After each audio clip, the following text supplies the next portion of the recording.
Welcome back, brothers, to Naval. Tonight we're diving into the story of the Horus heresy. Before we get into that, be sure to like and comment any videos and topics you want to see in the future. Be sure to subscribe for the Emperor. I want to thank you guys for your support. Now, let's get into the video.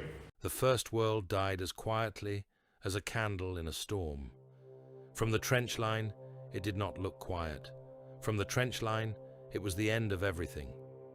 Malchian Hale stood with his boots sunk to the ankles in grey mud that had once been a city park and watched the sky fall apart. The cloud cover was gone now, boiled out of existence. In its place, there was only light. Lances burned down from orbit in curtains of white that shredded the atmosphere, punching through the bones of the world to rake at the mantle beneath. Every strike sent shockwaves rolling across the shattered plain. The air tasted of iron and hot glass. The ground jumped under his feet, as if the planet itself were trying to bolt from its orbit.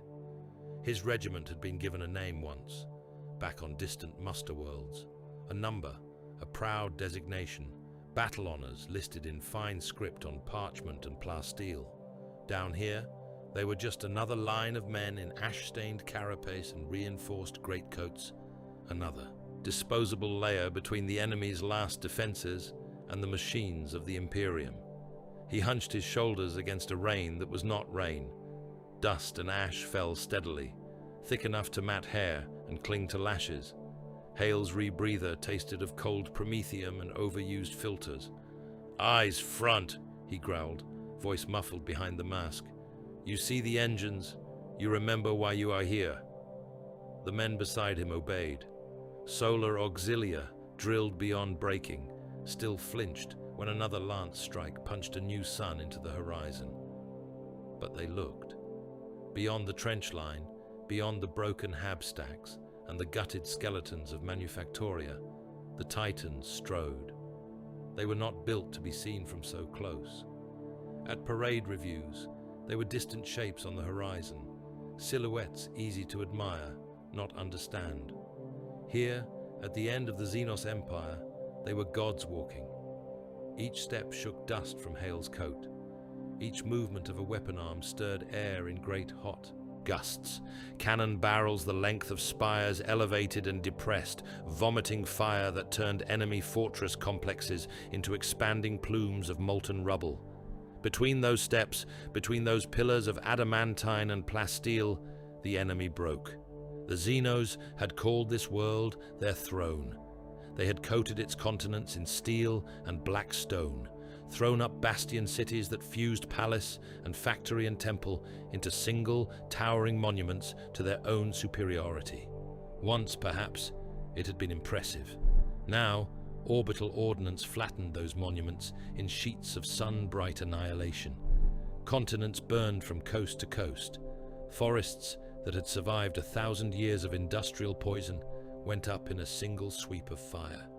Oceans boiled at the edges, vomiting steam that turned to black snow when it reached the upper atmosphere. In the glare of yet another lance barrage, Hale saw the silhouette of a Titan pause in its stride. Its void shields flared as enemy fire hammered at them, turning the air around it into a coruscating cage of energy. Missiles the size of locomotives burst against that invisible wall and vanished like thrown stones in a furnace. The engine did not slow.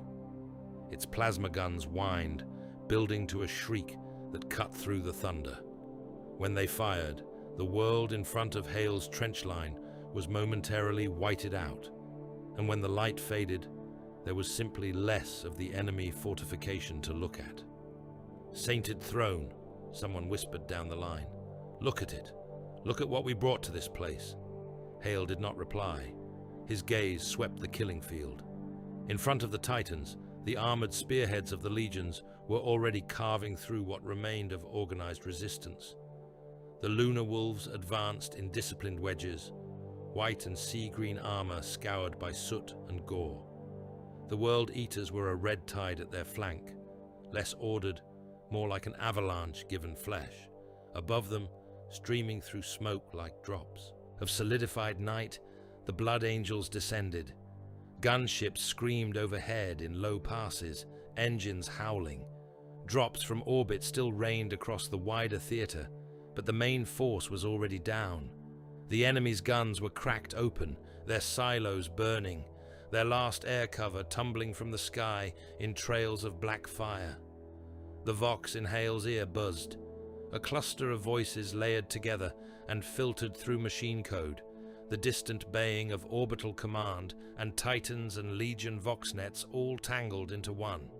Beneath the noise, an artifice tone came through, clear and cold. First wave secure. Advance line 3 sectors. No halt, no mercy. Hale raised a gloved hand. Officers along the trench line mirrored the gesture. The regiment climbed from prepared positions into a storm of ash and distant fire. They moved like insects under the feet of the god engines, tiny and irrelevant. Hale knew the truth of it. His regiment, with all its careful logistics and proud traditions, could have vanished in a single stray blast from a Titan's guns, and command would have noted it as acceptable attrition. The legions would notice only if the gap their deaths left in the line complicated the advance. He moved them anyway. Above the crawling ants of mortal soldiery, the true warlords watched. On the bridge of the vengeful spirit, the world died again, this time in hololithic miniature.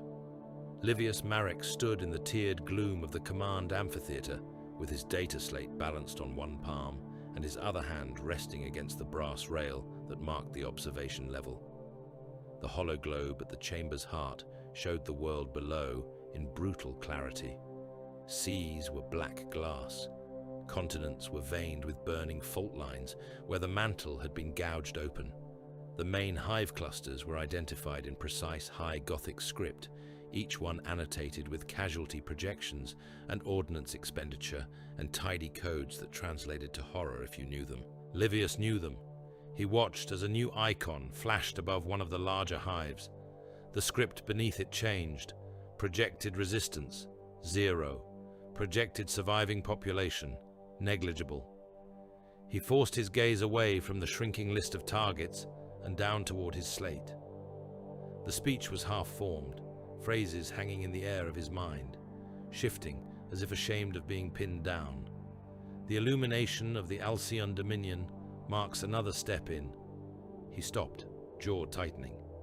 The word illumination sat on the screen like a stain. Below the line, his stylus hovered and did not move. On the hollow, the battle groups of the Lunar Wolves and World Eaters were marked as sweeping arcs across the southern hemisphere, pushing what remained of the Xenos forces toward the last fortress cities. Counterattacks, feints, fallback positions, all appeared as shifting symbols. Livius could read the language of it, after so long embedded with the expeditionary fleets. It was a story of encirclement and annihilation written in cold compliance with optimal results. He had seen the picked feeds from the Titan's march, from the gunship assault, from the trench line where Hale's auxilia advanced behind the legions. The images were still fresh behind his eyes. Men turned to vapor, flesh sloughing off bone, Xenos architecture coming apart under bombardment like rotten bone under a hammer. On the slate, he scratched out illumination. His hand wrote extermination before he could stop it. He stared at the word, then carefully edited it again. Correction: the compliance of the Alcyon Dominion marks the necessary triumph of the Imperial truth. Necessary. The word felt like a compromise, and he hated it for that. Marek, came a voice, like ground glass and distant thunder. He looked up. Captain Cordis Val stood at the edge of the observation tier, helm clasped under one arm, the other braced on the rail. Even at rest, in silent observation, the Astartes was a physical shock to the senses. Taller than any mortal by more than a head, encased in sea-green ceramite, traced with campaign kills and honors, he seemed carved rather than grown. The light from the hollow globe picked out the sharp line of his features, the inhuman symmetry of gene-wrought perfection. "Captain," Livius said, and inclined his head without quite bowing. "You are returned already?" For now. Cordis' gaze did not leave the hollow. There is a capital ship in high orbit. The Warmaster desires it taken intact, or at least its machine core preserved. We are to solve that problem. Livius glanced back at his slate. The words there suddenly felt flimsy, ornamental, almost obscene. "May I ask," he said, before he quite knew he would speak, "if that is truly necessary? Another blow, another—" "World dying," Cordis cut in. His eyes flicked to Livius, a faint spark of amusement there. "Iterator, you are aboard the flagship of the greatest warlord the species has ever produced. The Empire below has defied him. There is only one outcome." "I know the outcome," Livius said, more sharply than he intended. He reined it in, measuring his tone. "I am charged with shaping the words that will tell the rest of the Imperium why. That is my function, Captain." Cordis' lips twisted, almost into a smile. "You worry that there is no why," he said.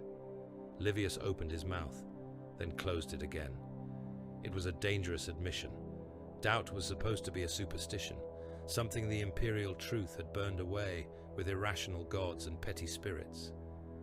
"We bring illumination," he said instead, hearing how hollow it sounded.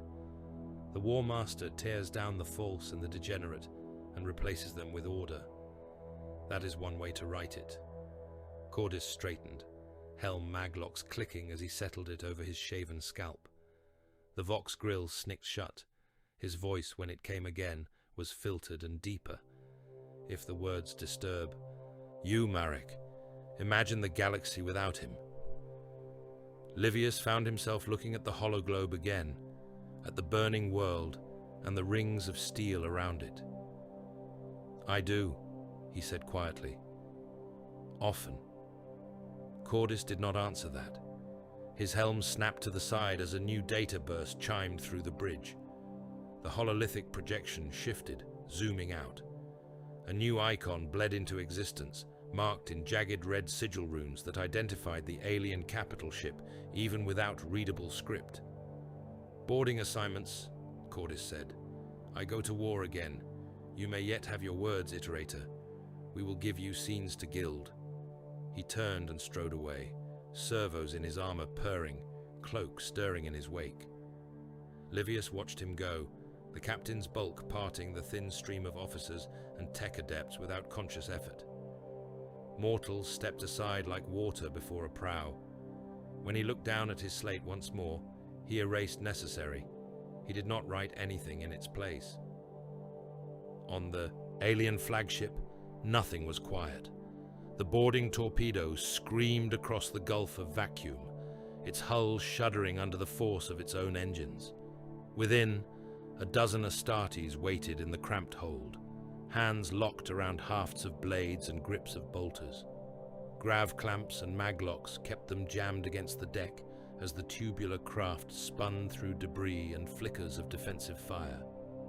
Kargor could feel the vibration through the soles of his boots and the plates of his breastplate. It hummed in the grafted metal under his skull as well, a distant, irritating buzz beneath the steady thump of the hardware implanted deep in his brain. The nails beat like a slow drum for now, a caged beast testing its bars. "Steady," came the growl from their sergeant. The World Eater's white and blue plate was already streaked with crimson. It was difficult to tell how much of it was his. Kargor flexed his hands on the haft of his chain axe. The teeth, oiled and honed, purred in eager anticipation as he thumbed the trigger for a moment. The sound helped. It gave the nails something to fix on, besides the long, slow build of the approach. "They are not warriors," he said, more to himself than to any brother. "They will break." "They are still in our path," murmured one of the lunar wolves, tone blandly amused. "Do not take it personally, World Eater. It will be over quickly." Kargor snorted. The legionary's plate bore the sea green and white of the 16th, the eye of Horus not yet adopted. The wolf pelt on his shoulder was stained with black ash, adding a crude edge to his otherwise immaculate markings. Cordis, Kargor said, you talk as if you have no blood in you. On the contrary, Cordis replied, I simply prefer to spend it with precision.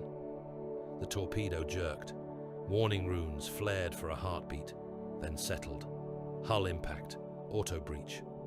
Around them, the chamber boomed as the mechanisms at the prow fired, cutting. Jagged holes through alien armor. A deafening screech of tortured metal filled the hold. Then the clamps blew.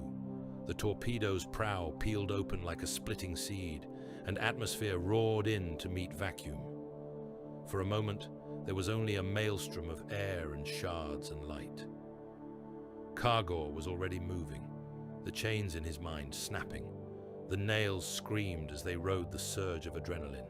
His boots hit alien decking, gripping with mag seals. His axe swung in a wide, eager arc. The first of the Xenos defenders was still turning when Kargor's blade caught it across the chest. The chain teeth bit into unfamiliar armor, screeched, then found purchase. Flesh exploded under the assault. The alien did not scream in any sound a human throat could have shaped, but it made a noise all the same, high and frantic, cut off as the weapon chewed through bone and organs. Kargor pushed, feeling the vibration run up his arms. When he wrenched the axe back, the creature came apart, wet, weight slapped against the deck. He did not slow. The next defender was already raising a weapon, some angular, crystal-festooned rifle that spat crackling light. The bolt went wide as Cordis stepped into its path, storm shield absorbing the blast. Return fire from the captain's bolter blew the alien's head and shoulders into a mist of dirty light and shredded tissue. World Eaters and Lunar Wolves poured from the breach, a two-colored flood. Kargor moved among them, laughing as he swung. For a while, there was nothing but the rhythm of the fight. The world narrowed to the distance between his axe blade and the next target. The nails howled in exultation, but their hate had edges still.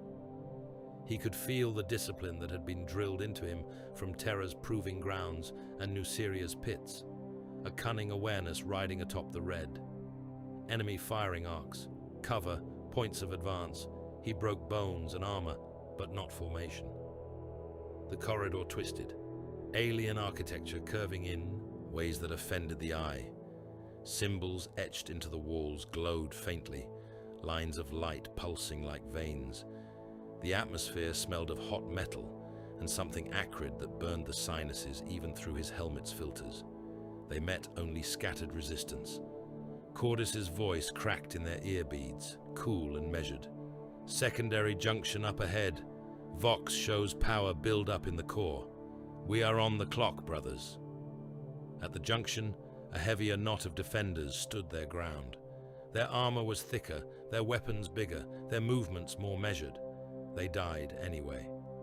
World Eater and Lunar Wolf tore through them like a buzzsaw through bone. Kargor felt the nails' rhythm slip higher as they pushed deeper into the ship. His vision edged with black and red, his senses sharpening to painful clarity. But he still heard the orders, still checked his swing when Cordis called a halt at the threshold of the core chamber. There they paused. Through the armored portal, pale light flared and faded in slow pulses. The machine heart of the ship throbbed behind heavy bulkheads, surrounded by alien glyphs and enclosures. Cordis glanced at Kargor, then at the Lunar Wolves around them. We do this cleanly, he said. The Warmaster wants the core intact. That means we do not smash everything we see. Kargor exhaled, a growl running under the sound. Then we smash everyone, he said. Cordis' chuckle was brief and without humor. That, he said, is always permitted. The enemy's heart was still beating when Horus ordered the next city burned. The Xenos had surrendered there, on their knees before the crushing advance, before the Titans and the orbital guns and the legions. They had laid down weapons, raised whatever passed for hands to the sky, sent emissaries under flags they believed meant truce. The Lunar Wolves accepted the surrender. They took the keys to the bastion gates, walked past ranks of kneeling aliens in a silence filled only with the distant rumble of artillery and the buzz of servos. They planted the aquila atop the highest spire. Then, on the vengeful spirit, in the shadow of the Strategium's hololithic projectors, the Warmaster of the Imperium lifted one gloved hand. "Exterminate it," Horus said. No one on the bridge questioned. Fire plan auguries updated in a cascade of cold logic. Orbital batteries slewed, their barrels swinging in slow majesty. Livius stood off to one side, slate forgotten at his hip, and watched the flex of the Warmaster's jaw as he spoke. Horus's features were open, even jovial as he traded low words with Abaddon and the other captains, the great wolf pelt on his shoulders falling in careful folds. He laughed at some muttered jest from one of his sons, teeth flashing white, but his eyes, when they rested on the hollow, were flat as a storm sea. The city below was marked in imperial sigils, translated into simple codes: population, resources, defenses, potential insurgency index. "We cannot afford doubt in the rear," Horus said conversationally, as if continuing a discussion. "We have seen what happens when we leave a rot half cut out. The Emperor moves on, and infection blooms in his wake. Better that we cut clean." "Yes, Lord," said one of the senior officers, voice reverent. Livius felt the words resonate in the air. He watched the city die. The bombardment did not last long. It did not need to. The first wave of ordnance smashed through void shields that were already weakened from the siege. Macro shells the size of gun cutters cratered the central spire and the surrounding districts. Plasma strikes turned plazas and hab stacks into blooming flowers of luminous vapor. Whole blocks folded inward, collapsing into burning pits. Down there, on streets not so different from those Livius had walked on Terra as a boy, hundreds of thousands who had laid down their arms were turned into heat and smoke, and ash. Any that survived the first barrage would die in the firestorms that followed, in the collapse of infrastructure, in the poisoned air. From the bridge, it was a series of changing icons and a steady stream of Auspex confirmations. Target neutralized. Resistance 0. "Iterator," Horus called without turning. "Are you watching?" Livius' throat was dry. "Always, my lord." "Good." The Primarch glanced at the hollow once more, and then turned from it, cloak sweeping behind him. He descended from the Strategium dais with the easy, rolling gait of a born warrior, every motion controlled. "You will need to write this as more than numbers. When they hear of this on far Terra, they must understand why we kill as we do." Livius's voice wanted to stick, but he forced it out. "I am charged with recording the truth of the Great Crusade," he managed. Horus smiled, and even at this distance, the charm of it hit like a physical force. It was not the leer of a bully or the clinical assessment of a cold commander. It was warmth, pride, a father pleased with a son's determination. "That is why I chose you," Horus said. "Others will write only glories.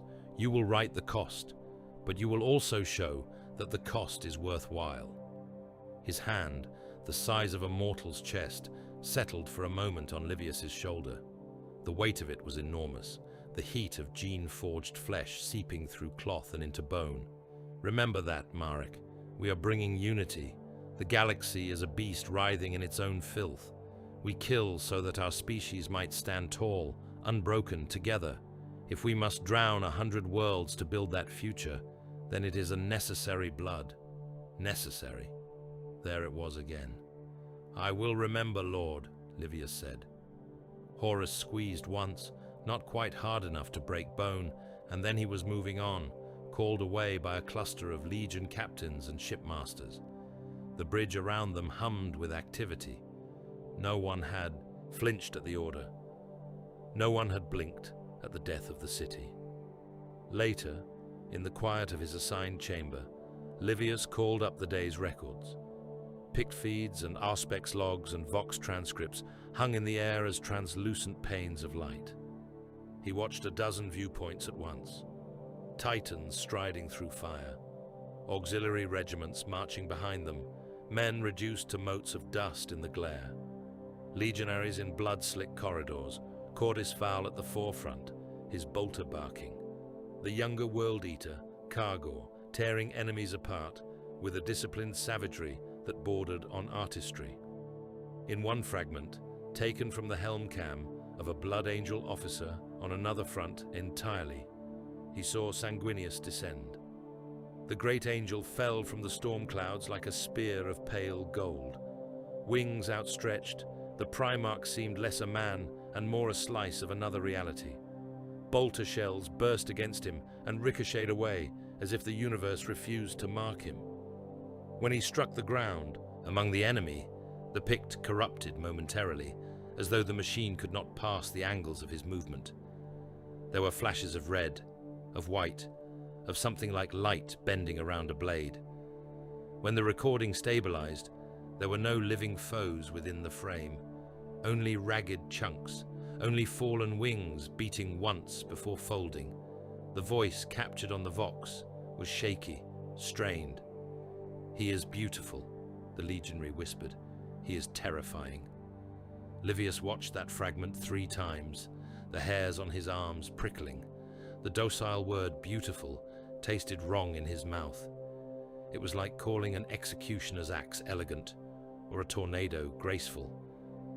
He shifted through the feeds until he found Hale's line, advancing behind the Titans, a dark line of men dwarfed by the god engines. The regiment's identifiers scrolled past, herded forward, exposed to fire, casualty projections, possible replacements. He opened a fresh file in his slate. Official record, he wrote. Compliance of the Alcyon Dominion achieved within a single planetary rotation. Alien military strength annihilated. Civilian casualty projections in the high billions. Infrastructure damage total. Estimated surviving population below measurable thresholds. Cause of termination, resistance to integration, ideological non-compliance, risk of future insurrection. He paused, then opened another file, coded and encrypted under his private markers. Personal log, he wrote. The empire below us had endured for longer than any of us have walked beneath the suns. Today, we erased it in hours. We call it compliance. It feels like extermination. Outside his chamber, the vengeful spirit thrummed with the life of a victorious armada. There would be celebrations, once the last bastions were crushed. There would be speeches. There would be an audience unlike any the galaxy had ever seen. On a later day, beneath a different sky, that audience would gather. They assembled upon a killing field remade as a parade. Ground, a plain of crushed bones and turned earth, where the last Xenos empire of Ulanor had burned beneath the guns of titans and fleets. Now, banners of the Imperium snapped in the thin, cold wind. Legionaries stood in unbroken ranks, armor polished, chapter symbols and company sigils bright against their plates. Auxilia and army regiments formed broader, less perfect blocks beyond them. Countless faces turned toward the raised dais at the center of the field. Livius stood among a cluster of other remembrances and courtiers, his slate ready, his recorder implant humming. The atmosphere was electric, expectant, 1,000,000 hearts beating in shared anticipation, with transhuman hearts among them pounding like drums. At the heart of it all stood the Emperor. There was no way to put the reality of him into words that did not feel like blasphemy. Livius tried anyway, his mind scrabbling for metaphors as the master of mankind stepped forward, cloak trailing, armor radiant, even in the harsh daylight. He was not merely tall, he distorted the idea of height. He was not simply radiant. The air around him seemed clearer, sharper, as if existence itself tried to stand straighter in his presence. Beside him stood Horus, the Warmaster-to-be, the favored son. Livius watched the two of them, father and son, emperor and primarch, as a hush fell over the army that had shattered an empire. The silence was so complete, he could hear the wind moving across ceramite. Somewhere far off, a titan shifted its weight, the groan of massive gears dim and distant. The Emperor spoke, his voice carrying without amplification, sinking into the bones of all who heard it. Livius recorded every word, but the phrases blurred immediately in his mind, replaced instead by the tone, the weight, the undeniable sense that the galaxy itself tilted as the master of mankind announced his decision. He named Horus Warmaster. The title itself was old, pulled from Terran antiquity, reshaped by the present war. It meant supreme command. It meant that where the Emperor turned his gaze inward, toward Terra and the secretive work of the webway and the fragile foundations of a future that might transcend simple conquest, his chosen son would bear the sword across the stars. The roar that followed nearly broke Livius's recorder. A wall of sound crashed over the plain. Astartes banged fists against breastplates. Auxiliar and army soldiers screamed themselves hoarse. Titans vented gouts of steam and roared war horns that rattled teeth. Hale, somewhere in that sea of mortal faces, raised his voice with the rest, throat raw, pride and exhaustion, and something like fear tangled in his chest. Kargor, among the World Eaters, grinned wolfishly, the nails drumming a triumphant beat behind his eyes at the thought of new wars, new slaughter, all under the banner of a single, unstoppable warlord. Cordis, among the Lunar Wolves, bowed his helmed head in perfect, wordless devotion. Livius felt the cheer vibrate through his bones. He watched Horus lift a hand, acknowledging the adoration with a grin, his eyes bright. For a moment, the future looked as simple as the banners and the polished armor and the perfect alignment of ranks. The Emperor would build his secret works. Horus would lead the legions to greater glory. The galaxy would be carved and ordered and brought to heel. In his personal file, sealed behind codes and sigils, Livius wrote a single line beneath the day's entry. "If gods can bleed," he wrote, "what happens when the one who taught them war becomes the war itself?" The system bled as soon as they arrived. The warp spat the ships of the Imperium back into real space in a ragged flare of stormlight, and the Davin star swam into view on the hololithic displays like a diseased eye. Its light was wrong, too dim, too red. A haze of particulate matter hung between it and the fleet, turning the star's glare into a murky smear. Livius Marek stood at the edge of the Vengeful Spirit's command amphitheater and watched the first Auspex returns scroll down the translucent panes of data. His recorder implant hummed softly in his skull, taking it all in.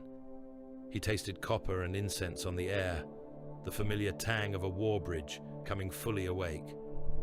"Target world," intoned a Vox adept from his throne of cables. "Identified as Davin. Human colony, ancient compliance, current status, anomalous."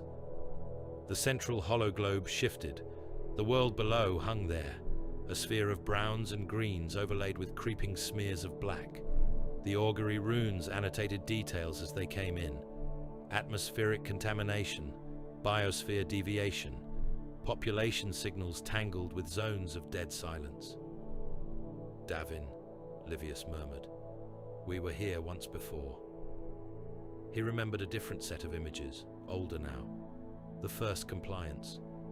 Lunar wolves and Imperial army regiments marching through half-barbaric cities, banners raised, priests of the Imperial truth, declaiming. He remembered pics of Horus on a makeshift dais, one hand raised, the other resting on the shoulder of a newly sworn planetary governor.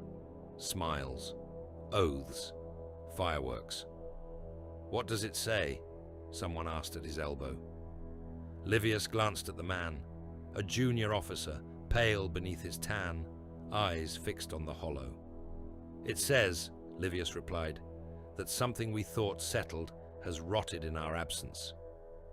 On the hollow, whole regions were shaded in sickly colors, zones of plague, zones of psychic static, zones where even the fleet's god machines could not make sense of the echoes returning from the surface. On the lower tiers, officers spoke in clipped, precise phrases. Orders moved.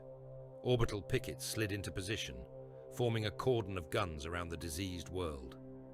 Frigates and destroyers shifted on careful vectors, their machine spirits sniffing for hidden threats. "Minor compliance," someone said, one of the senior armor officers, expression disdainful. "Whatever has festered there, we will cut it out." Livius did not disagree, but he kept his stance wary. The world below did not look minor. It looked wounded. It looked furiously sick. Hale saw it from the ground. The land rose and fell in sluggish swells, like the ribs of some titanic corpse half submerged in ooze. Rotting trees, swamped by their own swollen trunks, leaned at mad angles over pools of stagnant water filmed with iridescent scum. The air was thick, heavy, wet. It carried the smell of old blood and wet soil, and something sweetly foul that clung in the back of the throat. Hale trudged through the muck with his men in ragged line formation, each step dragging free with an obscene sucking noise. His boots were sealed, his carapace armor maglocked tight, his rebreather clamped over his face, but he could feel the world seeping in regardless. It was in the way the ground seemed to pulse when you looked away. It was in the mist that coiled out of ditches and trenches, leaving a greasy residue on visors. "Do not break your seals," he growled over the squad vox. "Do not touch the water. Do not touch anything that looks like fungus, plant, or meat. If you fall, you do not take your helm off. You wait. We drag you up. If your mask fails, you pray quickly." A chuckle crackled back, thin with nerves. "You have a gift for comfort, Lord Commander." Hale did not bother to answer. He could hear the fear in the man's voice. He felt it himself, a cold worm twisting somewhere under his sternum. The topographical maps they had been fed before landing had shown Davin's battlefields as lines of trench and fortification around a fortified stronghold. The reality on the ground was worse. There were trenches, to be sure, but they were not the clean bowls of churned earth he had expected. They were mass graves that had kept on feeding. Corpses lay half submerged in the mire, pale limbs sticking up like drowned trees. Rusted Imperial issue. Armor mingled with curving, unfamiliar plates and tatters of cloth. Some of the bodies were little more than skeletons, picked clean and then grown over with grey mold. Others were swollen, distended, their skin stained a marbled purple and green, bloated bellies straining armor straps. Some of them moved. Not much. Just a twitch here, a spasm there, a hand flexing with no sense behind it, a jaw working in slow, mindless repetition, as if chewing on meat that was no longer present. Hale had ordered such things shot on sight, but even the simple act of firing into them felt wrong. The las bolts left charred pits that oozed a tarry blackness rather than blood. At the edge of his visor's vision, something scuttled. He turned, bringing his las pistol up, but there was nothing there, only reeds and mist and a heap of corpses half swallowed by the mud. "Command," Hale voxed, opening a channel to hire. "Frontline assessment. Conditions are worse than projected. Plague elements. Present. Recommend full environmental quarantine. We are losing men to exposure without contact."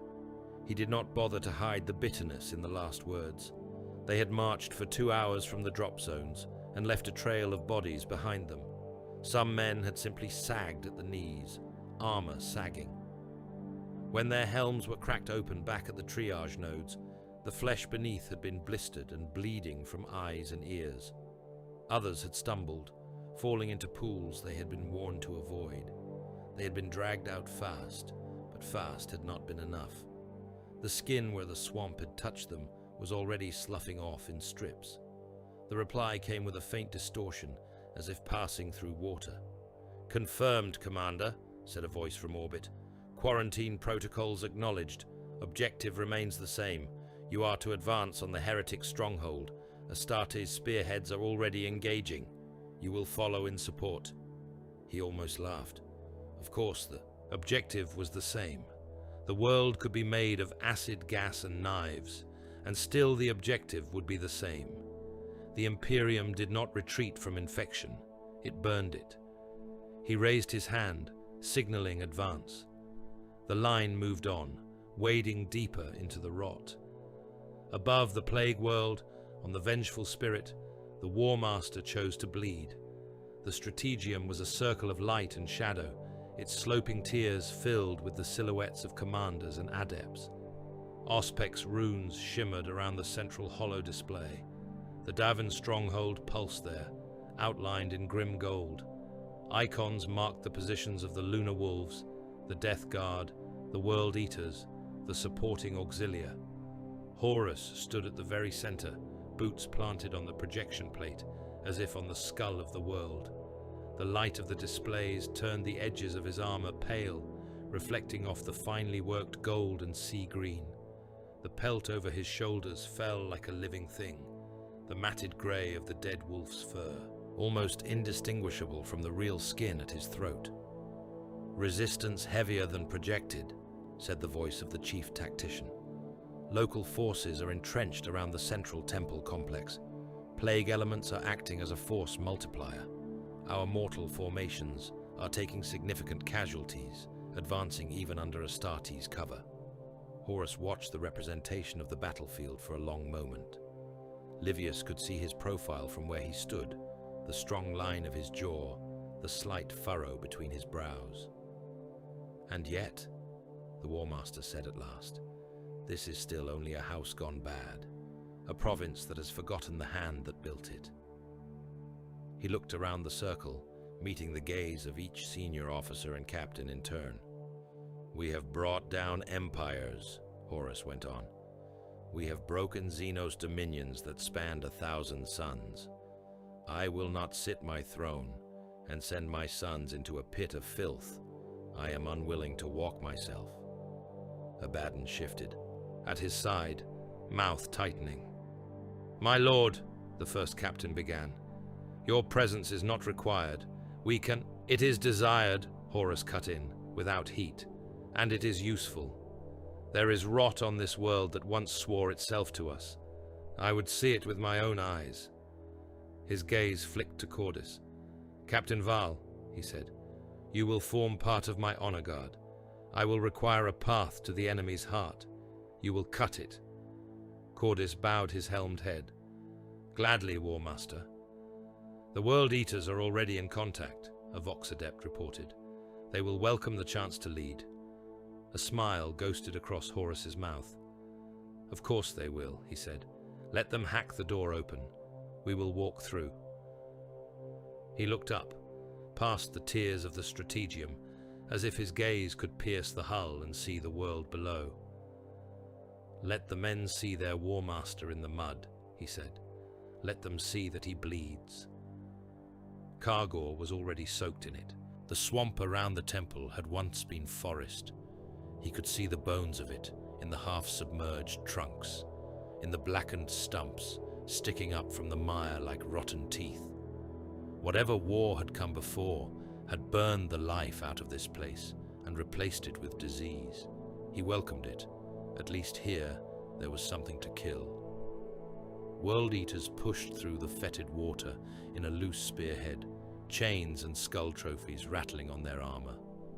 Red and white plate was splashed with black filth and smeared with alien and human gore. Bolters thundered in short bursts, punching through the swollen forms that lurched out of the reeds. The enemy were men, or had been.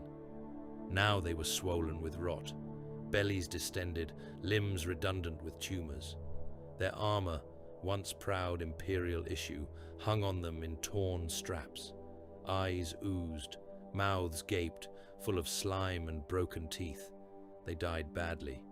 Limbs came off in Kargor's hands as he dragged them close to split open with his axe. Flesh tore like soaked cloth, sloughing away to reveal bone marbled with corruption. Some of them did not stay down. They writhed in pieces in the mud, hands clawing, jaws snapping. Their blood was not right either. It was too thick, too dark. It clung to his boots and his pauldrons and the teeth of his weapon. A last round flared off his breastplate. He turned, chain axe rising. The nails in his skull beat their drum, delighted, the pressure building behind his eyes. He could feel his grin inside his helm, lips peeled back, teeth bared. Controlled, he reminded himself. The words of his old sergeants, of his Primarch, still had a place in the red haze. Kill, but do not lose yourself. Honor the chain of command. Do not embarrass your legion. He killed. He met a line of the traitor soldiery wading through the mire, their uniforms stained, their faces hidden behind cracked rebreathers. They were better armed than the shambling plague husks, but their movements were jerky, exhausted. Some trembled as they fired. Their shots were wild. Kargor plunged into them like a rock into a puddle. His axe took the first man at the shoulder, chewing through armor, spraying splinters of bone and chunks of meat across his brothers. The nails surged. He pivoted, kicking another soldier in the gut hard enough to fold armor and flesh together, sending the man crashing backward into the filth. A bayonet scraped along his thigh plate, sparks flying. He laughed. Around him, World Eaters followed suit. They were a storm front made flesh, crashing into the line and tearing through it in gory waves. Kargor saw one brother rip a man's head off with his bare hands, vertebrae stringing after, then use the corpse as a bludgeon until it came apart. Another kicked a foe so hard at the knee that the leg tore free, leaving the man flailing in the mud before a boot on his throat ground him under. The nails sang. Not a high shriek yet, not the complete storm. A hard, exultant chant. "We push," voxed their company commander, somewhere on the flank. "The temple is ahead. The Warmaster will be upon us shortly. We will clear his path." Kargor drove the edge of his axe into the next man's ribcage and felt the bones shatter. He could taste the copper tang of blood even through his filters. He could smell the hot stench of ruptured bowels. It was good. It was pure. This was what he had been made for. He did not see Hale's men moving up behind them, slogging through the same filth, tripping over the same corpses. He did not see the way some of the auxilia dropped without a shot being fired, their hearts stopping under the pressure of unseen infection. His world was narrowed to the span of his weapon and the distance to the next scream. The temple rose out of the mire like something that had grown there rather than been built.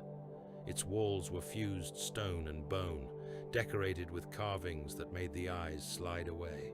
Sigils in the shape of coiled serpents were cut deep into every surface, filled with a black resin that gleamed wetly. Narrow windows gaped like empty eye sockets. The main gate yawned, flanked by toppled statuary. Once they might have been images of imperial heroes. Now their faces were melted down to smooth, eyeless ovals. Horus entered first. His armor was already stained with the filth of Davin, his boots leaving prints in the ooze that swallowed lesser men. His bodyguard formed around him, pale helms scanning, weapons ready. Cordis marched at his right shoulder, shield on one arm, chainsword low in his hand. Inside, the air was colder. It tasted of old blood and incense, of something coppery and sharp that prickled in the sinuses. Lumen globes had been shattered, leaving the inner spaces lit only by guttering candles and the sickly glow of warp-touch symbols etched into floor and wall. The first shots came from the shadows. Bolter rounds screamed past, detonating against the doorway. One punched into the breastplate of a lunar wolf ahead of Cordis, cracking the ceramite and staggering the warrior, but not dropping him. Return fire from the Warmaster's guard tore the ambushers apart. They were men in defaced imperial armor, their helms stripped, skulls painted with symbols that hurt to look at. They did not die cleanly. Limbs twitched, mouths frothed. One of them, his lower half blown away, dragged himself by his hands toward the advancing Astartes, gibbering in a language that made Cordis's teeth ache. "Burn them," Horus said, almost softly. Flamers roared. Fire washed over the wounded, clinging to their flesh. The smell that filled the temple hall was indescribable. It was not just burning meat. It was something else, something greasy and oily and wrong. The flames burned with hints of colors that did not exist. As they advanced, the boundaries of the temple began to fray. Cordis heard whispers. At first he thought it was vox static, background muttering on the squad. Channels. Then he realized the voices were not following the rhythm of any language he knew. They slid under his helmet seals, pressed against his ears like cold fingers. The words were half-formed, promising and threatening in the same breath. At the edge of his vision, shapes moved that were not his brothers. Figures with too many joints, with limbs that bent the wrong way, with faces that were half familiar and half wrong. Every time he turned to face them, there was only stone and shadow. The dead twitched more violently here. Corpses nailed to the walls by crude iron spikes quivered as the Astartes passed. Some turned their heads, eyes rolling in sockets caked with dried blood, mouths opened, teeth grinding, fingers clawed. One burst its restraints entirely, dropping to the floor in a wet heap and lurching toward the Warmaster with outstretched arms. It did not make it far. Kargor, having forced his way into the vanguard, put his boot on its head and stamped down hard enough to burst skull and brain matter across the stone. The body convulsed, then finally lay still. "Filth," the World Eater muttered. "At least they give us something to cut." The inner sanctum of the temple was a circle of carved stone around a pit. The pit was not just absence, it was a presence in its own right, choked with mist that glowed faintly from within. Serpent glyphs wound around its rim, their eyes dripping what looked disturbingly like fresh blood. Figures stood arrayed around the circle, cloaked and hooded. They were human in outline, but their movements were too smooth, their stillness too deliberate. The air hummed with their whispers, coils of sound winding back and forth like living things. "Heresy!" someone in the guard growled. Horus stepped forward. For a moment, the chanting paused, as if the robed forms were caught between fear and ecstasy at his presence. Then one of them raised a blade. It looked almost mundane at first.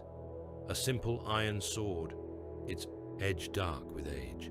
But as it came up, as the light of the warp-touched pit caught it, that edge seemed to drink the illumination in. Not merely absorb, devour. It hurt to look at, as if it cut the gaze as easily as it would cut flesh. The bearer of the blade moved with impossible speed. Cordis saw the beginnings of the lunge and was already stepping, already bringing his shield up. His world narrowed to the line between that cursed edge and the Warmaster's heart. He felt the impact as the blade struck his shield with a force that should have shattered ceramite. His arm screamed as the bones in it creaked, armor locking. The sword slid, riding the curve of the shield. Just enough, just far enough, to bypass his block. It cut Horus across the chest. The sound was wrong. It was not the scrape of metal on metal, though there was that, nor the wet tear of flesh opening, though there was that too. It was deeper, a noise felt in teeth and spine, a tearing in something that should not have been able to tear. Horus staggered. For a heartbeat, nothing moved. The robed figure's hood fell back, revealing a face stretched too tight across its skull, eyes burning with fevered devotion. The Warmaster's mouth opened in a soundless snarl. Blood, bright and impossibly red, burst from the wound and spattered across the stone. It hissed where it touched the carvings, sending up curls of steam. Then everything happened at once. Bolters roared. The bearer of the blade vanished in a storm of explosive shells, pulverized into a red mist that evaporated as it drifted toward the pit. The robed cultists fell, torn apart by storm of fire and blades. Kargor's chainsword chewed through a trio of them in a single wet blur. The whispers rose to a shriek, then cut off abruptly as the last voice died. Horus fell to one knee. Cordis caught him under the arm, armor servos whining as he took the weight. Even with gene-enhanced strength and ceramite stabilizers, it was like trying to hold up a collapsing tower. "Warmaster," he rasped. "Lord, can you stand?" Horus's face was grey beneath its tan. His eyes burned, not with their usual contained fire, but with something wilder. Sweat had already broken across his brow. His lips peeled back in something like a smile that did not reach those eyes. "It is only a cut," he said. His voice was rough. "I have had worse." It was a lie. The wound across his chest did not bleed like a conventional injury. The flesh at its edges blackened and split. Veins stood out, crawling under the skin like worms. For an instant, Cordis saw not muscle and bone beneath, but a depth that should not be there, as if the sword had cut through more than his body. Apothecaries surged forward, servitors ticking and churring at their heels. They examined, administered, injected, their voices a rapid patter of clinical terms and gene harvest codes. "We cannot stabilize him," one of them hissed over the squad vox. "The wound resists closure. It is wrong." "Get him out," Abaddon snarled, forcing his way to Horus's side. "Back to the ship, now. The Serpent Lodge can—" The apothecary faltered. Cordis's grip tightened. "The what?" he asked, but the orders were already moving. A perimeter was formed. The Warmaster was lifted by his sons, carried with careful, reverent strength. His blood dripped on the stones as they bore him out of the temple. Hale saw him only briefly, as the armored procession passed the line where the auxilia had been ordered to halt. The Warmaster's head lolled against his gorget, lips moving in words Hale could not hear. His armor, so often immaculate, was spattered with his own blood. "Make way," one of the lunar wolves barked. "Clear the path. No one follows beyond this line. By order of the Lodge." The words slid over Hale like oil. The Lodge. He stepped back with his men as instructed, boots squelching in the mud. A corridor of, mortals parted for the passage of demigods. Behind Horus, Cordis walked with his shield still up, as if any second blow might come from the murk. The captain's gaze swept the ranks of the auxilia once, briefly, and Hale met it for a heartbeat. There was concern there. And something else. A tightness around the eyes that had nothing to do with exertion. They carried the Warmaster into the mist and out of sight, toward a secondary encampment where the Lodge already had its roots sunk deep. Livius did not see the ritual. No remembrancer was allowed within sight of it. No pick drones, no recorders beyond those the conspirators carried themselves. He had the fragments later. He had the distorted vox captures, snatched from the static by machine savants who did not realize what they had overheard. He had the hushed accounts of men who had stood guard outside the Serpent Lodge, hearing the chanting that went on all through the corrupt night. He had the testimonies of warriors whose gene-coded loyalty battled with the unease that hounded them after. He pieced them together, staring at the wavering lines of sound on his slate. The Warmaster lay on a stone altar beneath a circle of serpents carved into the ceiling. His armor had been cut away to expose the wound. The blade's kiss had not closed. It had widened. Flesh around it had sunk inward, as if some unseen mouth were gnawing at the edges from within. The Davinite priests, men whose faces none of the witnesses could clearly recall after, as if memory itself slid from them, had moved in slow, precise circles, their voices weaving a pattern that set teeth grinding even over vox. Lodge warriors, stripped of legion markings, had stood watch at the edges, their helms off, their eyes fixed on the ritual, on their lord. The chanting rose and fell. Sometimes there were other sounds layered under it. Cries, gasps, the sound of claws on stone, though no one present recalled any creature with claws. In the soundscape of his recordings, Livius heard moments when Horus's voice joined the cacophony. Sometimes it was a roar of defiance. Sometimes it was a whisper. Once, for a brief stretch of skewed, echoing seconds, it was laughter. Later, in his more secret files, Livius wrote the visions as they were told to him by those who could only have glimpsed them from the outside, through psychic eddies and momentary bleed from the warp.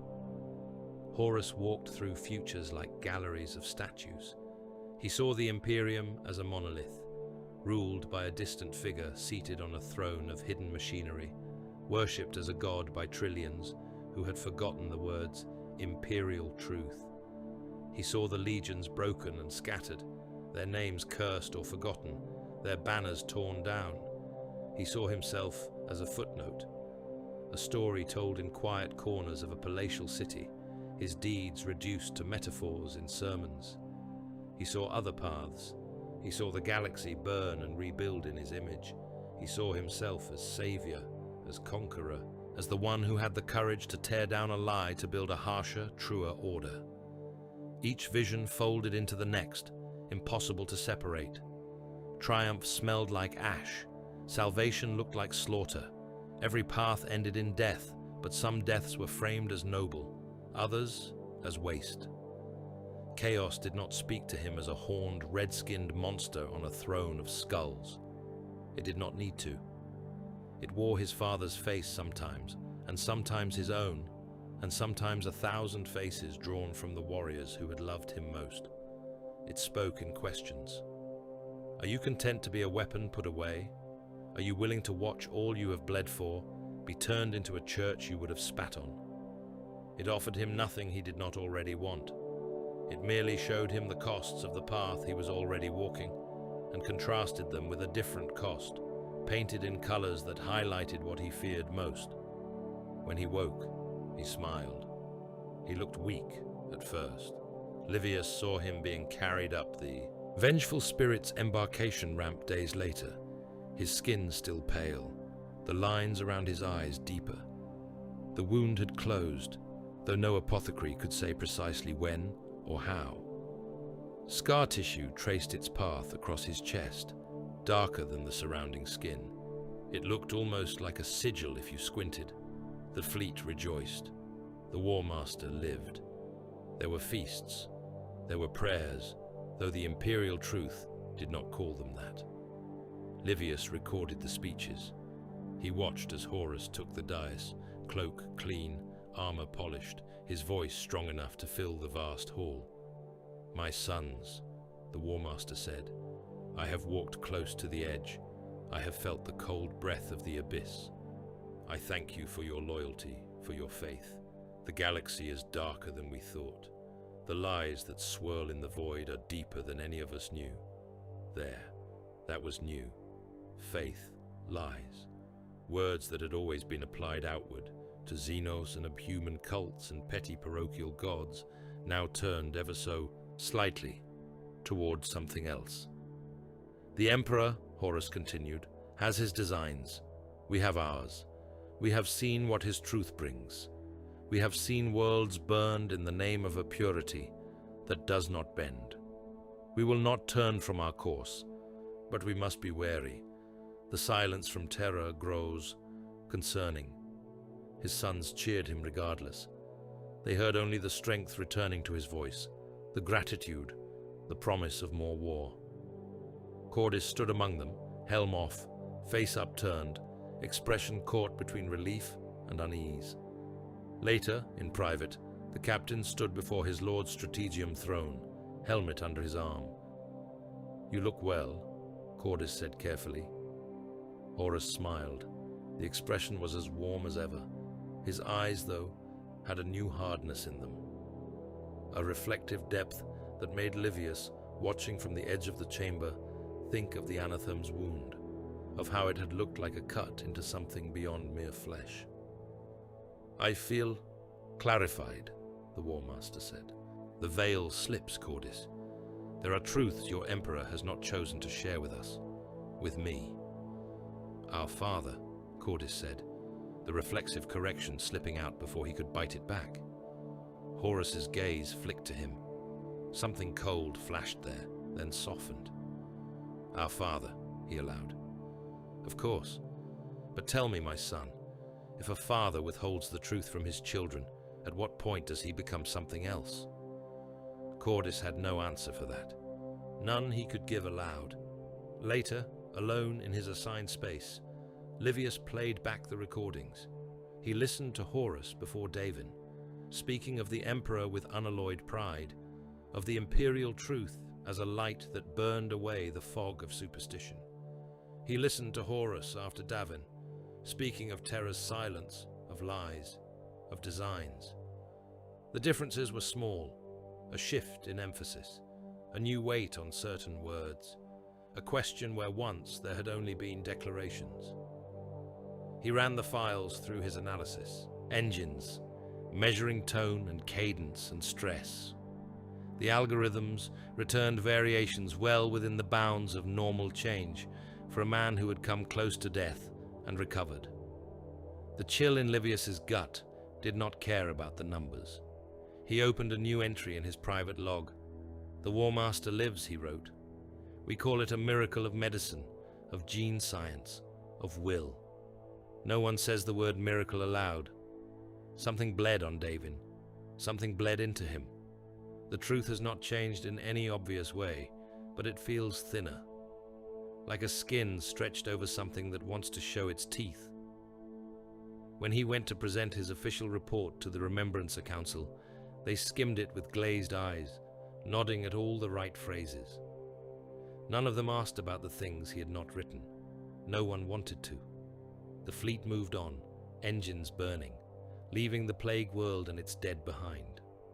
The wound of Davin travelled with them, invisible and inexorable, lodged in the chest of the man they still cheered as saviour. Istvan III had been a jewel once. From orbit it showed its scars clearly enough. The hives ringed the equator like rusted studs hammered into diseased flesh, their spires jutting through a loose veil of ash and industrial cloud. Between them lay oceans gone the colour of old bruises and continents veined with the bright traces of manufactoria, transit grids and void ports. It was not a pretty world. It was a useful one. The Imperium had taken it, filed the serial numbers off its old regimes, stamped it compliant, and moved on. Then it had rebelled. On the surface, that rebellion looked like smoke and screams and men dying in narrow streets. Malchian Hale's boots slammed into ferrocrete decking as his grav chute cut out with a hard jolt. The sky above him was a chaos of streaking lines as drop pods and assault craft fell, contrails scratching the low clouds. The roar of engines rolled between the tower walls like thunder trapped in a canyon. He was in motion before his harness releases had finished cycling. The solar auxilia drilled that into you until it sank into your bones. Hit dirt, move, find cover, find fields of fire. There was no time to be amazed that he was still alive after the descent. There was only the next order. "Squads form on beacons," he barked over the vox. "Heavy teams on the corners, rifles covering the plaza. Move." They had come down into an open transit square in one of the lesser hives, the broken body of an armoured shuttle still smoking at its centre. Around the edges, transit lines ran like dried veins into tunnel mouths and access ramps. The towers that loomed overhead were burnt and pitted, windows black, some already cratered by artillery. Somewhere above, hidden by the smoke, the upper spires were still exchanging fire with the Legion strikecraft. Rebel scum, the briefing had called them. A local garrison that had turned on its imperial masters. Minor insurrection. Contain and correct. Hale pushed that phrase aside with a snarl as he saw the first bodies. They were piled against the far edge of the plaza, half in cover behind an overturned transit hauler, half sprawled in the open. Human, mostly. Some in the flak and fatigues of the local defense force. Some in the rougher clothes of hab workers. Blood had soaked into the cracked pavement and pooled in the gutters. The dead had been shot in the back as well as in the front. Hale could see it in the way they lay twisted, arms outstretched as if reaching for a safety they had never reached. "Mercy is cheap," he muttered. "Ammunition is cheaper." "Sir?" one of his sergeants asked. "Nothing. Set the guns."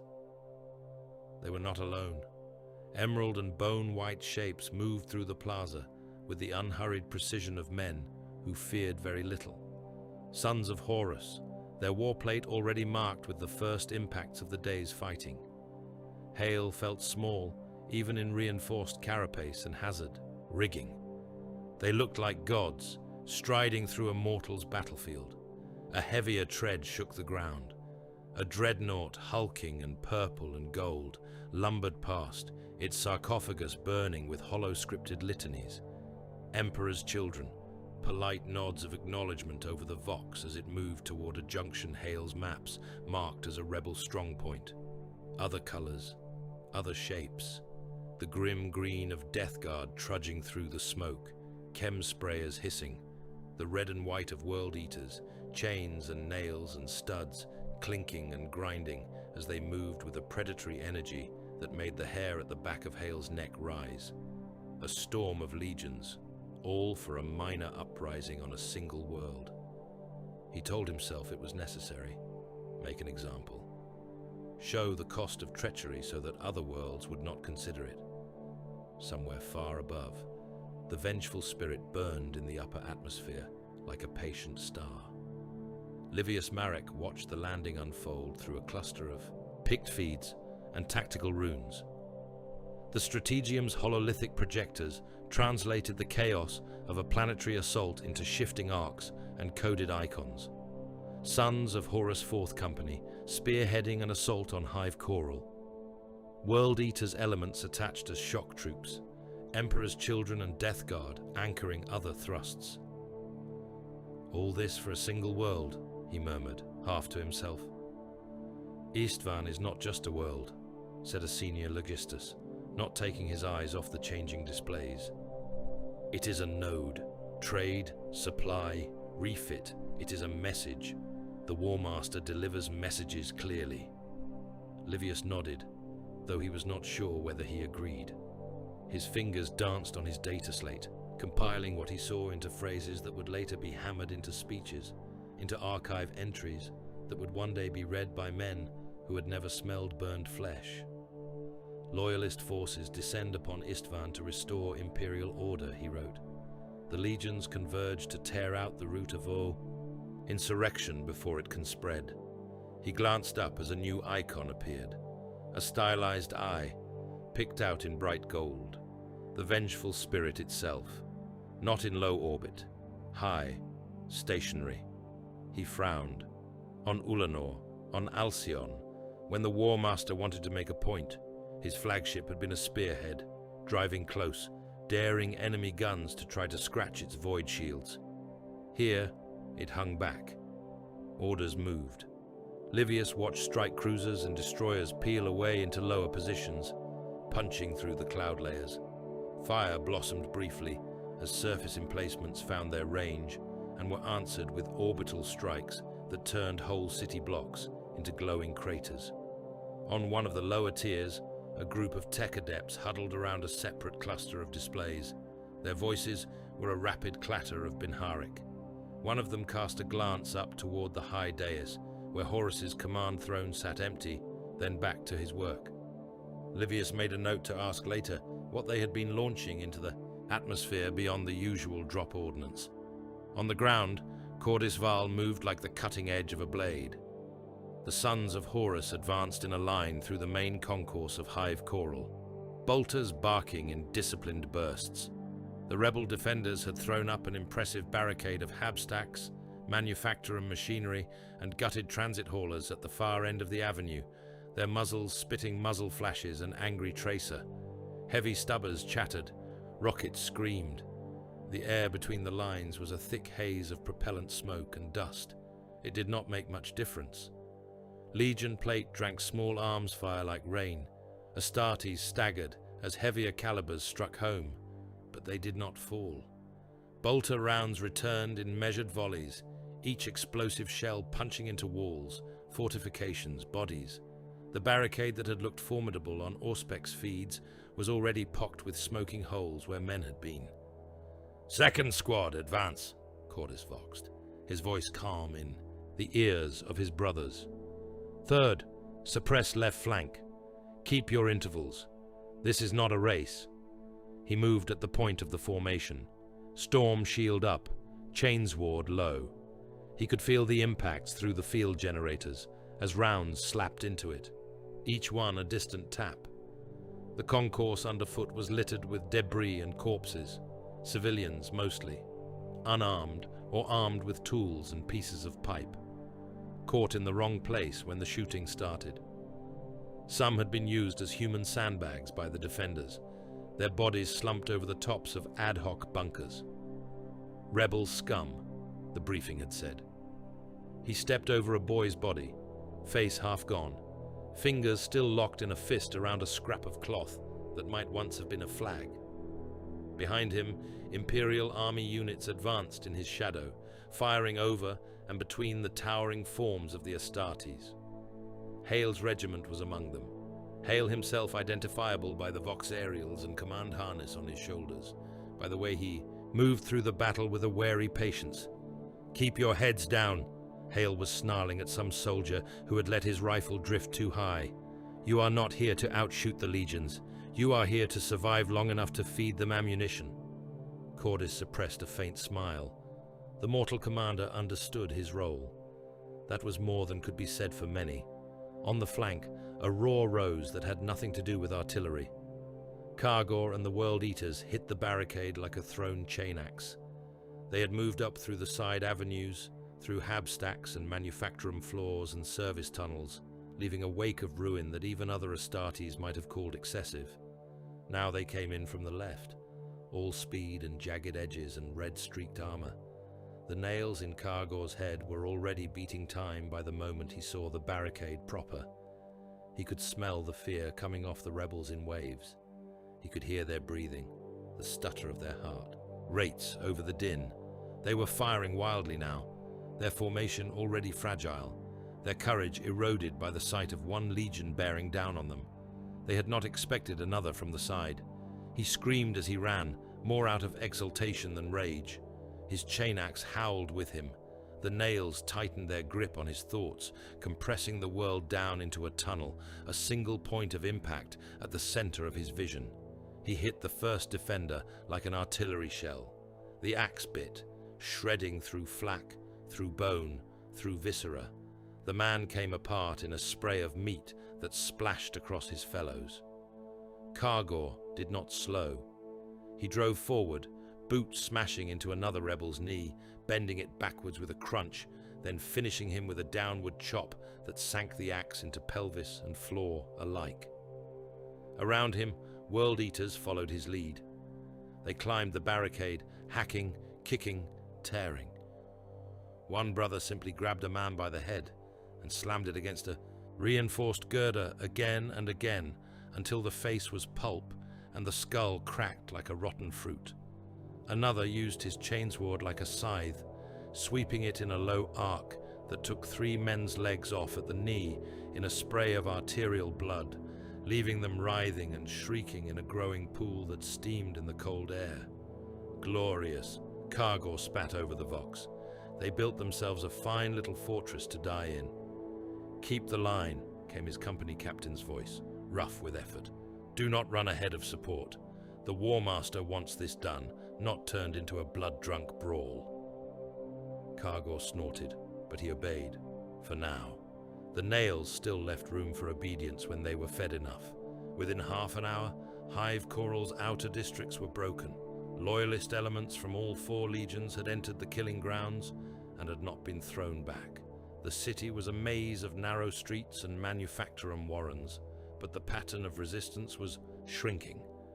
Vox reports spoke of pockets of heavy fighting, but none that looked like they could turn the tide. On the Vengeful Spirit, the Tech Adepts' cluster of displays chimed as one. "Life support parameters in the lower atmosphere are optimal," one of them hissed, metal fingers dancing over rune keys.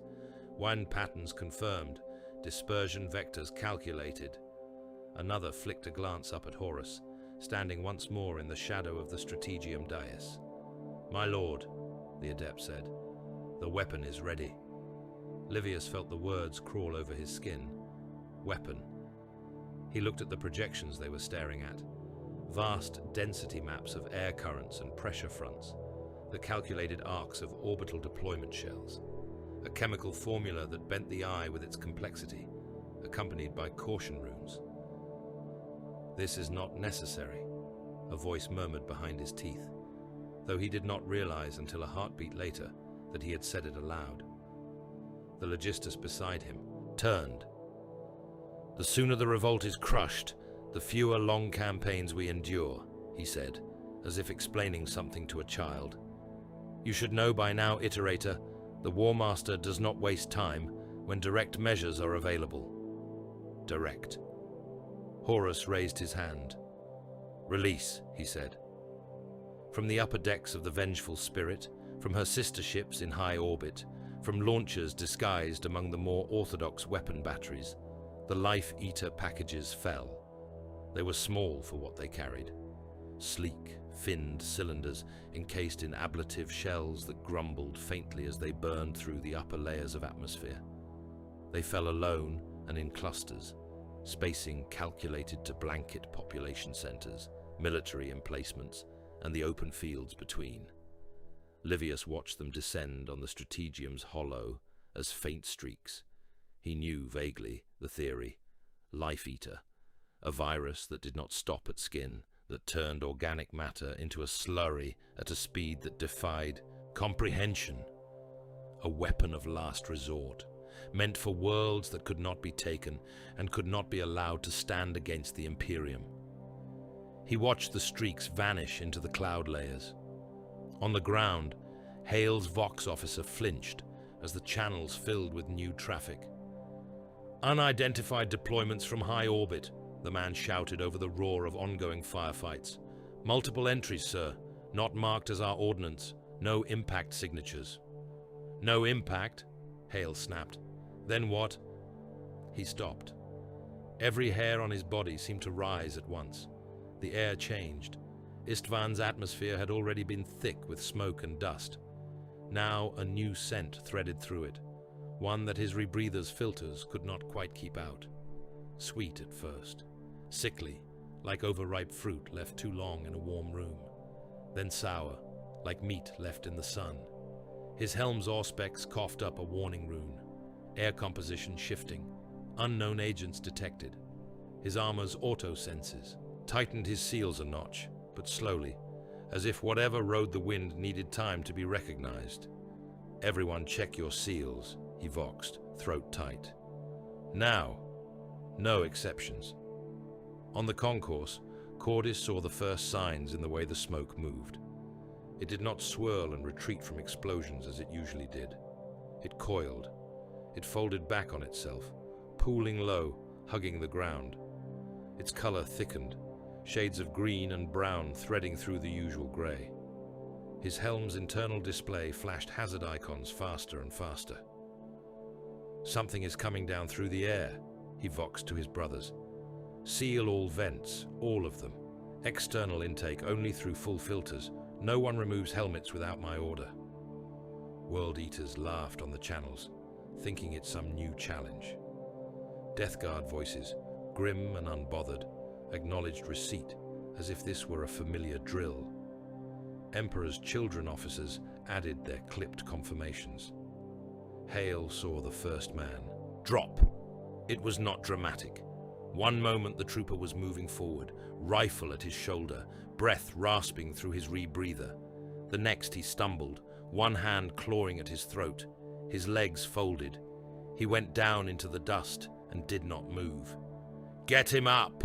Hale snarled, already knowing it would not help. A sergeant grabbed the fallen man under the arms and hauled. The trooper's head lolled forward. Blood began to leak from beneath the edges of his mask, dripping onto his chest plate. It was not the bright red of a clean wound. It was darker, thicker, full of clots. It came faster, from his ears, from his tear ducts. A wet gargling sound leaked out around the rebreather. "Cut his mask!" someone gasped. "Do not!" Hale snapped, hands shooting out too late. The sergeant's knife bit into the seals, cracking them. A gust of the new, tainted air rushed in. The dying trooper inhaled reflexively. He convulsed. The armor around his midsection bulged. Hale heard something inside him rupture with a sound like wet paper tearing. The man's eyes rolled back, veins bulging under his skin like writhing worms. His flesh seemed to sag inside his armor, muscles turning to liquid, fat liquefying. Blood and tissue forced their way out of any gap they could find. It bubbled up under the loosened mask in a froth that carried chunks of tongue and teeth. It seeped from the joins at his armpits, his groin, the seams of his gloves. Within heartbeats, what had been a man was a bag of bones floating in a suit full of hot stew. The smell hit even through the masks, thick and cloying. All along the line, other men were dropping. On the Strategium's displays, Life Eater bloomed. The hololithic representation showed it as expanding circles of shaded color, rippling outward from the impact points like oil on water. Within those circles, the icons that represented population centers flickered and dimmed. Civilian clusters, defense force barracks, slums, spires, habstacks. They went out, not one, by the million. Atmospheric reaction reaching critical saturation, the tech adept intoned. Organic matter index falling exponentially. Target biosphere compromised. Livius watched in numb silence. His slate hung forgotten in one hand. He listened to the Vox channels that still functioned, those that had not yet been cut by interference or death. There were screams, those cut out quickly as throats dissolved. There were sobbing prayers to the Emperor from men who had taken their masks off to cough and had breathed the virus in. There were calm orders from Astarte's officers instructing their men to seal bunkers, to lock down air systems, to drag any exposed into sealed spaces if there was still time. On one channel, Hale was barking orders, his voice raw. "Into the sub-levels," he shouted. "Every sealed compartment, every safe room, every blind. Move your asses now. If you see someone drop, you do not stop. You keep moving. You do not open your masks.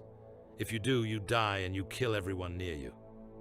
He had already lost half his regiment before they reached the nearest underhive bunkers. Men slumped in their tracks, some with their hands tearing at their own throats, others simply sagging as their organs liquefied. The puddles they left behind bubbled and hissed as the virus continued its work, reducing them further to a foul-smelling sludge that seeped into drains. In the lower sublevel, the air felt thicker but cleaner. Sealed blast doors thudded shut behind the last men through. Hale stood with his back to one, chest heaving as his armor's systems switched to closed cycle. His visor showed no immediate contamination inside. He could still hear the world dying above. The virus did not stop at flesh. It ate through crops, through animals, through microbial mats that had built up over centuries in the gutters of the hive. It spared nothing organic. Only bare rock and metal remained untouched. Then, when there was no more meat to feed on, the atmosphere itself caught fire. The ignition was started by something insignificant, a promethium store blowing, a spark from a damaged generator. It did not matter. The upper layers of air had become saturated with volatile compounds from the rotting biomass. When the spark came, the sky turned white. Fire rolled across Istvan III in waves. Whole districts went up at once, the heat front rushing ahead of the visible flames. Hives that had once housed millions became chimneys, the blaze howling up through their hollow cores. Windows and viewports exploded outward with concussive booms. People who had survived the virus, sealed in unprotected habs, died as the air around them flashed to superheated death. Streets turned into rivers of molten glass and metal. Superstructures sagged and collapsed. From the vengeful spirit, the effect was almost beautiful. The hollow showed the surface of the world glowing, molten, veins crawling outward from the hive clusters. Atmospheric readings spiked and then fell. The population counter, a simple line of script in one corner of the display, dropped faster than Livius had ever seen figures change. He knew the numbers. Billions, tens of billions. A planet's worth of human life, boiled and liquefied and burned away in a matter of hours. The official record would call it necessary. It would note that Horus had excised a rebellious world in a single stroke, limiting the spread of treachery. It would mention that he had, in an act of mercy, ensured that his own sons on the ground were sheltered in bunkers and safe zones before the weapon was deployed. The truth was uglier. In the sealed sub-level, Hale listened as his Vox picked up the last transmissions from other shelters. Some died when their recycling systems failed, when unnoticed flecks of virus had ridden a soldier's armor past decontamination and quietly started their work in the air filters. He heard those men choke and gurgle and pound on the inside of their own masks. He heard them die in the dark. Others died later. Seismic readings increasing. Came a distorted astropathic feed that must have been bouncing around the system in the minutes after the firestorm. Surface temperature now beyond safety parameters. External structures failing. Then silence. In an armored bunker deeper under the hive core, Cordis stood with his helm off and his hands clenched around the edge of the tactical table. Around him, other Astartes from the Sons of Horus, from the World Eaters, from the Death Guard and Emperor's Children, watched the Auspex readings with varying degrees of incomprehension and barely contained rage. "You are certain," Cordis said quietly, "that the Life Eater release originated from our own fleets?" The tech marine at the console did not meet his eyes. "The trajectory data is clear," he said. "The launch profiles match known. Imperium patterns. There were no enemy assets in position to deploy such a payload." "So our Lord," growled a Death Guard captain, "has just gassed his own sons." "He has sterilized a treacherous world," said an Emperor's Children officer. His voice was strained, as if he was repeating a justification rather than stating a conviction. "We were instructed where to be. He knew which units were loyal. And those of us here?" the Death Guard captain snapped, gesturing around. "What does that make us? Loyal enough to be used as bait? Lucky enough to be tolerated until he changes his mind?" Cordis felt an odd calm settle over him. It was like the moment in a battle, where you stopped trying to make sense of the chaos and simply moved. "We are alive," he said. "Others are not. That has meaning. The Warmaster has made a choice. We must decide what we do with that knowledge." Kargor's answer, when it came, was simpler. He had been in the slaughter pits beneath the Western Hive when the virus had hit. Thick walls, sealed doors, redundant air systems designed to keep the stink of blood and sweat contained had also, by accident or design, shielded him and those with him from the worst of the poison. They had heard the distant howling of the firestorm through meters of rock and ceramite. They had felt the tremors as the upper levels collapsed. When the doors ground open again, and the red and white warriors of the World Eaters climbed up into the light, they found a different world. The sky was black and orange, a lid of soot pierced by the occasional lance of lightning as weather systems convulsed. The city around them was a ruin of half-melted spires and slagged streets. Every corpse they saw in the first hour lay in a collapsed, half-liquefied heap, armor sagging around bones like a discarded shell. Kargor stood on a rise of fused rubble and looked out over the broken hivescape. The nails were quiet. For once, he could hear his own thoughts clearly. "So many dead," murmured one of his brothers. Kargor laughed. "Those who could not endure are gone," he said. "The weak, the unlucky, the ones who did not seal their masks fast enough. What remains is us, the chosen, the ones the nails favor." His captain looked at him sidelong. "Do you truly think that is why we breathe and they do not?" he asked. Kargor shrugged. "Why not?" he said. "It is as good a reason as any. The Warmaster sent the scythe through all of us. We are the heads still standing. That means something." He saw no contradiction in it. He did not think of the fact that he had survived partly by accident of assignment, of what chamber he had been fighting in when the orders came. The nails did not care for nuance. They cared that he still drew breath.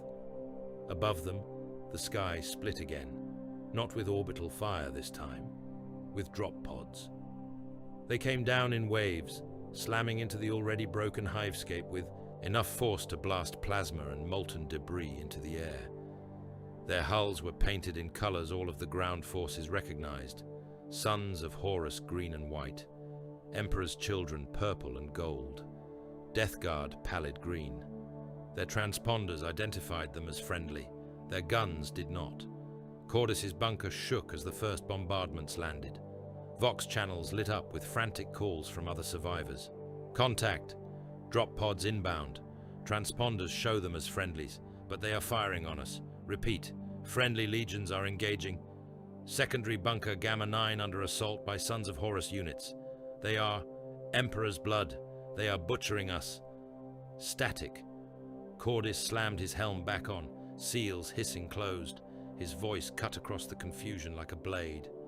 All squads to defensive positions, he ordered. We have been marked as contaminated. The fleets are executing a purge.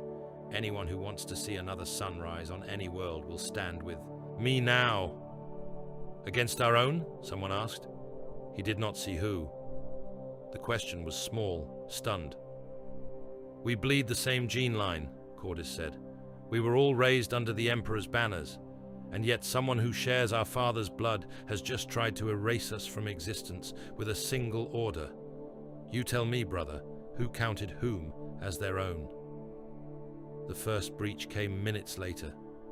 Drop pods smashed through the upper levels of the hive, their retro thrusters blasting melted dust and ash into the lower halls. Hatches blew out, ramps slamming down, Astartes surged forth. They wore the colors Cordis knew. He had trained with some of these companies. He recognized markings on pauldrons, honors won in campaigns long past.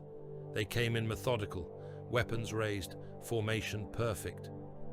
By order of the Warmaster, their sergeant voxed, all units within this sector are deemed compromised by viral contamination and potential ideological deviance. Lay down your arms and submit to cleansing. The response was a bolter shot that took him in the face. Then the first true Astartes on Astartes battle began. It was not like fighting rebels. It was not like tearing through hands and legs and fragile bones that shattered at a touch. This was armor against armor, ceramite on ceramite, gene strength against gene strength. Bolter rounds that had punched through steel like paper now detonated against pauldrons and breastplates, cracking plasteel, ripping away chunks, but not always killing. Chainswords that had scythed through crowds now jammed in the meat and armor of counterparts who drove their own blades in return. Street corridors that had already been burnt and half melted filled with new blood. Helm lenses shattered, teeth burst from broken jaws. Limbs came off in showers of sparks and gore as power blades sliced through joints. Cordis met a son of Horus, whose armor bore heraldry almost identical to his own. They had once fought side by side. The other man's eyes were flat behind his lenses as he swung his blade, aiming for Cordis's neck. Cordis took the blow on his shield, felt the jolt through his arm, stepped in, and drove his chainsword up under the edge of the other's cuirass. The teeth chewed. The vibration hammered his hand. He saw, for a had-been heartbeat, the other's face behind the mask, the flicker of recognition, of betrayal, before the helm's integrity failed, and a gout of half-liquefied organs sprayed out, coating Cordis' shoulder guard. He had never imagined what the inside of an Astartes looked like when it was forcibly externalized. It was not like a human. The organs were larger, heavier, some unrecognizable. The acid sacs burst, hissing. The secondary hearts twitched. For a brief, obscene moment, the lungs tried to draw air on their own, inflating and deflating on the floor in a grotesque parody of breath. Then someone stamped on them. Kargor drove his boot down, crushing the fallen warrior's guts into the rubble. He had thrown his lot in with the purge. His captains had relayed the Warmaster's explanation.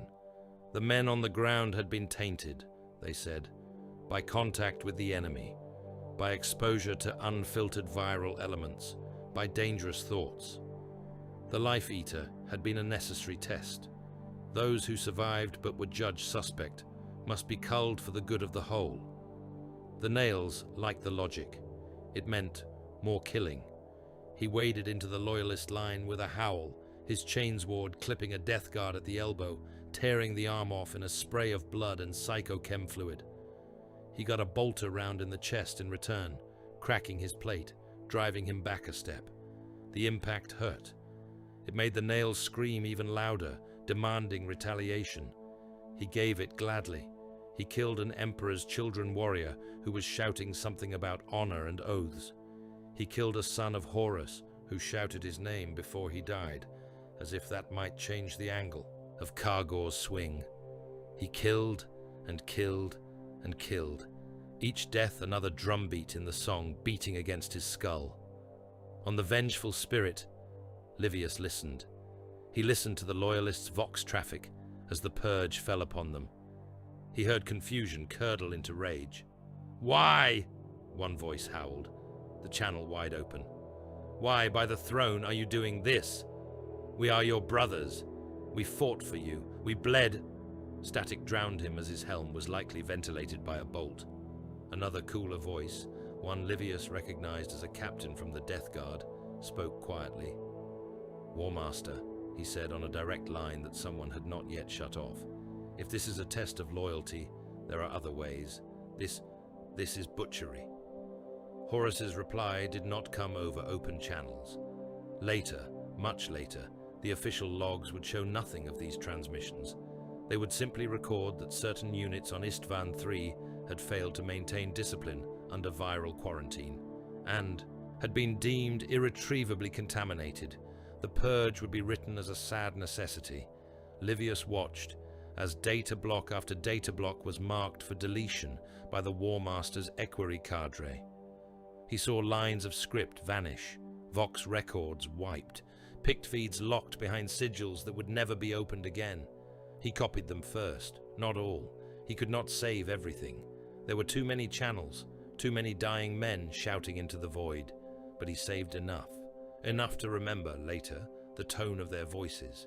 Enough to know that this had not been a clean cut, an excision of a clearly defined rot. It had been a slaughter of those whose only crime had been to stand where they were told when the bombs fell.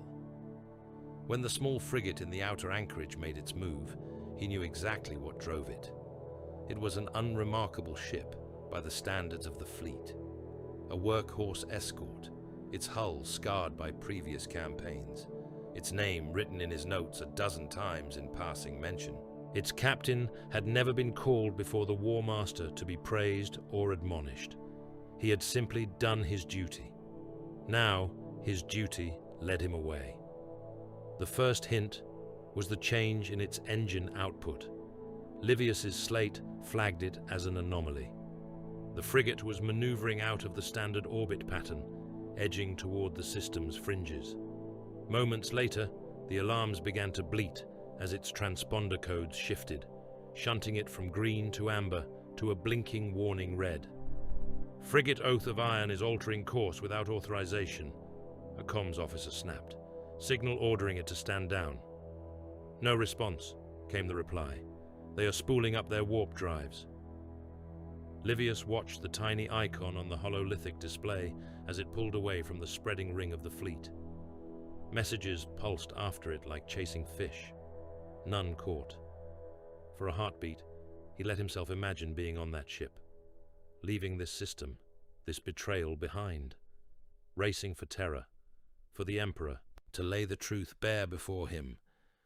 It was what any sane man would do, he thought. Warn the master of mankind that his most trusted son had just drowned an entire world of his own warriors in poison and flame. Iterator. The voice jolted him. He looked up to see Abaddon watching him from across the strategium tier. The first captain's eyes were cold as the void. "You will remain with the 63rd, Abaddon said. It was not framed as a question. "You will record these events as the Warmaster wishes them recorded." Livius's mouth was dry. "Of course," he said. The Oath of Iron flared, warp engines biting, and vanished into uncaring unreality. Pursuit ships spooled in its wake, but something in the flux of the Imperium twisted, and their traces were lost. Whether it had reached Terra, whether its message had been heard, no one on the vengeful spirit yet knew. Livius could have asked to be on that ship. He knew it. Some fragment of his mind clung to the idea that if he had gone to the right officer at the right time, he might have found a place on that escape. Instead, he stayed. He told himself that someone had to record what was truly happening at the Warmaster's side. Someone had to remember more than the official communiques and the cleansed, heroic lines that would be presented to the Imperium at large. He opened his private log once more. "Istvan," he wrote, "is the first time I have seen a world killed not out of necessity, but as a knife across the throat of trust. The legions bleed their own now. We call it quarantine, purge, correction.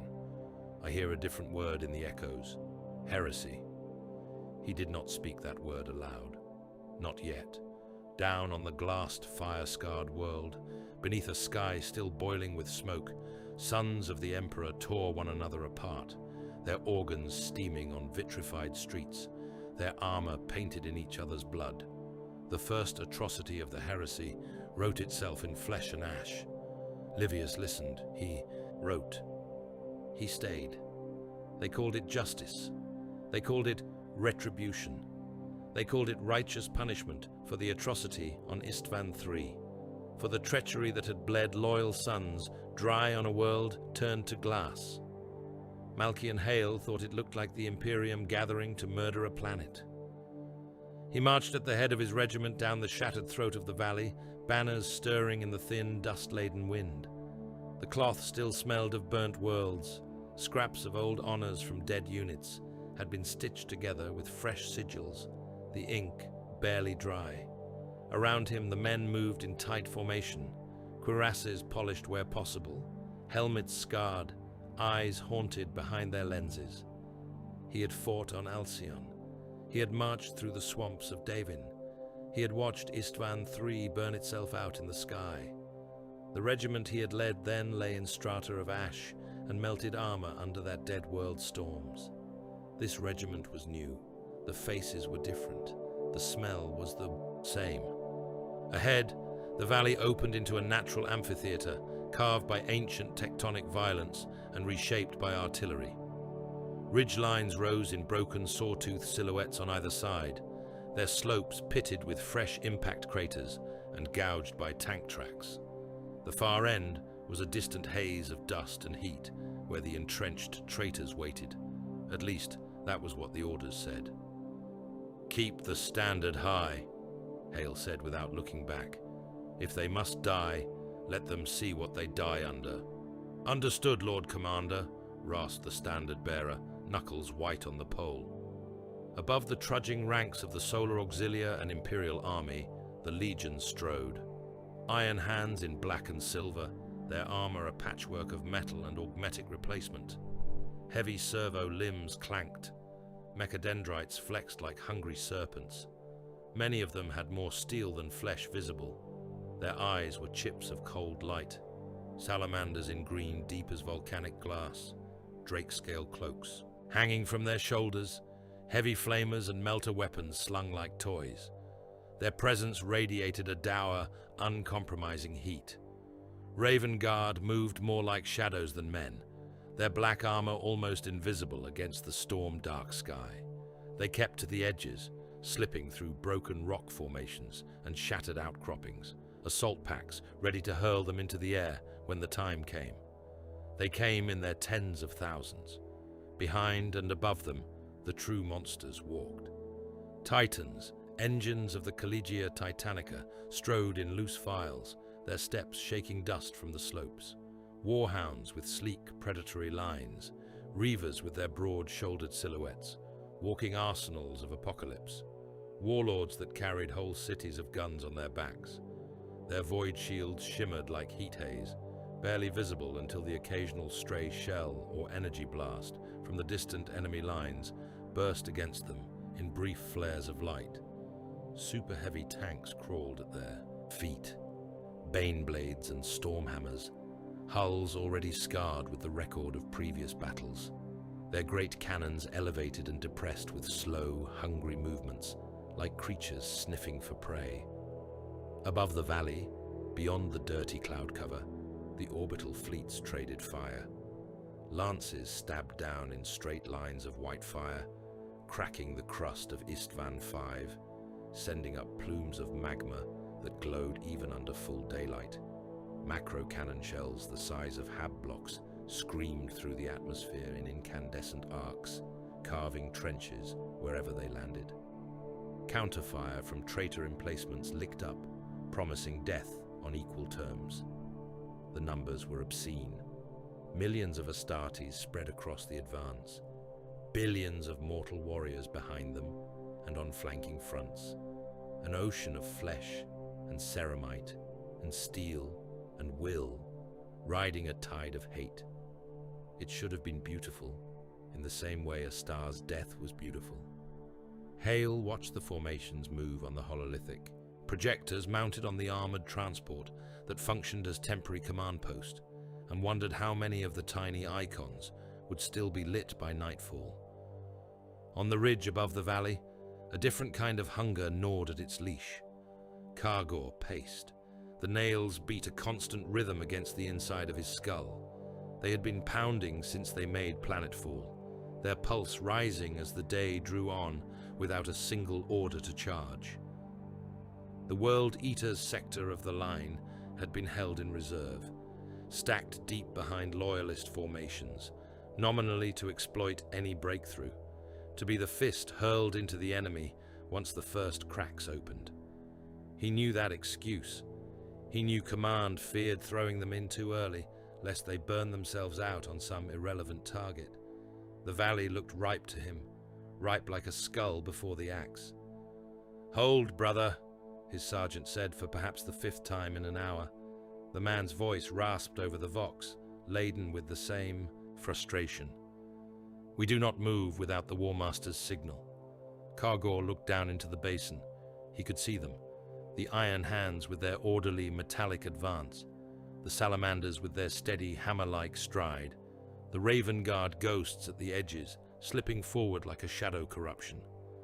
Behind them marched the mortals, banners fluttering, some bearing the sigils of the same regiments he had seen bleed under different suns.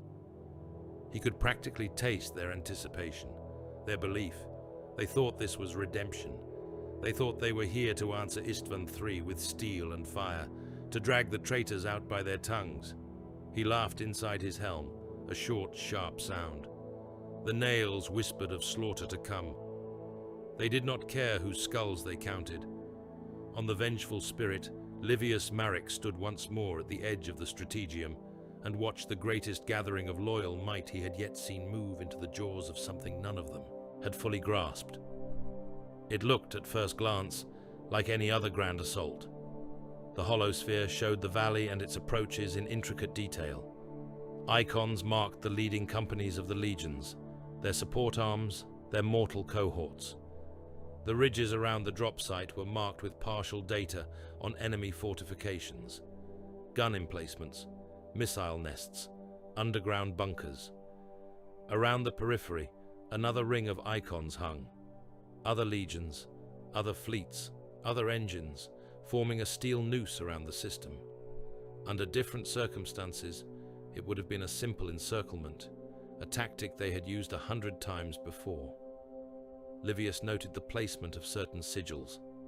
This legion here, that one there, names he knew, Iron Warriors, Night Lords, Word Bearers, Alpha Legion, all ostensibly sworn to the Emperor, all summoned by the Warmaster for this most necessary of campaigns. He licked dry lips. His fingers trembled faintly on his slate. Ferrus Manus, Vulcan, Corax, names of Primarchs, of demigods, marching into that valley with their sons. He had never stood in their direct presence. He had only seen them in Picts and Vox captures, in other remembrances accounts. But he knew what they were, what they represented, each one a pillar of the Great Crusade. They moved now, as if into a triumph. "Look at them," said a voice behind him. Livius turned to find Horus himself watching. The Warmaster stood with hands resting lightly on the rail that encircled the central hollow. His armor had been freshly polished, though the scar from Davin still lay dark along his chest, visible where the plates shifted. His eyes traced the arcs of advancing icons with a focus that made the rest of the world fade. "It is almost enough to make a man believe in permanence," Horus said. "All that strength, all that unity. It would be easy to pretend it will last forever." Livius swallowed. "We are about to make it last, my lord," he said carefully. "Once this treachery is stamped out, the legions will stand united again. The Emperor's will, the Warmaster's hand. The galaxy will see that rebellion is not tolerated." Horus smiled slightly. "That is one way to phrase it," he said. "Write that down, Marek. Posterity will appreciate the poetry." Livius managed a weak smile of his own, though his stomach twisted. He looked back at the hollow. Tiny glyphs marked the positions of the loyalist primarchs as they pushed forward. A cluster of salamanders around one, glowing with metaphorical heat. A wedge of iron hands around another, their formation sharp as a cutter. The Raven Guard coalescing like subtractive shadow around a third. On the surrounding ridges, the other legions waited. The signal came without fanfare. No whispered code word over the general vox. No ritualized phrase. Somewhere in the deep workings of the vengeful spirit, in the secure channels that linked Horus to his chosen conspirators, a single command. Rune changed from dormant to active. In gun batteries on orbiting ships, in the hull wombs of titans, in the hearts of super-heavy tank formations and artillery parks dug into the ridges, machine spirit stirred. Cordis Val saw it in the blink of an eye. He had been standing on the scorched lip of a ridge above the opposite side of the valley, helm off, watching the loyalist advance through the magnification of his optic implant. The air was hot against his scarred skin, carrying the distant roar of engines and the crackle of lass and bolt fire. He could see the forward elements of the salamanders pushing into the deepest part of the basin, their flamer teams already vomiting sheets of burning promethium into enemy bunkers. Raven Guard attack squads were dropping into the deeper trenches like razor birds, tearing out anyone who survived the first onslaught. Behind them, the iron hands moved like a steel tide, their footsteps measured, their firing patterns exact. He had felt something like pride, an echo of old loyalty, watching them. Whatever else could be said of the Imperium, it forged effective killers. Then the rune on his forearm display flicked from amber to red. All across his command net, identical glyphs flared into life. He heard the change in base vox traffic, the subtle shift in tone as officers' voices firmed as they snapped out orders that they had been waiting on. Primary batteries, reinterpret fire solutions, new coordinates inbound. Titans, adjust main guns, new targets designated Alpha through Omega. Artillery, load anti-armor, anti-personnel, confirm target identifiers. Cordis inhaled slowly. He looked through his magnification one last time, taking in the sight of those advancing legions, of the mortal regiments trailing after them, their banners bright. He noted the banners of Hale's reconstituted regiment, the patchwork of past glories flapping above their heads. Then he reached for his helm. On the valley floor, Hale heard the first hint as a change in the background thunder. Artillery had been falling all day. The traitor emplacements were stubborn, digging in deep, sending shells and rockets and plasma bolts down into the basin even as the loyalist legions advanced. The noise of it had become a constant storm, a pressure wave that lived in his bones. Now, a new note entered the chorus, a deeper, more sustained roar. He had heard it before, on worlds where the Imperium had chosen not to take cities intact, but to smear them across the landscape. It was the sound of macro-artillery opening up in earnest, of ship-mounted guns lending their weight to ground targets. Down! He began to shout, instinct overriding thought. Take! The world above him detonated. Shells the size of buildings screamed down from the ridges behind. They did not strike the enemy lines. They bracketed the leading edges of the loyalist formations. A macro shell landed among a company of iron. Hands not 200 strides from Hale's position. For a heartbeat, he saw their outlines, black and silver in the dust. Then light and sound obliterated them. The shockwave hit like the hand of a god. Hale was lifted off his feet, armor screeching as he was flung into a trench wall. His visor went white, then black, then slowly faded back to a smeared blur of colors. His ears rang, his rebreather wheezed. The taste of dust and blood filled his mouth. He forced himself up, limbs shaking. His men were scattered like dolls, some trying to rise, some not moving at all. The banners were down, poles snapped, cloth flapping feebly in the stink of propellant. "Report," he tried to vox. Only static answered. He staggered to the edge of the trench and looked out. Hell had descended on Istvan V. The ridges all around the valley were vomiting fire, macro cannon and earth shakers, missile racks and plasma projectors, all aimed inward. Shells fell in patterns that had nothing to do with suppressing a distant foe and everything to do with saturating a killing field. Salamanders vanished in gouts of fused rock and armor.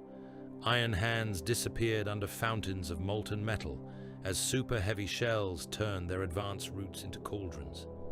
Raven Guard, caught in the sky, was swatted from the air by barrages that cut whole swathes of atmosphere into burning sections.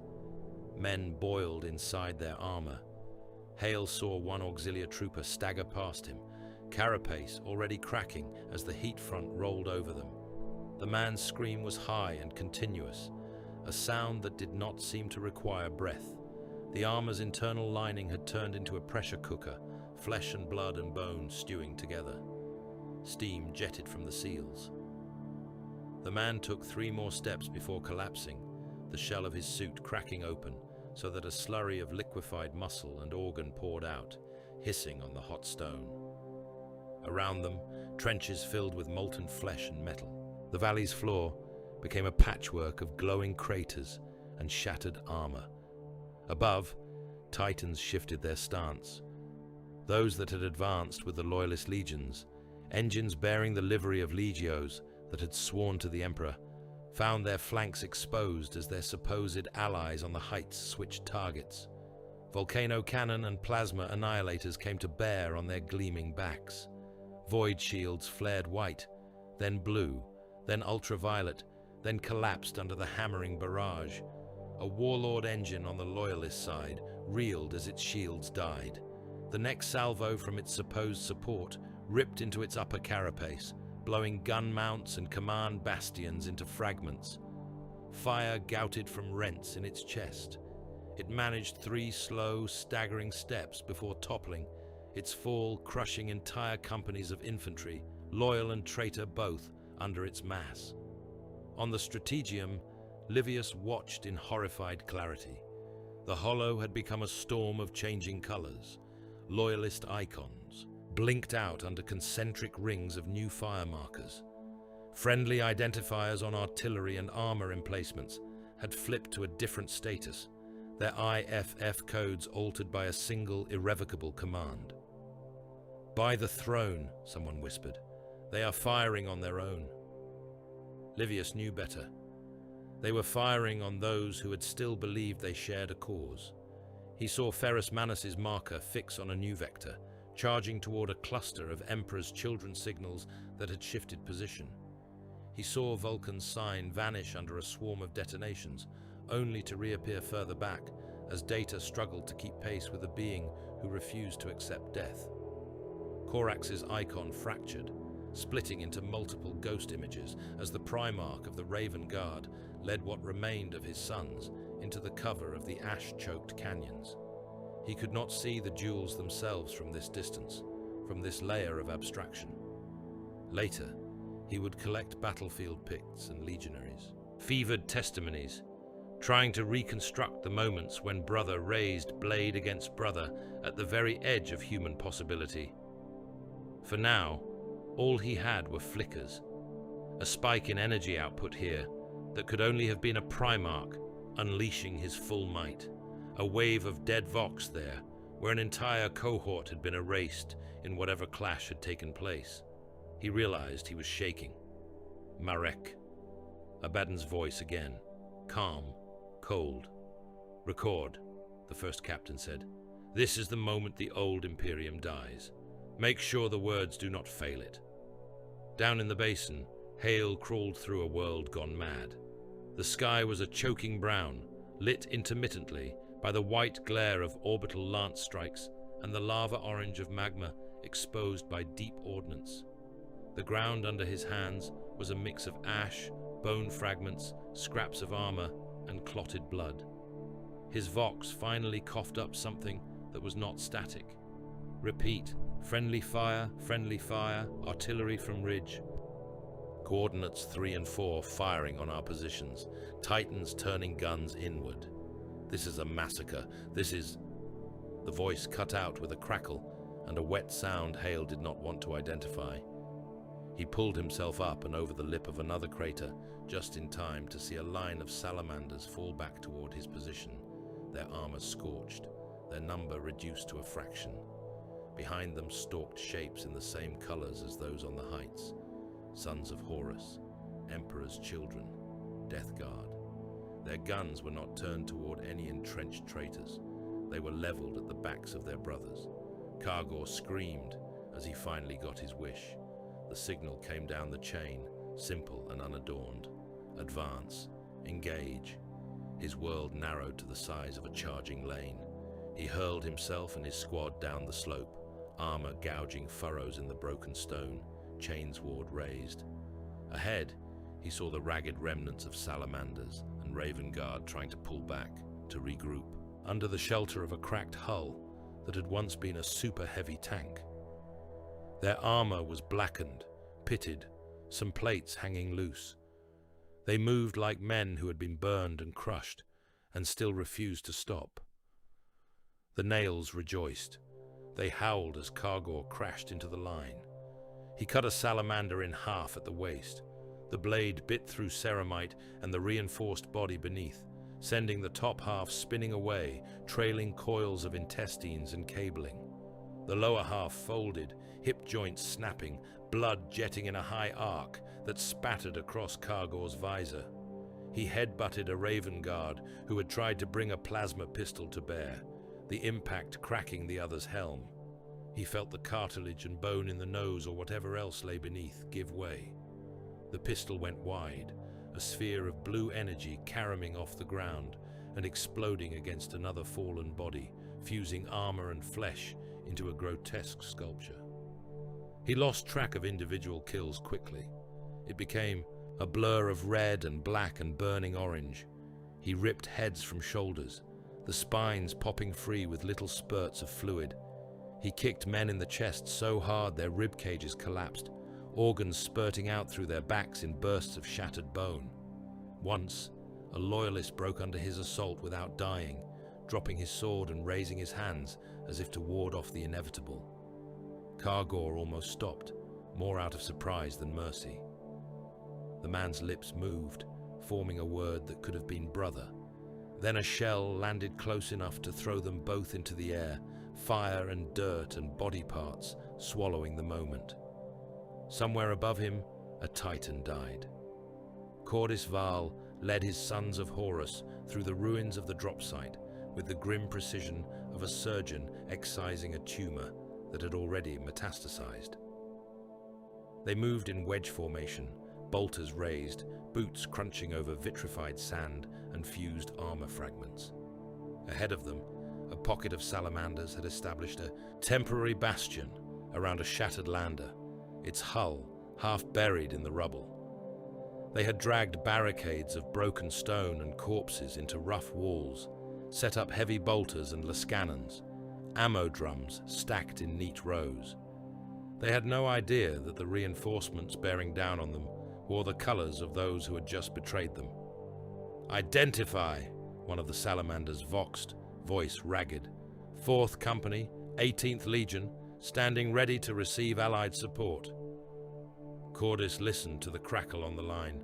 He did not answer. He could hear his own heart pounding, feel the weight of every step. "Target that voice," he said to his sergeant. "First volley, no warning." They crested the last ridge and opened fire. Bolter shells stitched through the defenders on the barricades, detonating against green armor, blasting chunks of ceramite and meat into the air. Heavy bolter crews died where they stood, the barrels of their guns twisting as they were struck mid. Burst. Lascrewmen exploded into red mist and charred fragments. One salamander staggered forward, his chest a ruin, primary heart gone, secondary pounding furiously in a futile attempt to keep dead flesh moving. He raised his flamer and belched fire into the advancing sons of Horus. The flames washed over Cordis's shield, licking at his greaves, leaving streaks of soot and melted paint. He felt the heat, but his armor held. He put 2 bolts into the salamander's helm, ending him. Within minutes, the bastion was gone. What remained were heaps of dead, their bodies piled against the wreckage like sand drifts. Cordis walked among them in the fading smoke. He recognized a face here and there, a man he had seen at joint briefings, a warrior he had once toasted after some distant campaign where they had fought side by side against some nameless alien horror. The memories felt distant now. They seemed to belong to another life. He stepped over a heap of bodies. Limbs stuck out at odd angles. Armor was cracked. In one place, a severed arm still twitched, the hand clenching and unclenching slowly as residual neural impulses fired. He crushed it under his boot without thinking. A salamander lay propped against a chunk of hull plating, his breastplate torn open, both hearts torn apart. He was clearly dead. His eyes were open, staring at the sky. His mouth was half open too, dried blood crusted at the corners. Cordis found himself wondering what the last thing he had seen had been. A brother's turned gun, a shell falling from above. The realization that everything he had believed about his allies had been a lie. He looked up. The sky over Istvan V had taken on a new wrongness. Here and there, flickers of unnatural color danced at the edges of clouds. The light bent strangely at odd angles, as if something behind the atmosphere were pressing against it. Astropathic reports had already begun to come in, ragged and incomplete, speaking of turbulence in the warp beyond the system, of storms gathering, of the Astronomican's light being refracted, twisted. The ruin storm was waking. Livius would write about it later in broken sentences. He would collate the testimonies of navigators who had felt the sea of the Imperium boil, of astropaths who had gone blind as they tried to look through the forming tempest. To Hale, crawling through a field of the dead, it was just an odd taste in the back of his throat, a prickling of the skin. To Cordis, looking up from the corpse of a fallen salamander, it was another mark of the galaxy's fabric tearing. He moved on. Hours later, the slaughter began to thin. The Primarchs had clashed and bled, and, in Ferrus Manus's case, died. Vulcan had been lost and found and lost again in a confusion of death and strange survivals.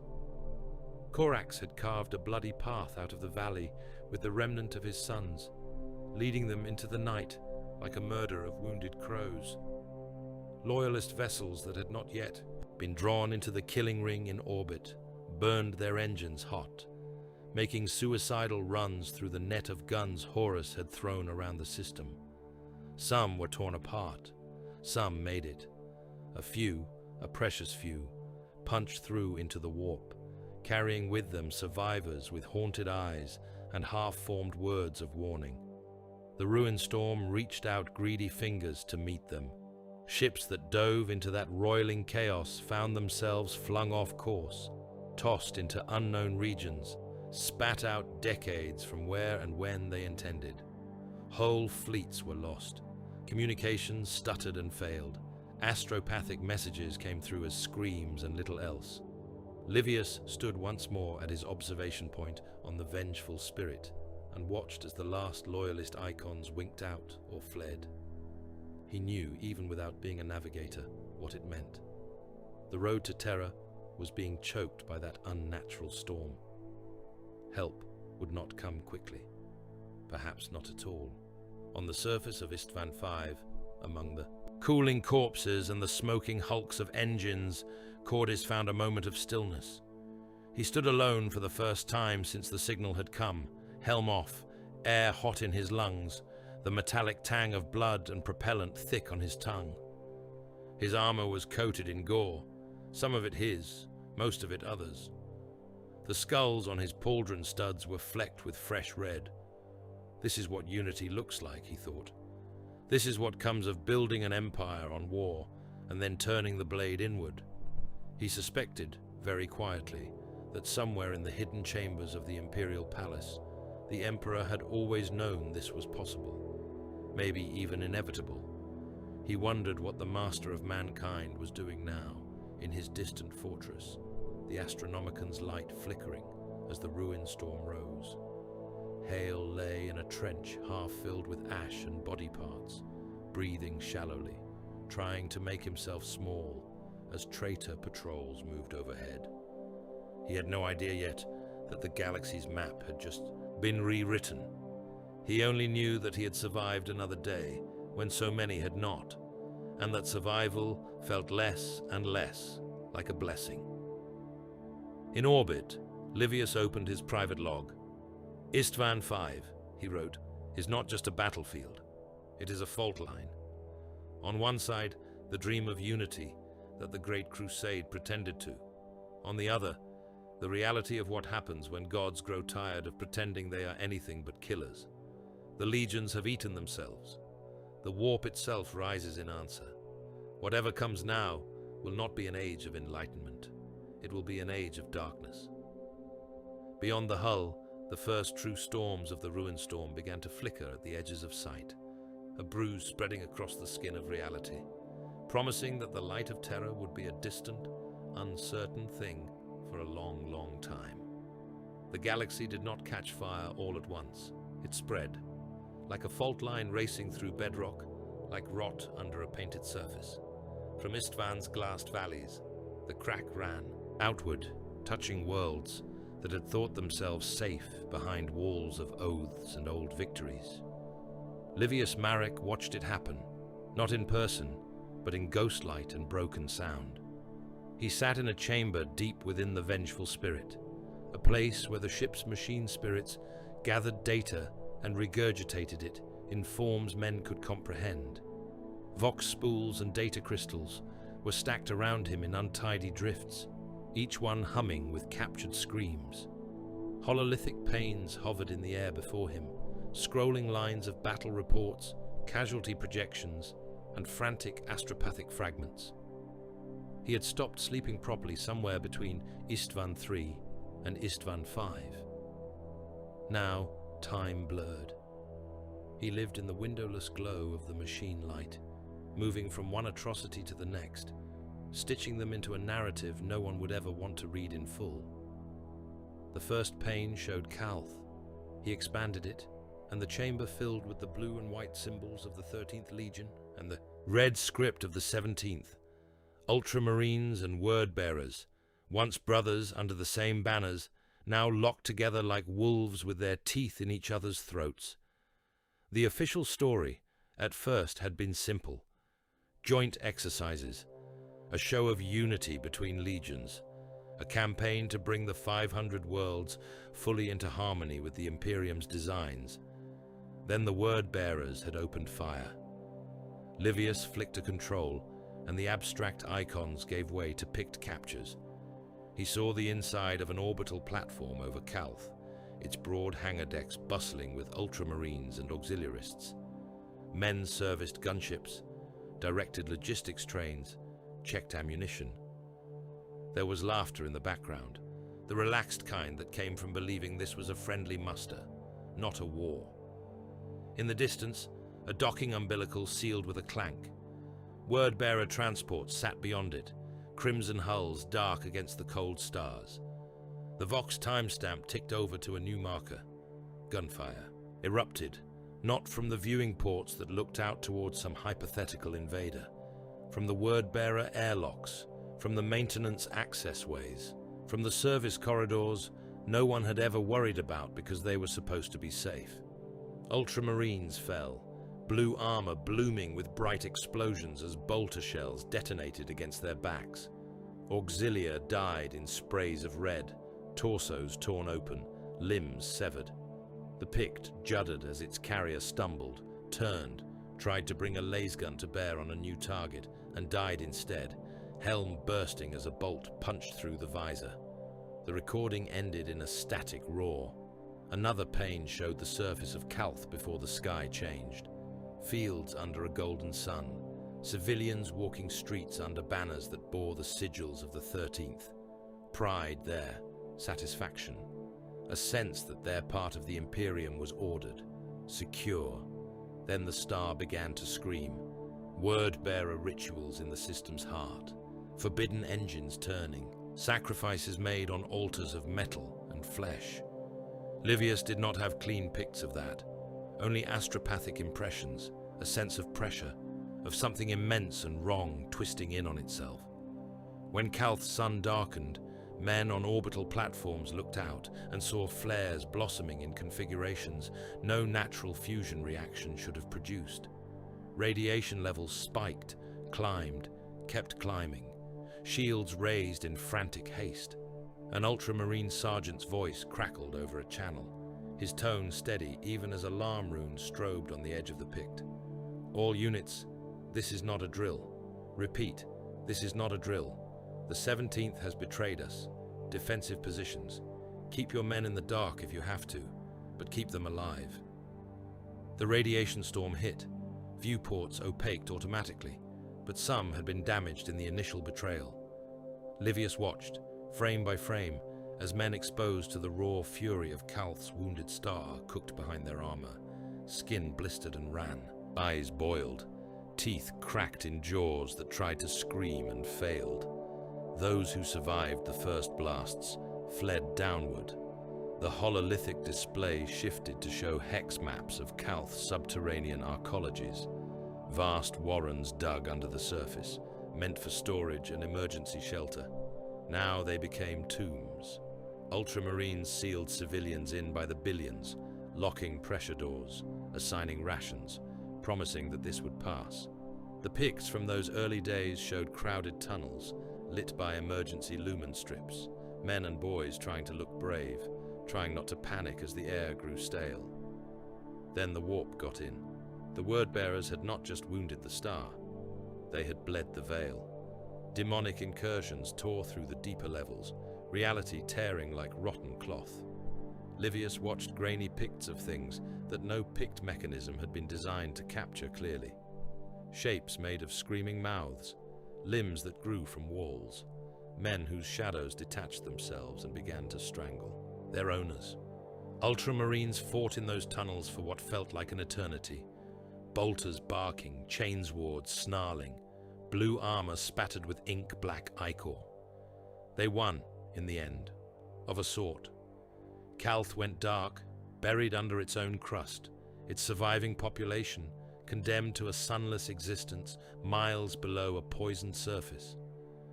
The official communique would call it a strategic withdrawal and containment.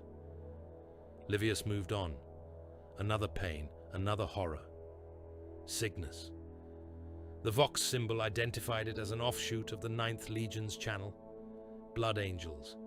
The timestamp placed it after they had translated into a system they had been told was in need of liberation. The first feed was from the bridge of a strike cruiser, mortal serfs at their stations, red-armored giants standing behind them, eyes fixed on the screens. The planet below filled every view, an ugly red jewel wreathed in storm clouds. Sensor readings skittered and failed. Auspex ghosts flickered. The machine spirits whined like animals that had been beaten once too often. "This is wrong," one of the Blood Angels muttered. "The light is wrong. The air is wrong." Then the veil tore. Livius saw it in the way the stars around the planet shivered. in the way the Pict's resolution broke down for a heartbeat, lines smearing, colors bleeding. When the image stabilized, there were shapes in the void that had not been there before. Vast, reeking presences that no engine had logged. The next feed showed the surface. A mortal trooper stood in the ruins of what had once been an elegant spire, vox bead glued to his ear, weapons slack in his hands. The sky above was bleeding, not metaphorically. Actual blood, thick and dark, fell from clouds that boiled in impossible patterns. It pooled in craters, ran down the sides of shattered buildings, turned dust to rust-colored mud. Sanguinius descended through that sky. The trooper's picked unit struggled to keep him in frame. One moment, there was only a distant glimmer against the storm. The next, the great angel was there, wings spread wide, every feather tipped with fire. He was beautiful, terrifying. His armor shone with a light that was not reflected from any sun. His face was the face from 1,000 Imperial victory art pieces, rendered in living, moving flesh. Then he moved. The Pict juddered as reality seemed to lurch around him. He crossed impossible distances in heartbeats, a blur of white and gold that left after-images burned into the air. Demons rose to meet him, towering things with too many horns, too many teeth, bodies made of smoke and hate. His spear flashed. Their heads came off in streaks of black fire. Wings shredded, claws snapped. Every time his blade struck, something in the world bled. The trooper's voice, shaking, narrated in half-formed phrases. He is cutting the sky, the man whispered. He walks like a dream that hurts to look at. Father Emperor, he is killing everything that comes near. He cannot be. The feed ended when a stray blast of warp fire licked across the camera, melting its casing. Livius sat back, breathing hard, as if he had been the one running, the one fighting. His hand shook slightly as he reached for the next spool. He could have stayed in those distant horrors forever, sunk into the role of archivist of the damned, but the war was not content to happen at a distance. Cordis Val's world became red dust and iron. The schism of Mars dragged him into its gravity, whether he willed it or not. The Warmaster's war needed forges, and the forges of the Red Planet were tearing themselves apart. His strike cruiser hung in orbit over a world gone mad. Below, the surface of Mars was a patchwork of cratered manufactoria, glowing caldera, and sprawling forge complexes. Once, the place had been a hymn to ordered industry. Now it sang only of civil war. 2 Titan legios met on the flats outside a manufactorum that had built engines for the crusade since before most men on the vengeful spirit had been born. Loyalist engines bore the sigils of ancient compacts with Terra. Traitor engines had repainted their heraldry in new colors, some already bearing crude symbols of worship that had nothing to do with the Omnissiah. Livius did not see this battle. He read Cordis's later report, couched in the dry language of strategic assessment. Cordis himself remembered it in bone-jarring detail. He led his sons of Horus in support of a traitor legio, providing close assault cover while the engines traded blows. The ground was a sea of broken machinery. Conveyor lines lay twisted and blackened. Assembly halls had been shattered. Lava seeped from broken crust in thin, glowing rivers, pooling in pits where once men had labored. Above, 2 warlords closed. Their guns spoke words of apocalypse. Volcano cannon tore chunks out of each other's carapaces, flaying armor away to expose frameworks of adamantine and the flicker of internal power conduits. Plasma annihilators spat suns, washing across void shields that flared and died. Every hit killed more than metal. Crew died in their hundreds inside those engines, pulped by impacts, roasted by flash fires, shredded by feedback. The manifolds that linked them to their princeps howled as centuries of worship and habit were torn in an instant. Cordis saw one engine stumble as a lucky shot from a loyalist counterpart sheared away its left arm. The great plasma cannon fell, crashing into the manufactorum below, smashing through roof and floor alike. The priceless machine lines inside were reduced to wreckage and molten slag. Men died in droves, crushed under falling girders, drowned in sudden floods of liquefied ore. The warlord did not fall. It staggered. It kept moving. It leveled its remaining weapons and fired until its own reactor finally went. When it did, the explosion cracked a crater deep enough to swallow an entire armored regiment. Another day, on another world, a manufactorum ocean literally boiled. Lakes of molten metal, kept on the edge of solidity by constant machine attention, went out of control when their custodians turned on each other. Whole foundries sank under tides of glowing steel. Human workers, bond thralls and tech adepts alike were swept away, their bodies reduced to cinders in instants. The screams echoed over Vox long after their throats were gone, as machine spirits relayed the dying inputs of their operators. Kargor did not care about machine screams. He cared about the sound of skulls cracking. Angron led the World Eaters on a string of campaigns that would have been called genocide if the word had not become too small. Worlds that had once greeted the Imperial Eagle with cautious hope were revisited, their people told that they had shown insufficient zeal, insufficient obedience, insufficient gratitude. The punishment was always the same. On one such world, Kargor walked through a city that had been turned into an arena. Every street was a killing ground. Every plaza was a pit. The World Eaters had herded the population into rough circles, forcing them to watch as their champions were torn apart for their master's amusement. Kargor stood in the center of a broad avenue, boots planted on cobbles slick with blood. Around him, fallen bodies stacked in layers. His armor was almost black with gore, red and white completely obscured. The nails pounded a steady, satisfied beat. His breath rasped loud in his own ears, exhilarated and slow. He had been fighting for hours, days perhaps. Time blurred when the nails were pleased. "Next!" he roared, voice amplified, echoing off stone. A man was pushed forward from the terrified crowd, shoved into the killing lane with the butt of a bolt pistol. He stumbled, nearly fell, then caught himself. He had no armor. His clothes were soaked with someone's blood. His eyes were wild. Kargor beckoned. "Come on," he said. "Show me your courage. Make it interesting." The man screamed something in his own language and charged. He swung a length of pipe at Kargor's helm, putting all his muscle, all his rage, into the blow. Kargor let it land. It rang off his ceramite with a tiny, pathetic clang. It did not even jolt his neck. He laughed, then reached out and took the man by the throat. Fingers closed, crushing windpipe and spine. He lifted the struggling body off the ground with one hand, legs kicking frantically. Then he squeezed until vertebrae popped. He tossed the corpse aside like waste. Behind him, skull piles rose. World Eaters had set them up at every crossroad.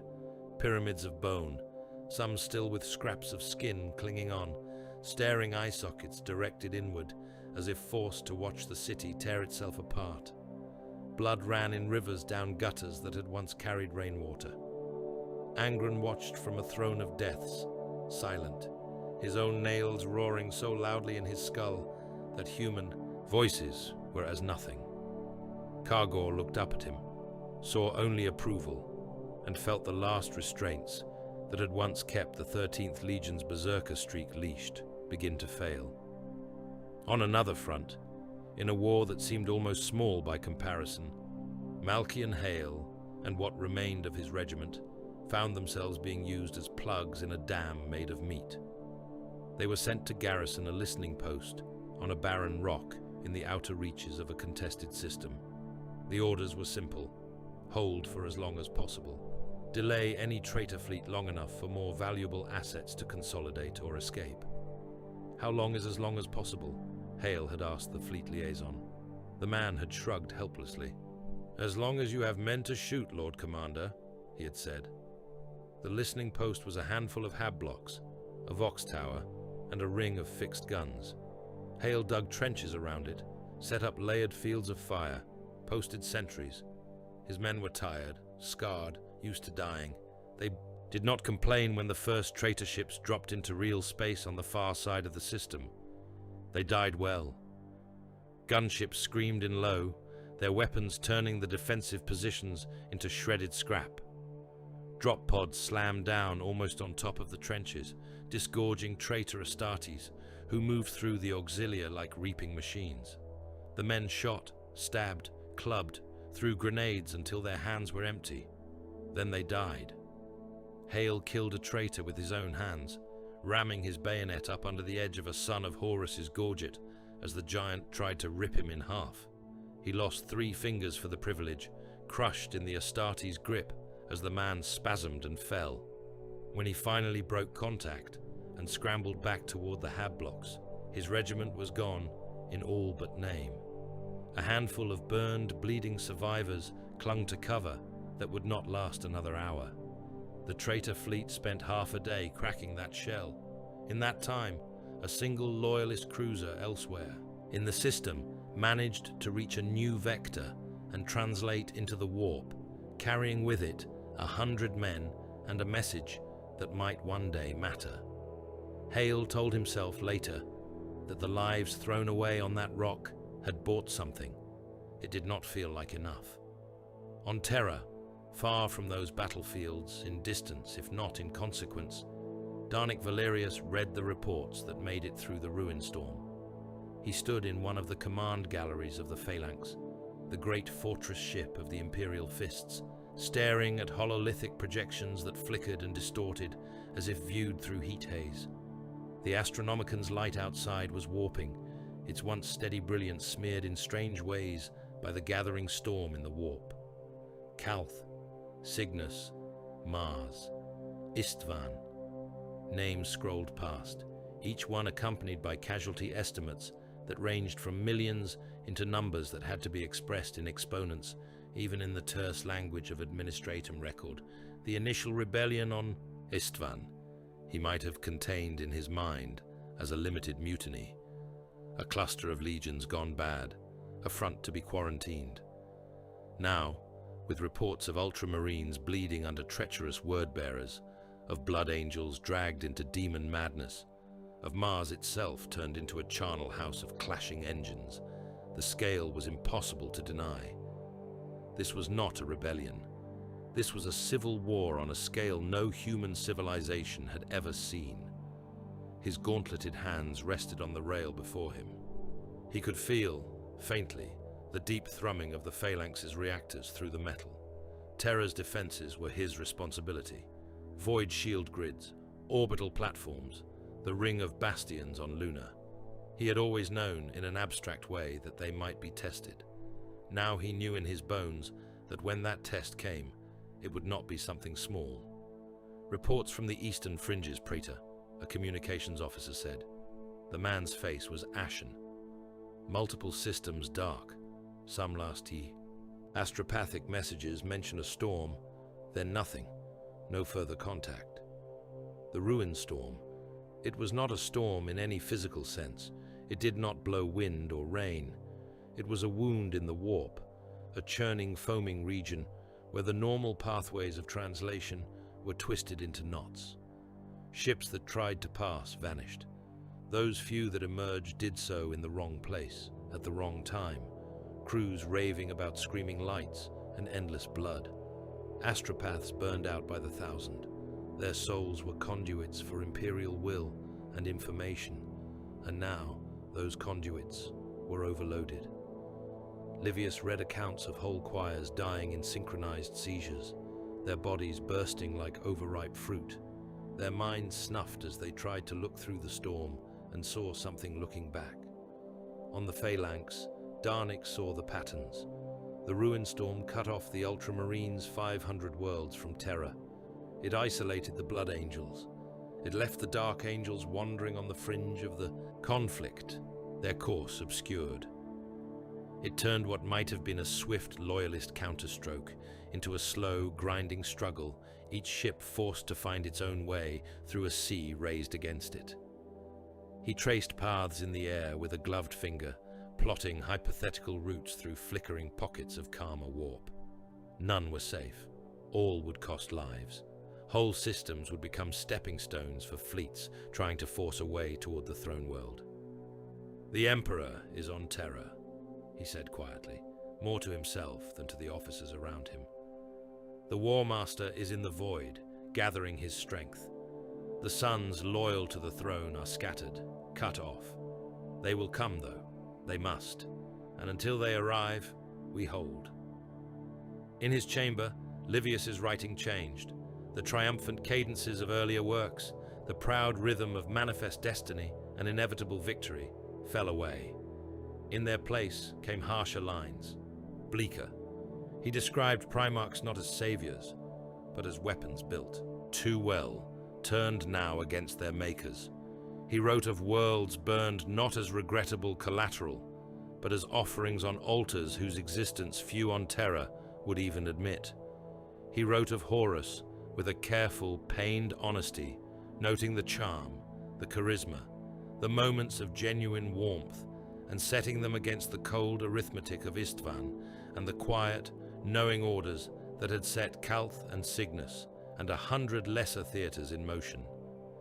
He wrote of Sanguinius as an angel with blood on his wings, of Guilliman as a statesman trying to salvage a map that had been set on fire, of the Lion as a hunter whose true loyalties were harder to read than any cipher. He encrypted those passages. He hid them in layers of code that he told himself would one day be cracked by someone who needed to know. For now, they remained his private confession. Somewhere beyond the ruin storm, loyalist fleets gathered. Robert Guilliman, Sanguinius, Lionel Johnson. Names that had once meant glory now took on a new weight. They were not advancing to add new worlds to the Imperium. They were trying to reach its heart before it was cut out. Livius had no clear pics of their councils, only astropathic impressions and the stark facts of fleet movements. He knew that on Macraga and elsewhere, they stood around tables, not unlike the ones on the Vengeful Spirit and the Phalanx, staring at maps that looked less like battle plans and more like wounds. They chose paths that led through hell, warp routes that had been marked as hazardous even before the storm now became lifelines. Fleets translated into regions where the Imperium churned with warp fire, where demons clawed at the hulls of ships, where navigators bled from their void-marked eyes as they tried to see through madness. Every translation cost them ships. Every arrival point scattered their formations, forcing them to regroup under fire. Worlds they had never planned to visit became battlegrounds as they fought off traitor. Flotillas, demonic infestations, local uprisings stirred up by the spreading chaos. They burned worlds to light their way. Livius pictured it. The 13th Legion pacifying a rebellious system not to claim it, but simply to secure a refueling point. The 9th Legion purging a warp-tainted planet and leaving it a smoldering ruin, because leaving enemies behind would be worse. The 1st Legion moving like a shadow in the dark, their actions recorded only in gaps, where traitor fleets had been expected and did not appear. He imagined Hale, or a man like him, looking up from another trench, another burning street, seeing new banners on the horizon and having no idea whether they would bring salvation or another flavor of doom. He imagined Cordis, somewhere in the Warmaster's orbit still, watching the loyalists force their way through the storm and wondering when the blade would finally turn in his own hands. The galaxy burned, from Calth's dark tunnels to Cygnus's bleeding. Skies, from Mars' shattered forges to nameless frontier worlds ground under the treads of armored columns, fire and blood became the only reliable constants. On Terra, Darnic Valerius tightened the ring of steel around the throne world, knowing in his marrow that all of this was prelude. The real storm, when it came, would make even these nightmares look small.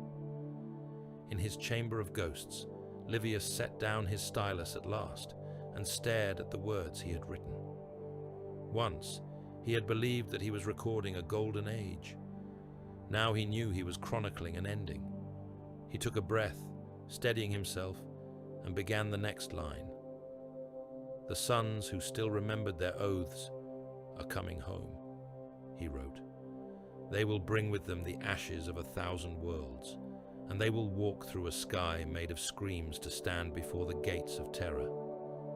Whatever lives beyond that day will not be the Imperium that left old Earth in triumph. It will be something forged in fire and treachery, in angelic blood and mortal bones." Outside, unseen, the ruin storm boiled.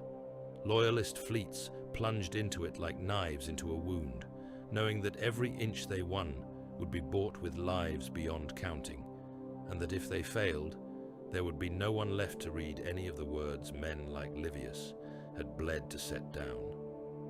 The war stopped being a series of battles and became a weather pattern. Storm fronts of iron and fire rolled across the stars, breaking over some worlds, skirting others, always leaving behind the same sediment of ash and bone. There were victories, yes, if you narrowed your vision enough, if you looked only at one ship, one regiment, one street. On the scale of the galaxy, everything was loss.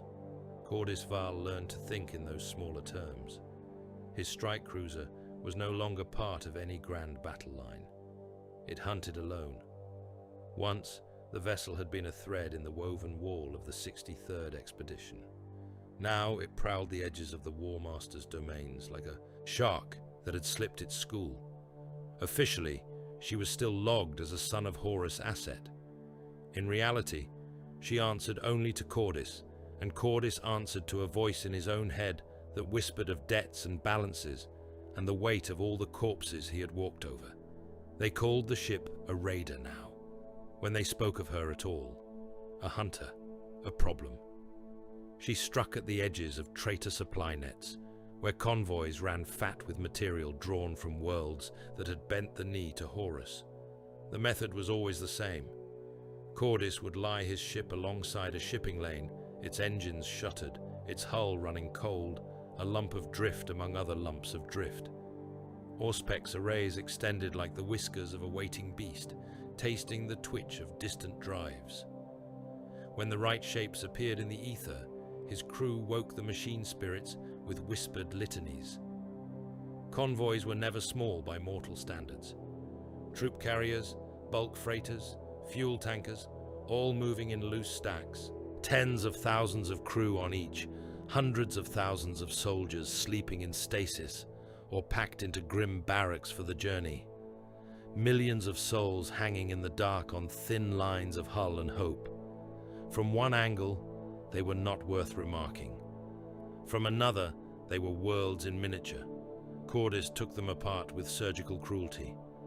The first volley would be silent, torpedoes guided by auger ghosts, cutting in at oblique angles, targeting engines and reactors rather than armor. The first explosions came not as blazing flares in the void, but as sudden changes in vector and heat signatures, drives going from ordered thrust to nothing in a blinking instant. A freighter would drift. Its escorts would turn to cover it. That was when the second wave came, macro shells and lance beams walking across hulls, turning bridge towers into vapor, cutting through compartments filled with sleeping men. He did not always close to boarding range. There were only so many warriors on a strike cruiser, even with a full company of Astartes and a swollen complement of pressed mortal armsmen. He preferred to kill from a distance, to leave broken hulks spiraling into the dark, their life support failing by degrees, as unseen fires ate along cable runs and power conduits. Occasionally, he took a prize. Then, his warriors would punch into corridors full of choking smoke and terrified crewmen, moving through the ship's metal intestines with the mechanical grace of practiced murder. They killed anyone in their way, They left behind bulkheads painted with arterial spray and the occasional scrawled mark in high Gothic that simply read, "Traitor." The traitor in question was never specified. That was the point. "Another convoy gone," his first officer reported one cycle, as wreckage drifted in fields of glittering ice and twisted metal outside. "The tally from this sector will be noticeable." "It will be ignored," Cordis said. He stood at the viewing port, helm clamped to his belt, eyes on the tumbling graveyard. "The Warmaster burns lives faster than we can rob him of them, but every missing ship is a little less ammunition, a little less fuel, a regiment that does not arrive, a Titan that never gets refitted." "And we?" the officer asked. "Where do we stand, Captain? On whose ledger?" Cordis did not answer. He watched a shattered troop carrier slide across the stars, its internal compartments venting thin streamer trails of atmosphere. Somewhere inside that carcass, men were dying without knowing whose justice had fallen on them. On a different front, under a different sky, Malchin Hale tried to balance a very different ledger. The fortress world did not have a name that mattered. On the maps of the wider Imperium, it was a number and a designation. A bastion on a vulnerable flank, a place designed to slow an enemy long enough for more important assets to move. Its surface was a patchwork of gun emplacements, hardened, habs, and barracks, carved into bedrock. The soil that did exist was thin, clinging to rocky ridges and gullies in a way that spoke of long-term abuse. Once, Hale supposed, it might have been something else, a mining world, an agri-colony. Now it was a wall. 3 times the traitor fleets had broken on it. 3 times they had been beaten back by overlapping fields of fire and sheer, mule-stubborn refusal to die. Each time they had taken something with them. A district flattened, a continent stripped, a regiment's worth of men ground down to bones and scars. On the 4th approach, the orders came down from higher. Life Eater.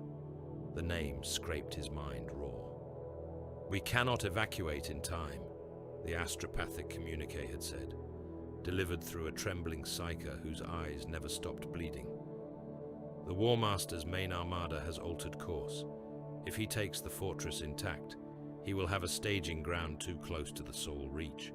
The world is to be denied to him. Use all means necessary. All means." Hale had stood in the command nexus, staring at the rows of blinking rune keys that controlled the fortress's internal arsenal. Among them, sealed behind safeguard sigils, were the virus warheads, weapons identical in essence to those that had stripped Istvan of life.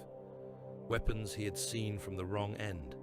He knew what they would do, not in abstract numbers now, but in the memory of a man dropping in front of him, armor filling with liquefied organs, of a sky catching fire. "Population?" he asked quietly. The quartermaster checked, eyes flicking over a data slate. "A little over 5 billion, Lord Commander," he said. He swallowed. "Most concentrated in the fortress hab bands, some still in the lower civil sectors." Hale closed his eyes. 5 billion. Men, boys, old officers who had given their lives to service. Families dragged here generations ago to serve the guns. Administratum drones, smiths, priests of the Imperial truth, who had come to preach and had stayed to fight, all in the way. He thought of what would happen if Horus took this place whole, what these people would be turned into under his banner. How many more would die further in if this bastion fell? He opened his eyes again. "Prepare the payloads," he said. His voice sounded dead in his own ears. "Relocate as many as you can to the polar bunkers. Seal them. Fire at my word." They did. Men ran. Families were herded. Alarms screamed. Trains that had carried munitions now carried packed crowds towards shelters that were never meant for this many bodies. There was no way to save everyone. There was never going to be. Hale stood before the launch panel with his hand hovering above the final rune. His adjutant, a man who had followed him through too many hells to count, looked at him with eyes that held accusation and understanding in equal measure. "If you hesitate," the adjutant said, "none of this matters. They will all die under Horus instead." Hale thought, not for the first time, that there were no good deaths left in this age, only choices between different flavors of atrocity. He pressed the rune. In the upper atmosphere, the virus warheads bloomed. What happened on that fortress world was a smaller echo of Istvan, but no less obscene. The virus ate through huddled hab blocks, through barracks, through streets where men who had never held a weapon died with the same terrible efficiency as those who had worn uniforms their whole lives. The sealed bunkers at the poles held for a time, then failed. The life support systems had not been built to keep out a weapon designed to turn the air itself into meat's enemy. By the time the traitor fleet arrived, the world was a dead husk.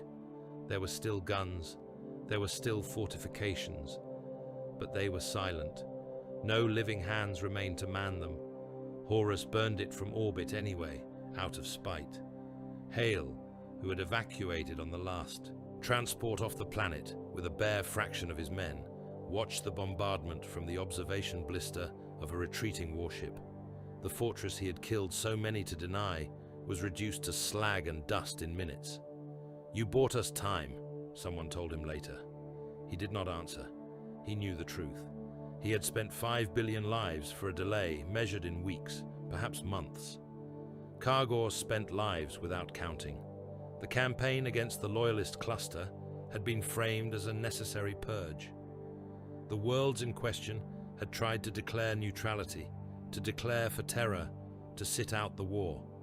That was not permitted. The Warmaster's edict was simple. Those who were not with him would be with his enemies, and he would not abide uncertainty in his rear. World after world felt the tread of world-eater boots. On one, a once verdant agri-world, Kargor stood on a ridge overlooking a plain that had become a lake of blood. They had broken the capital hive first. The rest of the planet had followed. Every city, every town, every village had been turned into a contest. Men were forced to fight one another for the right to die quickly. Those who refused were killed slowly instead, their deaths used to draw the attention of something in the warp, whose favor Angron now seemed to crave as much as any battlefield victory. Kargor waded knee-deep in the aftermath.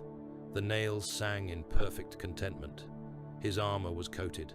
Rivers ran red down canals that had once carried irrigation water. The air carried the heavy, greasy stink of burned fat, of charred flesh, of aerosolized blood. It clung in the lungs, tasted like copper and ash. He looked across the plain and saw skulls. They were piled in cairns that reached higher than most hab blocks. They were arranged in patterns that only the mad would have called art, distinct lines radiating from central nodes, circles within circles. Some still had scraps of skin clinging to them. Eye sockets stared in all directions. "This," he said aloud, to no one in particular, "is worth more than any banner." One of his brothers laughed, the sound deranged over the vox. "More honest than any oath we swore," the other replied. Somewhere beyond, in the warp, something listened and smiled. Livius Marek saw where such smiles led. The vengeful spirit no longer sailed only through the familiar sickness of the Imperium. Don't forget to like, comment, and subscribe. Support really helps. Now she walked through places that had been altered by the weight of what the Warmaster and his allies had done. Demon worlds. He stood at a reinforced viewing port, one translation, and stared out at a planet that had once been a normal rock, with continents and seas and clouds. Now its surface was a single, continuous, writhing face. Mouths the size of seas opened and closed in silent screams. Eyes bigger than hive cities rolled in sockets carved from mountain ranges. The flesh of the world bulged and tore and re-knitted constantly. Rivers of some thick red-black fluid ran along the creases of that impossible visage. "Is it alive?" Livius asked the magos beside him. The tech priest's mechadendrites twitched. "Define alive," the robed figure said. Vox channels carried the murmur of cult chants from the lower decks. Men were already talking about the world, as if it were a god, as if the things that swam in its atmosphere were the servants of something beyond. Livius tried to set the image down in words. They failed him. Every phrase he knew, every metaphor he had relied on, shriveled in the presence of a reality that seemed built to defy language. In another system, they passed a world where the landscape was made of flayed skin stretched over bone, where forests were composed of spinal columns, where the clouds were swarms of flies so dense they blotted out the sun. He watched, and he wrote, and his hand shook. When the assassination came, it felt almost laughably small against the backdrop of such monstrousness. It was not small to the men who planned it.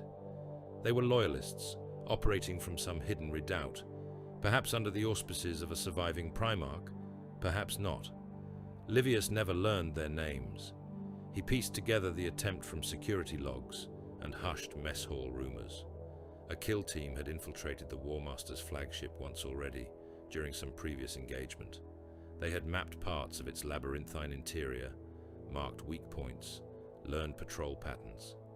Now they used that knowledge to slip back in with a cargo of munitions that was supposed to be destined for the lower magazines. They made it far. Far enough that Cordis, watching from the vantage of his prowling raider, later remarked that if they had been serving Horus in the days when he still served the Emperor, they would have been decorated for boldness. They failed on a threshold, somewhere in the inner sanctum of the vengeful spirit, where the walls sweated oil and whispering voices came from nowhere. The kill. Team was found. Perhaps a servo skull had seen something odd. Perhaps a demon had scented courage and curiosity rather than fear. Perhaps sheer stupid chance intervened. Security pics showed a corridor wash red with fire as their munitions cooked off. Bodies burst. Deck plating buckled. The explosion tore through 3 decks, killing thousands of crew and a handful of junior officers. It did not touch the Warmaster's inner chamber. His armor was not even scorched. The reprisal was grotesquely disproportionate. Horus's fleets traced the infiltration route back along supply lines, to a cluster of hive worlds that had supplied the munitions and the crews and the quiet pockets of resistance that had allowed the infiltrators' passage. He ordered them burned, not just the hives where the conspirators had gathered, not just the ports where their ships had docked, the worlds themselves. Livius listened to the bombardment reports with cold, hollow attention. Lance strikes raked across continents. Life Eater fell where vacuum would not reach. Oceans boiled dry. The surfaces of the hive worlds turned to glowing glass, their atmospheres stripped away by the fury of the attack. Cordis, raiding far away, intercepted the data late. He read the casualty estimates, the blunt summaries, punitive action against suspected conspirator worlds, complete biosphere neutralization, no survivors estimated. He stared at the words for a long time. Once, when he had been new-forged and the galaxy had still worn the mask of the Great Crusade, he had believed that the Emperor could be hard, that he could order hard things in pursuit of a future that might someday justify the present's horrors. Looking at the Warmaster's reprisals, Cordis saw no future. He saw only rage and self-preservation, and the need to make examples so vast that no one would dare try again. The punishments grow larger, he said aloud, alone in his strategium. The crimes required to provoke them grow smaller. On Terra, Darnic Valerius built a wall of guns against that rage. The Imperial Palace expanded like a growing tumor over the face of old Earth. New bastions rose, welded onto ancient walls that had already stood through centuries. Kilometers of bunkers honeycombed the ground, linked by tunnels and kill lanes and blast doors thick enough to withstand orbital strikes. Macro batteries were emplaced on every promontory, their barrels trained outward toward the sky. Void shield generators spun up, their humming fields overlapping into a shimmering dome around the palace and the nearer hive districts. Minefields were laid not just on the approaches, but within them, to be triggered if any enemy force managed to break in. Darnik walked the construction sites with his helmed head bare to Terra's tainted air, eyes measuring angles and depths, fields of fire and fallback points. "We will slaughter them by the 100 million before they reach the inner walls," he told his officers. "And if they reach those walls, we will slaughter them by the 100 million again." He meant traitors, he meant Astartes, he meant titans and demons, and whatever other nightmares the Warmaster chose to throw against the throne. He did not say aloud that he would also slaughter his own, if it meant buying another hour, another day. The people of Terra knew something was coming. Food grew scarce as resources were hoarded for the defense. Administratum tallies bent under the strain. In the lower hives, in the rad-soaked hab sprawls and the buried slums, men began to riot. They rioted over bread, over water, over the right to see even a glimpse of the sun that was now often hidden behind the haze of increased industrial output. They rioted because the astropaths whispered of bad omens, because the ecclesiarchy, in its unofficial embryonic form, preached of a time of trial, because they could feel the pressure of something vast pressing in on their world. The imperial response was simple. Armored columns rolled into the streets. Arbites and proto-commissars stood atop tanks and read proclamations in level tones. When the crowds did not disperse, the guns opened up. Mass executions took place in public squares. Thousands lined up against hab walls, kneeling, their hands bound, lasgun squads grim in front of them. Vox recordings of their deaths were broadcast as warnings. In the sky above, on one notable occasion, a low orbit lance strike stitched across the outer rim of a hive city, turning an entire belt of hab towers into molten slag. The message was clear. If the mobs became a threat, the palace would not hesitate to erase them. Millions died in these internal pacifications. No traitor had yet landed on Terra. In high chambers smelling of old incense and new fear, the High Lords and their war councillors argued. Some advocated a preemptive strike. They wanted to take what remained of the solar fleets, weld them into a spear, and thrust out into the storm to try to meet the Warmaster before he could bring his full strength to bear on the home system. Others counselled caution. The ruin storm made navigation uncertain. A fleet that left Terra might never find its way back. Better to dig in, to trust to the walls and the guns and the Emperor's presence. In the center of it all, the Emperor sat upon his golden throne. He did not attend their arguments directly. His attention was elsewhere, buried in the nightmare of the Webway project, in the struggle to keep a gate to somewhere other than the warp open. Malcador spoke in his stead when necessary, cool and tired. The Master of Mankind remains focused on the war behind the war. The Regent said when asked why no direct order had come. Our task is clear. Hold this world. Keep the gatehouse intact. Whether we sally forth or not, the enemy will come here. All roads lead to Terra. Darnik left those meetings feeling both reassured and abandoned. If gods were busy with their own battles, men would have to fight theirs without guidance. On his radar, Cordis received a vision that might have been guidance or mockery. The astropath screamed as it came. He had been a quiet man before, grey-eyed, his mind scarred by a lifetime of carrying other people's messages through the howling of the Imperium. He had endured the early ruin storm with stoic resilience. When the vision of Terra arrived, it broke something that all the previous horrors had failed to touch. He clawed at his own face, nails tearing skin as the images poured through him. Cordis was at his side in seconds, hands like vices on the astropath's shoulders, but he could do nothing. The man's eyes rolled back, the white gone grey, as if ash had filled the sockets. "Speak," Cordis commanded, "while you still can." The words that came out were torn, disconnected. "Fire," the astropath choked. "All is fire. The palace is is bones. The sky is black. The Warmaster sits upon a mountain, a throne of bodies. Your brothers, your sons, your name written in blood. He laughs. The Emperor is... He convulsed. Blood poured from his nostrils and ears, from the corners of his mouth. His spine arched. Then he went limp. Cordis let him fall gently to the deck. Was it prophecy? Was it some demonic taunt? An echo sent down the warp lanes by something that wanted to see how he would react? Was it simply the astropath's own mind breaking under the strain of too many messages? Too much fear? He did not know.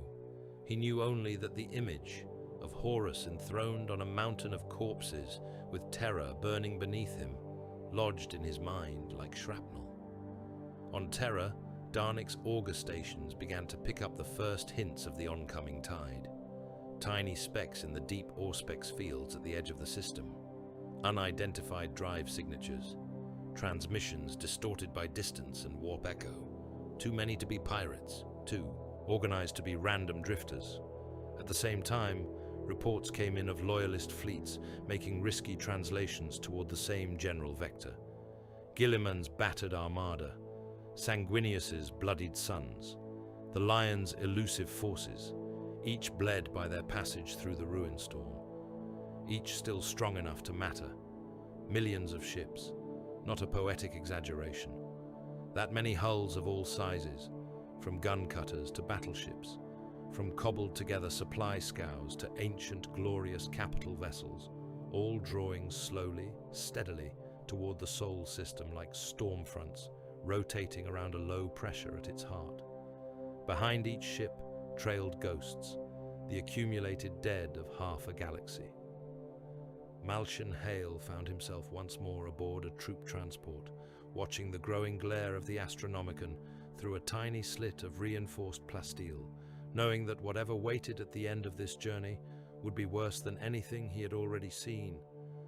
Kargor sharpened his chain axes and laughed in the red gloom of a world-eater mustering deck, tasting the blood in the air, the nails pounding in anticipation of the greatest slaughter yet. Livius checked his records, his stylus hovering over a blank page. Age of darkness, he wrote. The light of the Emperor's dream is all but gone. What remains is fire. What remains is the sound of boots marching toward Terra, of guns being loaded for a battle that will decide nothing except how many more can be killed before the galaxy finally admits what it has become. Outside, in the cold between worlds, two vast storms of steel and flesh and hate moved ever closer to each other and to the blue-white jewel that had once been the cradle of mankind. The outer dark trembled. At the far edge of the sun's realm, beyond the thin ice of the Kuiper debris and the slow crawl of forgotten probes, reality folded like rotten cloth. The warp spat something out. The first men to see Horus's armada were garrison rats on a listening post in the shadow of Pluto, bored half to death watching the flicker of far-off drives. They knew the shapes of Imperial ships the way a farmer knew the silhouettes of clouds that meant rain. This storm looked different. Contacts, the Auspex officer murmured, leaning closer to his array. Multiple contacts, Emperor's mercy. The icons were too many. Great battle barges leading ranks of cruisers, long spear-shaped destroyers, lumpy mass conveyors, a swarm of escorts. Between and above them moved shapes the machines could not properly pass.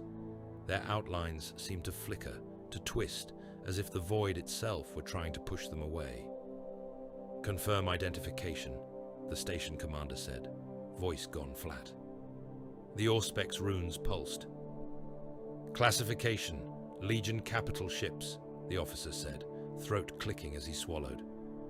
Flag patterns matched the Warmaster's own fleet. The commander stared through the armored viewport, as if he could see that tide with his own, eyes across all that impossible distance. So, he said softly, it begins here. The picket line fought as best it could.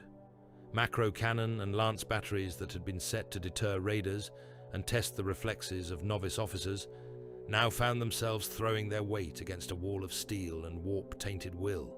Shots that would have gutted a pirate cruiser splashed against layered void shields, their impact barely noted. Traitor guns answered. One of the outer platforms went silent in a bloom of light as a single broadside from a Legion cruiser cut through its spine.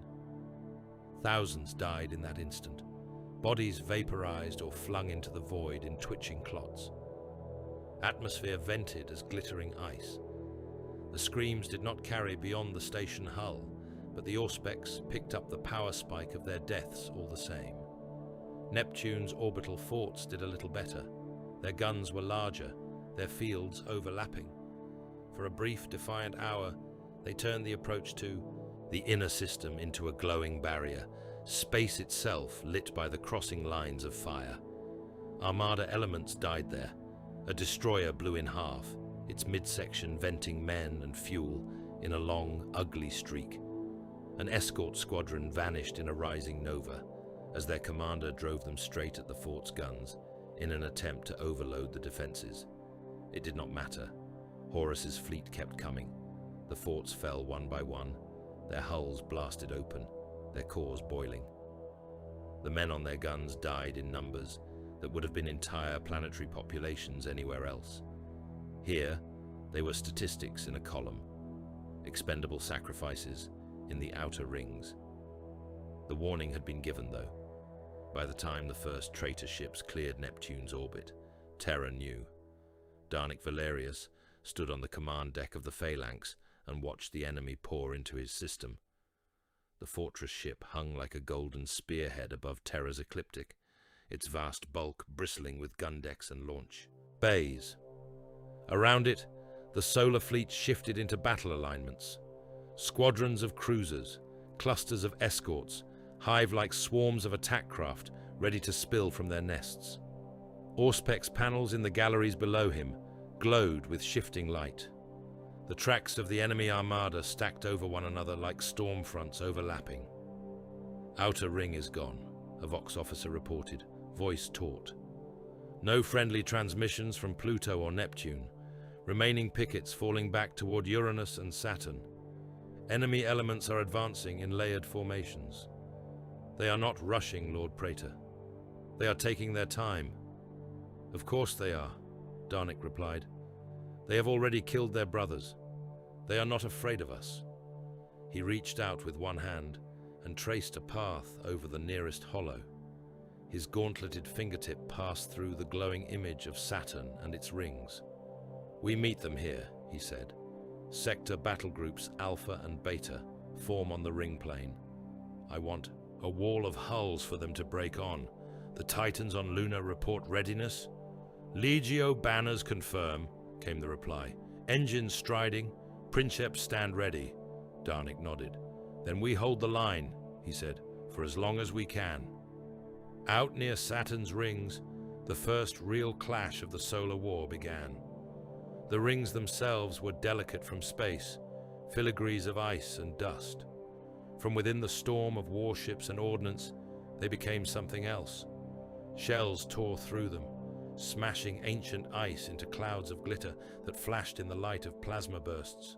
Destroyed escorts tumbled into the ring bands, their hulls shedding fragments that added to the debris until new, jagged swathes of wreckage circled the planet, artificial moons of twisted metal. Imperial cruisers met traitor ships at knife-fighting ranges. Volley after volley roared across the gaps. Void shields flared and died. Hull plating buckled and peeled. Gunners died at their posts, their blood splashing across consoles and optics. Boarding torpedoes leapt the gap, their prows burning as they bored into enemy armor. Cordis Val rode one of them. The torpedo bucked and shivered around him as it tasted the target ship's shields. He stood with his squad in the cramped belly of the vessel, boots locked to the deck, one hand on the overhead bar, the other wrapped around the haft of his chainsword. His armor's servos thrummed. His heart beat slow and steady. Opposite him, Hale checked the seals of his void suit. He had fought in mud and blood and fire. He had watched worlds die from orbit, fighting in near-zero gravity, in a cramped shell that might simply crumple under him if the torpedo took a bad hit. Felt like being crammed into his own coffin and then fired out of a cannon. He hid it well. His men watched him, their eyes wide behind the leering faceplates of their pressure gear. Void drills were one thing, boarding actions were another. They knew the stories. They had heard veterans mumble about corridors slick with frozen blood, about bodies spinning forever in the dark, about battles fought in silence, except for Vox and breathing. "Remember," Hale said over the squad channel, voice steady, "you are not there to wrestle giants. You are there to put las bolts into anything that is not wearing the right colors, and to stay out of the Astartes' way. You see one of ours go down, you pull him aside if you can. If you cannot, you keep moving. The Void does not care about heroes." The torpedo slammed home. The world went white for a heartbeat as massive retros fired, bringing the hurtling projectile almost to rest relative to its target. Then the melter charges in the prow blew, cutting a circular wound through plasteel and adamantium. The clamps released. The assault compartment irised open. Cordis led them through. The enemy corridors beyond were lit only by emergency lumen strips. Smoke hung in the air, swirling in lazy, deceptive patterns. The gravity generators had taken a hit. The deck pulled at them with a tug that was not quite right, a sideways drag that made every step feel slightly off balance. The traitor ship's crew were already dying. A bulkhead down the passageway had buckled, opening a raw, jagged hole into the void. Men in ragged uniforms clawed at handholds as the air screamed past them, their mouths wide in silent terror. One lost his grip. He pinwheeled into the breach, limp as a doll, and disappeared in an instant. Another got his arm caught in a twist of metal.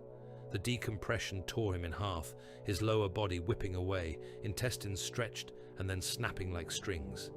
A son of Horus in armor marked with the eye of the Warmaster slammed a hand against a control rune, sealing an emergency shutter. He turned as the bulkhead thudded closed, shoulder pauldron bearing crude demonic sigils daubed in drying blood. Cordis shot him in the face.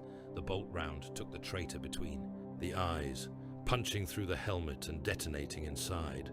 The back of the man's head blew out in a fan of bone fragments and cooked brain that spattered the walls. "Forward," Cordis voxed. "We are taking this vessel. Leave none alive who wear that mark." They advanced through the twisting guts of the ship, sons of Horus loyal to Terra, carving into brothers who had embraced the Eye and what lay behind it.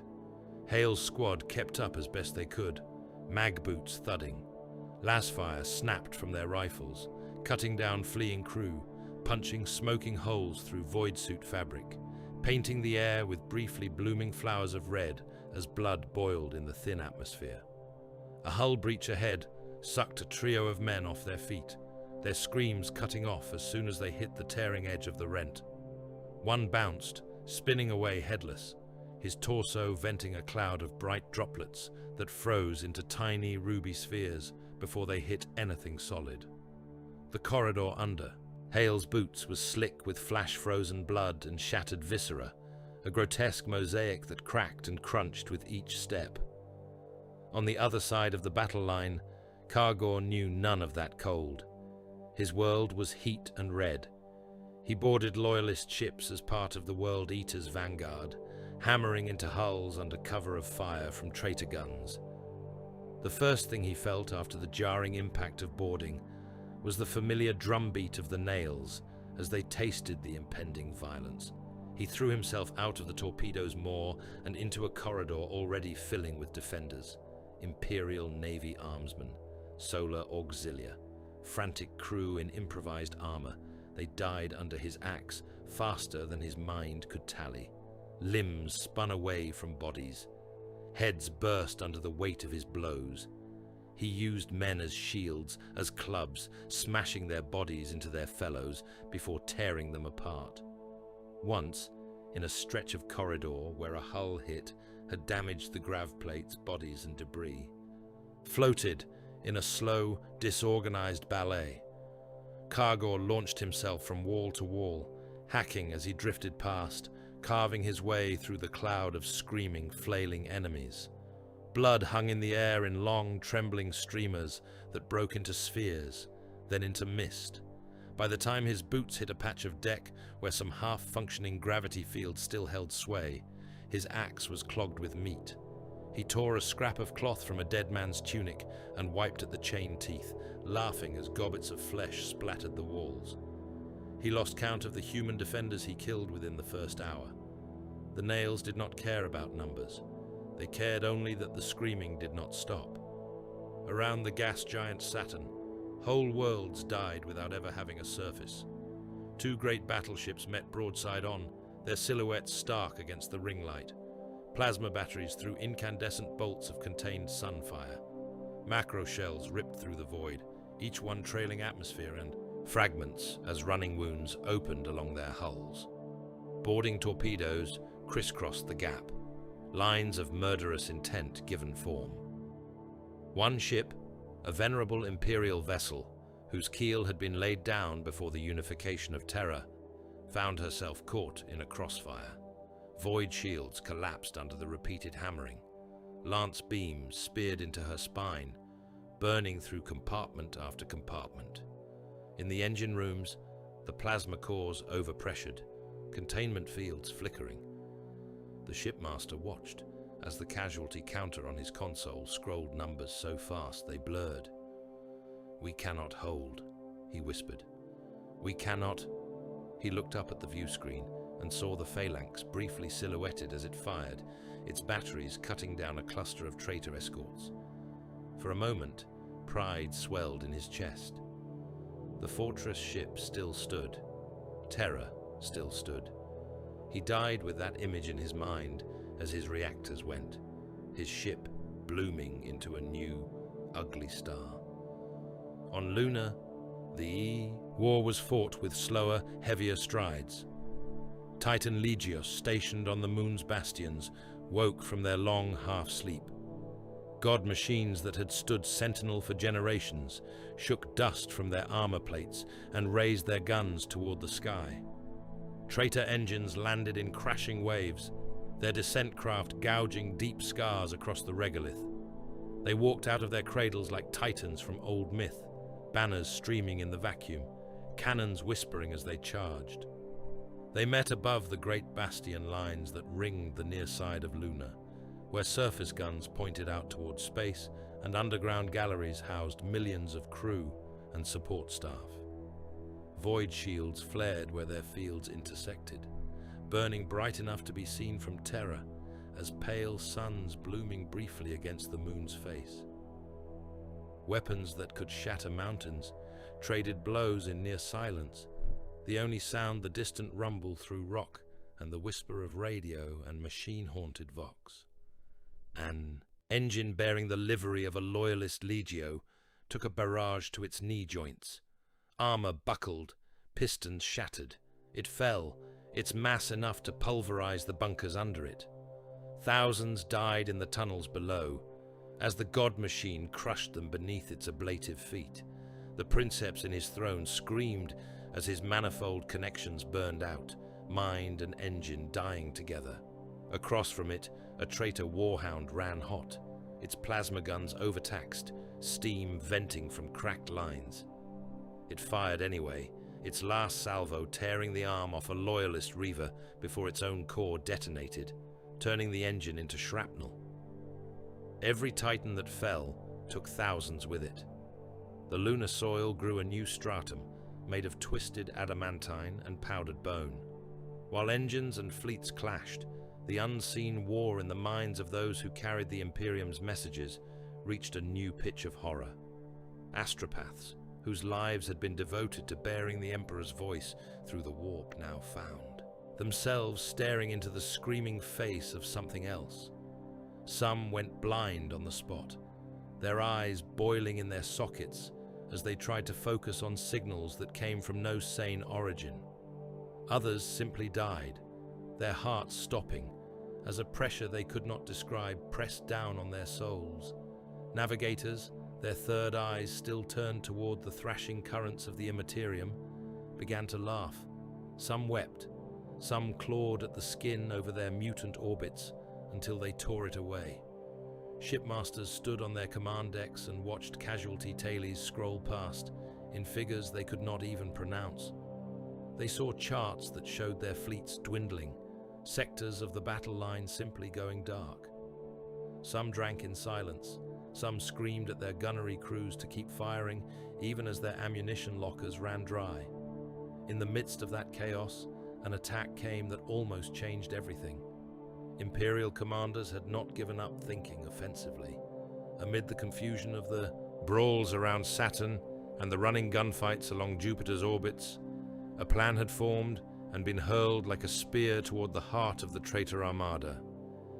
A cluster of loyalist capital ships, backed by squadrons of fast destroyers and swarms of attack craft, drove straight for the vengeful spirit. They used the debris as cover, slipping in alongside tumbling hulks and dead escorts, their emissions masked by the background noise of wrecks. Some sacrificed themselves deliberately, igniting fuel reserves or overloading reactors at carefully calculated times to draw the attention of traitor guns. Livius felt the impact as a shudder through the floor beneath him. He was on one of the upper observation decks, slate in hand, when the first salvo struck. Void shields flared. That was nothing new.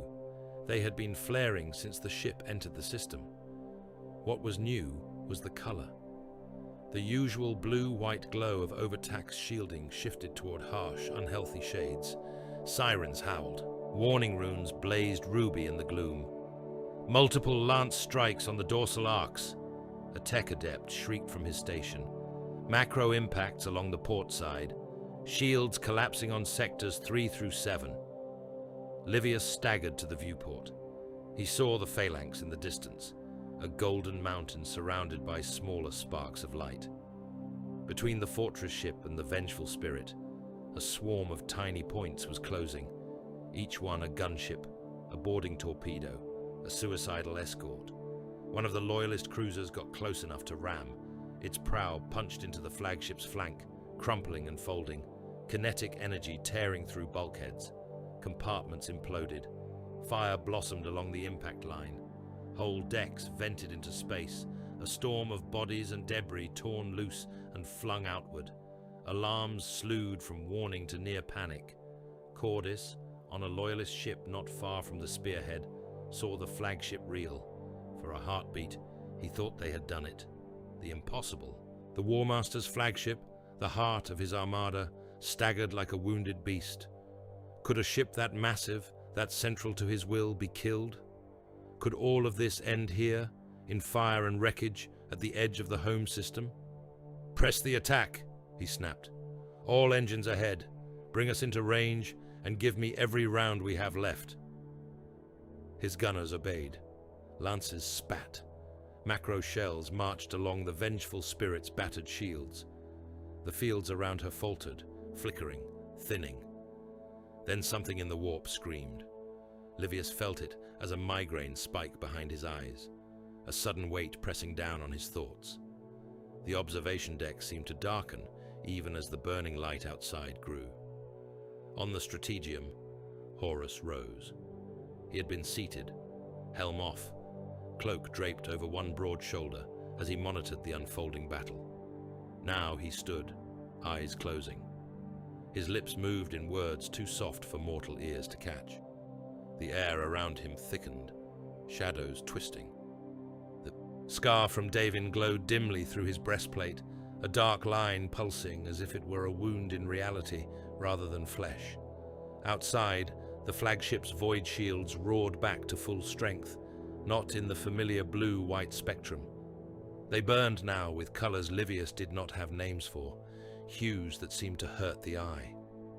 The loyalist lances that had been chewing at the defenses rebounded, their beams shattering into sprays of light that spiraled away into nothing. Traitor crews across the armada felt a surge pass through them. Gun captains who had been on the edge of despair found their hands steady. their targeting solutions clear. Helmsmen, who had been wrestling with failing systems, saw their displays sharpen. The whispered prayers of the damned on lower decks were answered with a rush of savage elation. Horus' will flooded his fleets. He smiled, eyes opening, gaze hard. "Enough," he said. The vengeful spirit's guns spoke. Batteries that had been hurling death all along now found a new focus. Their fire converged on the ships that had dared close with them. Loyalist cruisers vanished under concentrated salvos, their hulls torn open, their reactors pushed past critical and into annihilation. Destroyers that had slipped in close to launch boarding torpedoes were simply swatted aside, their thin hulls ripped apart by overpressure. The cruiser that had rammed, its prow wedged deep in the flagship's flank, was sacrificed. Traitor boarding parties poured through the breach, along with repair crews and damage control servitors. The loyalist crew fought like cornered animals, but numbers and position told. The heart of whatever name had once graced that ship died somewhere deep inside the vengeful spirit, its survivors butchered in corridors now slick with their blood. On the outer fringes of that clash, Darnic Valerius saw the opportunity die. He had sanctioned that thrust, knowing it might cost him ships he could ill afford to lose. He had known the odds were almost impossible. For a moment, he had hoped they had succeeded regardless. When the flagship's shields flared back to life in those unnatural colors, he felt the hope sour. "Pull them back," he ordered, voice iron. "All units, break contact by sectors. We cannot crack the flagship here. Not yet. We fall back toward the inner grid." "Lord Praetor," one of his sub-commanders began. "We pull back," Darnic repeated louder. "If you cannot disengage, you die where you are buying time. No more heroic suicide runs. We make them pay for every orbit." The Imperial fists began to execute the most disciplined retreat a human mind could conceive.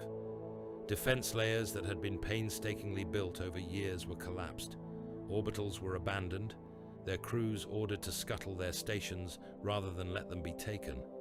Entire bastions in high orbit around Mars and the asteroid belt were detonated, turning their mass into fields of shrapnel that would tear into the enemy advance.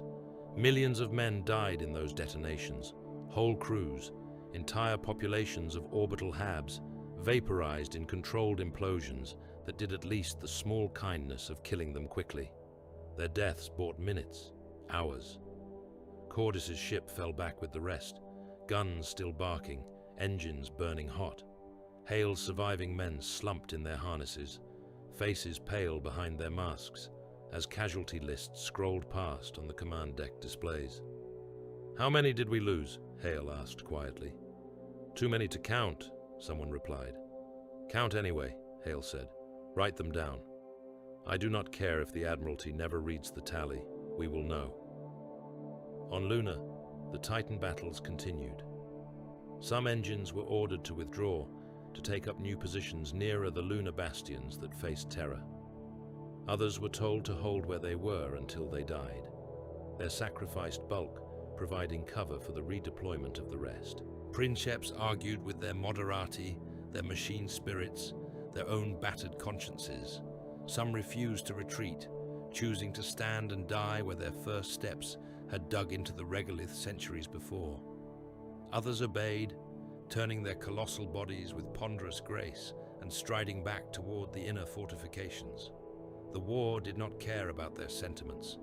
Traitor titans chased them, guns slamming into their backs, void shields flaring. Engines fell, their corpses forming new hills on the moon's face. In the black between Luna and Terra, the last layers of the defense grid came into play. Orbital platforms that had never fired in anger before now unleashed beams of light that cut through the dark like fingers of wrath. Minefields detonated in expanding spheres, shredding attack craft in the thousands. Swarms of interceptor fighters hurled themselves at incoming bomber waves, their dogfights tracing deadly spirals. It would not be enough. In the end, the traitor armada reached low orbit. Livius stood at a viewport, and looked down at Terra as he had never seen it. The world was a bruise, half covered in the pale glow of void shields. The palace's overlapping fields burned bright, a second sun clinging to the planet's skin. The continents beneath were scarred by the preparations for war. Great bastion lines marched across the visible landmasses. Old oceans reflected the glare with a dull gleam. Between the traitor ships and that glowing shell, the remains of the solar fleet still fought, still burned. Here and there, plumes of fire marked dying vessels falling out of orbit, their hulks punching through atmosphere in blazing arcs. Some broke up, some hit the surface, impact scars joining the growing constellation of wounds on Terra's face. Kargor stood in a launch bay, watching drop pods being winched into their racks. The nails had never been this loud. The idea of what lay ahead, of billions of defenders packed into trenches and walls and hab blocks, of the chance to kill until his arms gave out and then kill some more, was a drug stronger than any chem flush. Soon, his sergeant said, voice thick. Soon we fall. The palace is ahead. The throne. The end of it all. Kargor grinned inside his helm. If this is the end, he said, it will be a beautiful one. On the phalanx, Darnik Valerius watched the drop pod signatures bloom like a new kind of storm in the upper atmosphere. How many? One of his aides whispered. More than enough, Darnik said. Too many. It does not matter. We have our orders. And those are...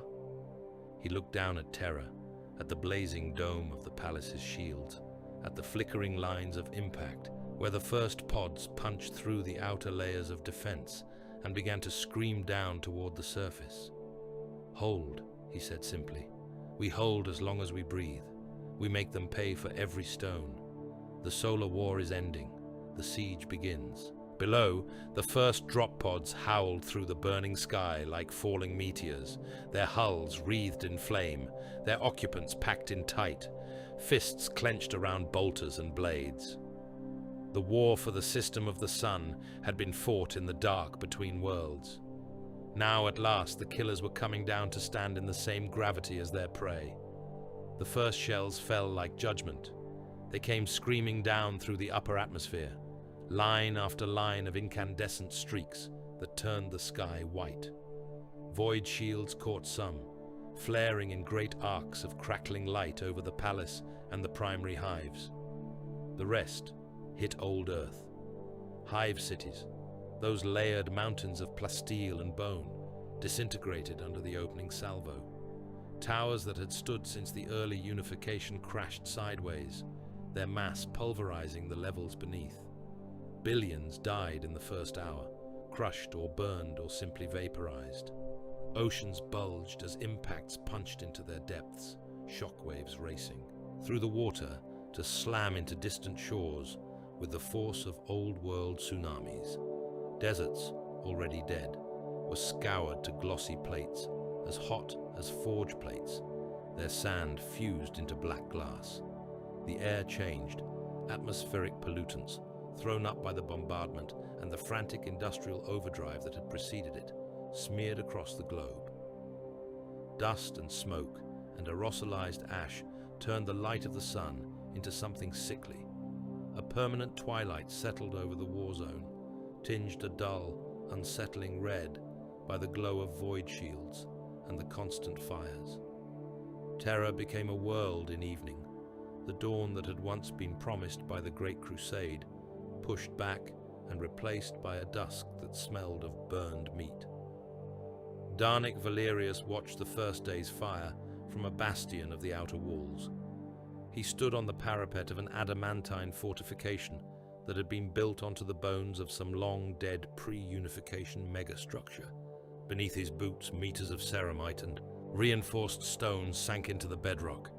Macro cannon barrels protruded from apertures in the wall like the muzzles of titanic rifles. Void shield emitter towers rose behind him, their housings humming, their field projectors casting a faint haze over everything.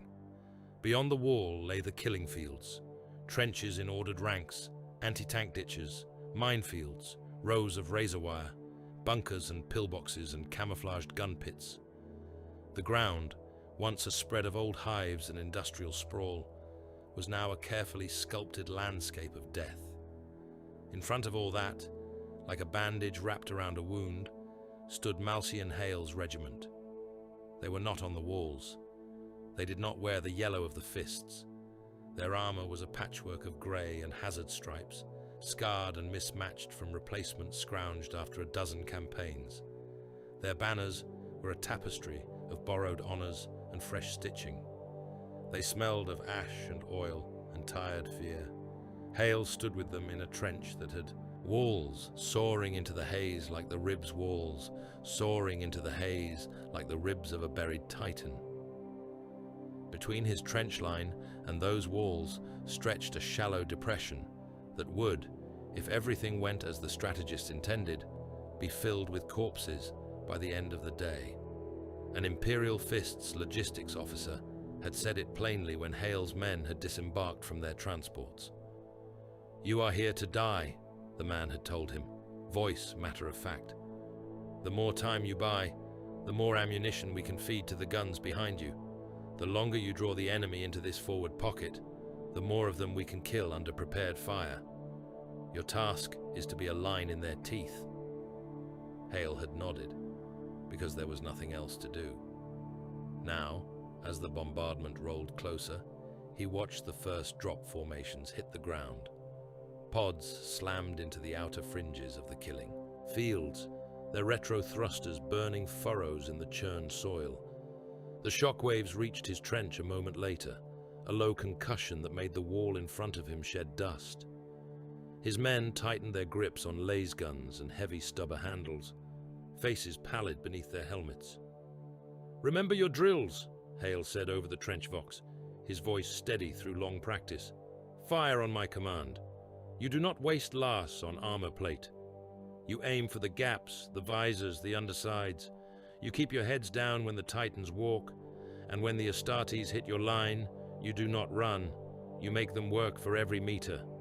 "Sir," muttered one of his sergeants, "if they hit us with even a fraction of what they hit the outer hives with, there will not be any line left to hold." "Then we will die doing what we were told," Hale replied, "and perhaps someone behind us will have time to reload." Out beyond the trenches, the first waves of the traitor ground forces began to form. World Eaters crimson, Sons of Horus sea green and white, Death Guard pallid and stained, Word Bearers crimson and ruined, thousands upon thousands of Astartes, backs to the broken teeth of their landing craft, eyes on the palace. Behind them came the mortal tide, militia and cultists and press-ganged human troops in stolen uniforms, driven forward at gunpoint. Kargor walked through their midst like a shark among baitfish. The nails pounded in his skull, each beat a spike of hot iron. He could smell blood even over the chemical tang of promethium and the metallic stink of armor. His chain axe vibrated in his hand, its teeth hungry. His armor was already stained from the boarding actions above, but it would not be long before Terra's dust added its own patina. He looked up at the walls. They were immense, even to him. The bastions rose in stepped tiers, each one bristling with guns, each embrasure promising death. Above them, the palace's inner works loomed, towers carved in shapes that mocked old Terran architectures. "This is what they built with all our victories," Kargor said, half to his sergeant, half to the air. "A golden cave for a silent god." The sergeant's laugh rasped over the vox. "And we are here to smash the doors," he said. "Be glad, the nails have never been given a better feast." The feast began with a roar. The outer macro batteries along the walls opened up, their muzzles belching flame and smoke. Shells the size of dwellings arced out over Hale's trenched positions, landing amidst the approaching masses. Earth and bodies and armor plates flew. Astartes stumbled, some going down, armor cracked, limbs torn free. Human troops simply vanished in fountains of red mist. Titans on the loyalist side strode forward from bastion gates, their steps measured, their voices booming over Vox in flat Binharic. Their guns added their own thunder to the symphony, plasma annihilators and volcano cannon, cutting swathes through the ranks of the approaching foe. Traitor engines answered from the rear, their own weapons hurling incandescent lines of death across no man's land. Between these giant exchanges, men tried to live. Hale's regiment opened up as the first wave of traitor mortals came into last range. Red beams snapped across the murky light, stitching through the ragged formations of cultists and press-ganged scum. Men blew apart under the impact, their chests bursting, limbs spinning away. Some kept coming even when their guts hung out of torn uniforms, driven by chemicals and faith and fear of the Astartes behind them. They hit the minefields and the wire, turned into shrieking tangles of flesh and metal. They kept coming. Behind them, the World Eaters advanced into the storm. Kargor laughed as he waded through the bodies of the fallen human troops, boots slipping on spilled intestines. Rounds slammed into his armor, ricocheting or biting shallowly. He did not slow. Heavy artillery cratered the ground around him, hurling men into the air in ragged chunks. He did not slow. The first trench line was an open wound. Hale met the front rank of traitor mortals with lasfire and grenades, the air in front of his position turning into a bright wall of death. Men fell into the trench, writhing and screaming. His own soldiers bayoneted anything that moved within arm's reach. The Vox was a cacophony of shouts and clipped orders and dying sounds. Then the Astartes arrived. A crimson gauntlet closed around the rim of the trench. A World Eater vaulted in, his mass almost collapsing the firing step as he landed. His chain axe came down in a glittering arc, taking a head off at the shoulders. Blood sprayed across the trench interior, hot and thick. Hale raised his las pistol and fired, the bolt punching into the traitor's helm. The lens cracked, but the giant barely flinched. A second, third, fourth shot scorched his chest plate, leaving smoking pits. The Astartes turned toward the source, Vox grill splitting in something like a grin. Then his own head exploded. A bolter round from somewhere behind Hale's line punched through the back of his helmet, burst it open in a gout of bone and brain that splashed across Hale's shoulder guard. The traitor's body spasmed and toppled, filling the trench with armored weight. "Keep firing!" Hale roared. "Do not stop until you have no charge packs left and no hands to hold a weapon."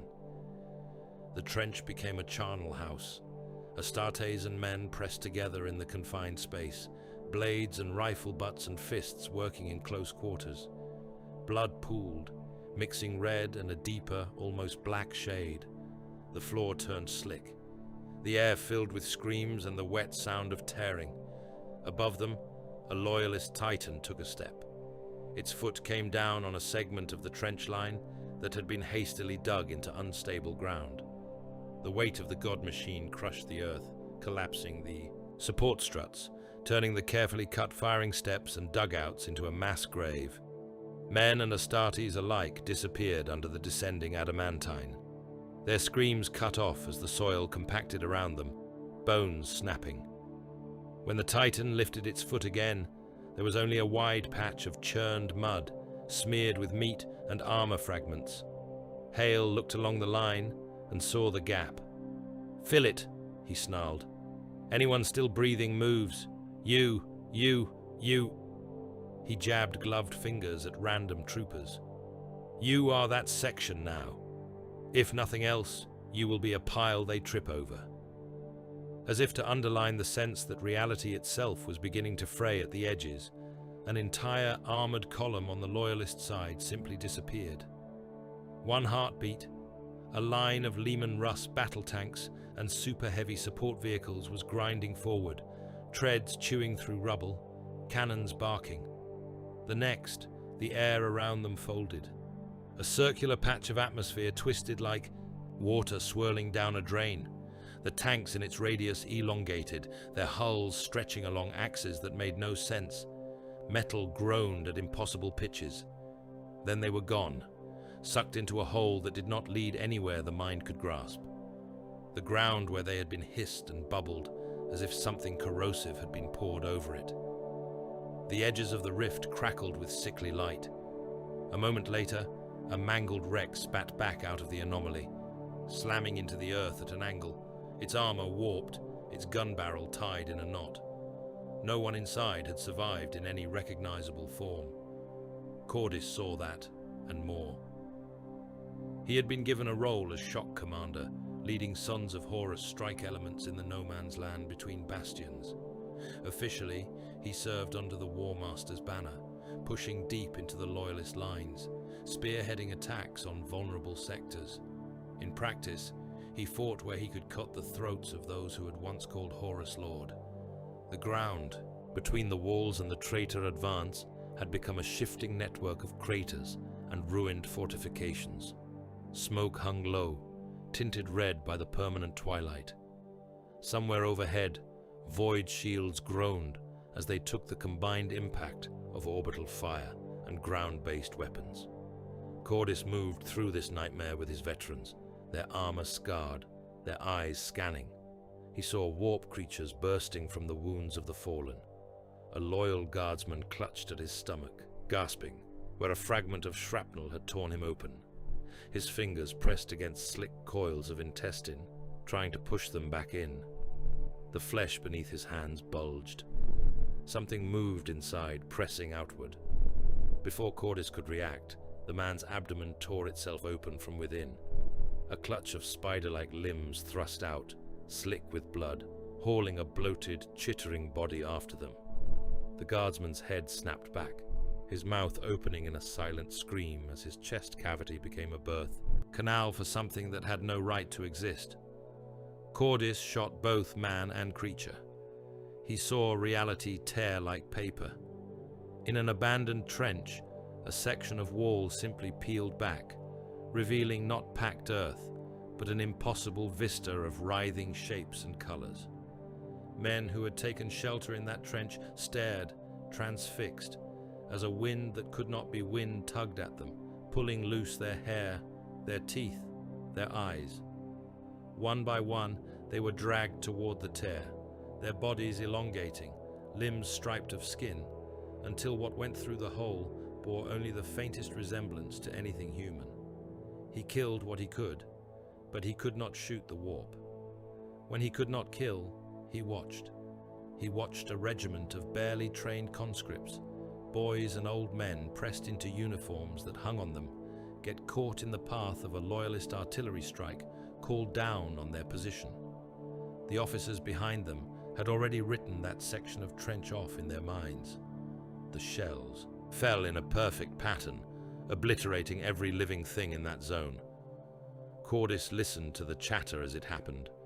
The officers spoke calmly of target adjustment and fire discipline, their voices clinical. The conscripts screamed on the channels until the static took them. Collateral, someone said later, when reviewing the maps. They would have broken anyway. Livius Marek heard that word too many times. He was trapped on Terra now. The vengeful spirit had disgorged him among others considered non-essential for the direct conduct of the war, and he had found himself in a city that was being unmade. He moved through shattered districts, his slate and recorder still his constant companions. The air smelled of soot and promethium, of crushed masonry, of blood. Between bombardments, the sound that filled the streets was not silence, but the ragged cough of the wounded. Field hospitals had been set up in any structure still standing that could be made marginally. Sanitary, granaries, shrines, old administratum halls. Livius walked through them, a ghost with a pen. Cots crowded the floors, every surface occupied. Men lay in rows, their bodies wrapped in stained bandages, their limbs missing. Some had been burned until their skin was a single sheet of scar, their features indistinct. Medici moved among them like overworked priests, auto-syringes hissing, bone saws whining. The sawdust on the floor was black.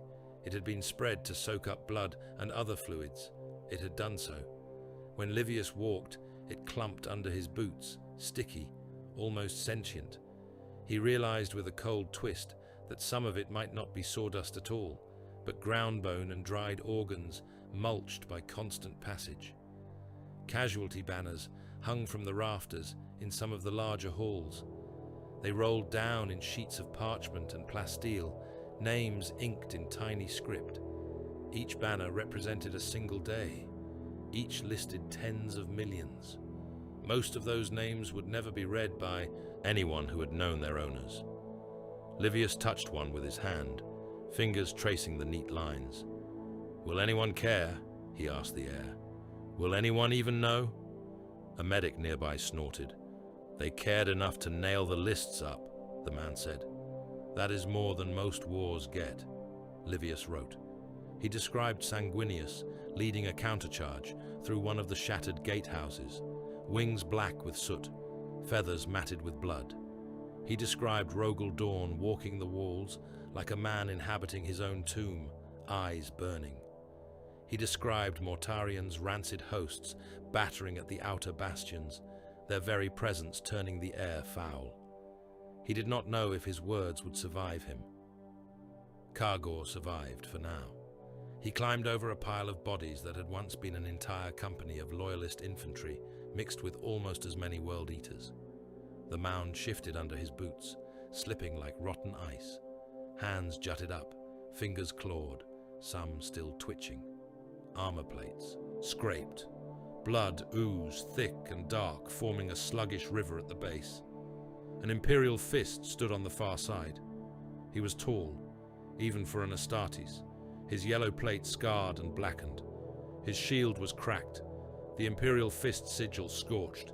His helmet was gone, revealing a face cut and bruised, one eye swollen shut. The other glared with undimmed fury.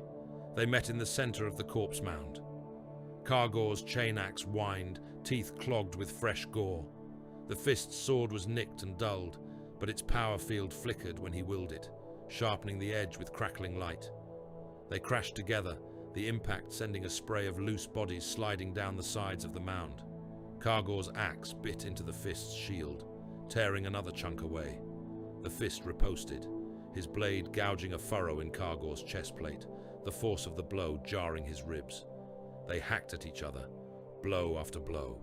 Armor cracked, blood splashed, the nails sang. Kargor felt his vision narrowing, not to the red haze of full berserk, but to the precision focus of a duel that actually mattered. This was not some mortal under his boots. This was a worthy opponent. The fist spat blood and cursed him. "You will not pass," he grated. "This ground is paid for in more honor than your legion ever knew." Kargor laughed. "It is paid for in meat," he said, "and meat rots." He stepped in, taking a sword cut to his shoulder guard that bit deep, almost through the joint. Pain roared up his arm. He let it. He grabbed the fist's pauldron with his offhand, locking them together. Their helms were almost touching. Then he drove his head forward. The first headbutt cracked bone. He felt the fist's nose break against his own helm grill. The second shattered teeth. The third broke the orbital ridge around the man's one good eye. Blood sprayed. The fist snarled, tried to pull back, but Kargor's grip was iron. He hit him again and again, until he felt the skull give. On the last blow, the fist's head burst like an overripe fruit, bone fragments and grey matter spraying across Kargor's faceplate. For a moment, his world was red. Blood ran into his lenses, coating them, turning the landscape into a smeared, glorious haze. He threw the corpse aside and howled, the nails roaring in triumph. Elsewhere along the wall, Darnik ordered a counter-assault that made such individual duels look small. A section of the outer bastion had fallen under a sustained assault from traitor engines and infantry. The breach had to be retaken, or the entire defense line would begin to collapse.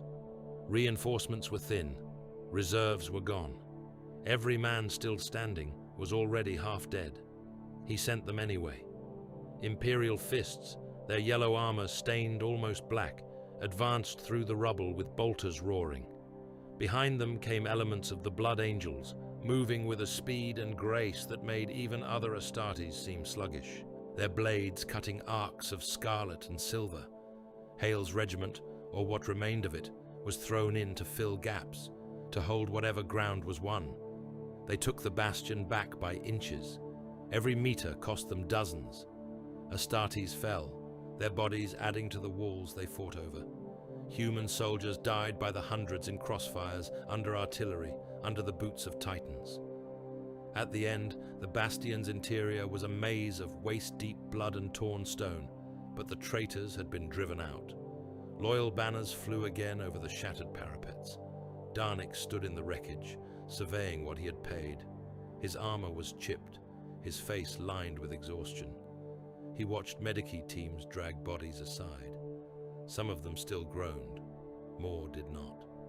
The bastion's guns were intact enough to be brought back online with effort, their barrels warped but functional. "It will fall again," one of his captains said quietly at his side.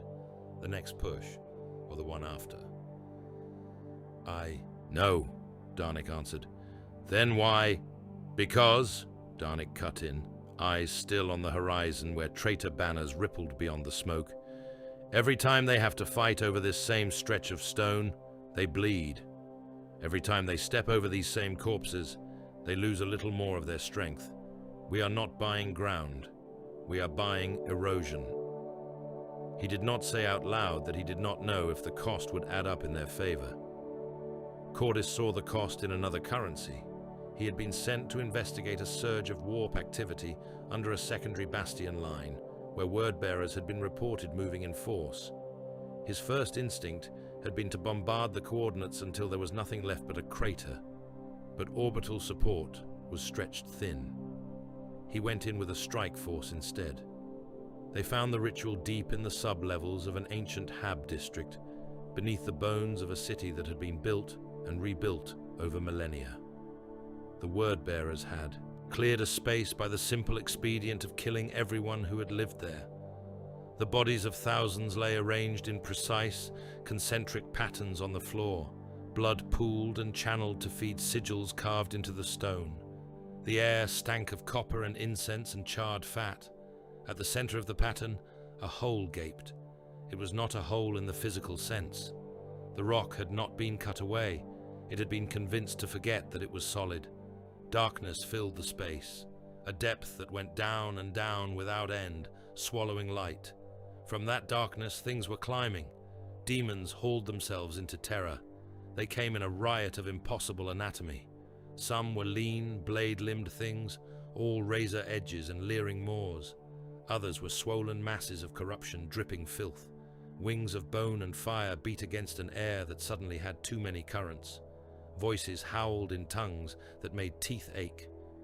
Cordis froze for a heartbeat, not because he feared death, but because his mind balked at witnessing the planet of mankind's cradle having its crust punctured to let this in. Custodians met the flood. They were a wall of gold in the red gloom, their armor shining even under the filth. Their guardian spears moved with impossible precision, each swing cutting through demonic flesh with a flare of etheric light. They did not shout. They did not roar. They killed with a quiet, ruthless efficiency that made even Astartes' brutality look clumsy. Alongside them fought chosen warriors of the Imperial Fists and other loyalist legions, their bolters roaring, their blades working. Where the demons tried to spill into side corridors, they found shields and bodies blocking their way. The battle felt wrong even as Cordis joined it. It felt like stepping into a myth, some old Terran story of gods and monsters brought to nauseating life. The ground shook with each clash. The air tasted of ozone and brimstone and spilled ichor that sizzled when it touched stone. Cordis cut down a creature that looked like a man made of knives. His chainsword tore through its chest, spraying a cascade of sparks that turned into shrieking skulls mid-air before winking out. He was spattered in blood that steamed on his armor, eating at the paint. A word-bearer chanted at the edge of the chamber, his voice rising in cadence, his hands slick with his own blood, where he had carved runes into his flesh. A custodian reached him in 3 strides and took his head off with a single clean blow. The body remained kneeling, still mouthing words, until the demons it had anchored began to wink out, dragged back down into the wound in reality. When it was over, the hole was still there. It pulsed like a heartbeat, inhaling and exhaling something that was not air.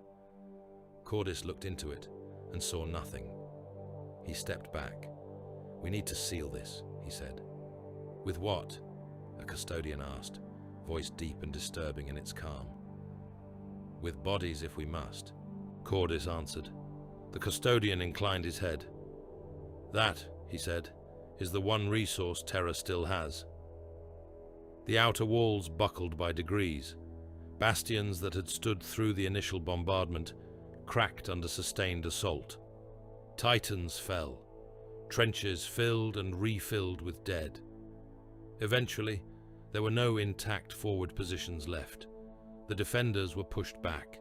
Darnik oversaw the retreat from his bastion, ordering one sector after another to fall back toward the inner lines.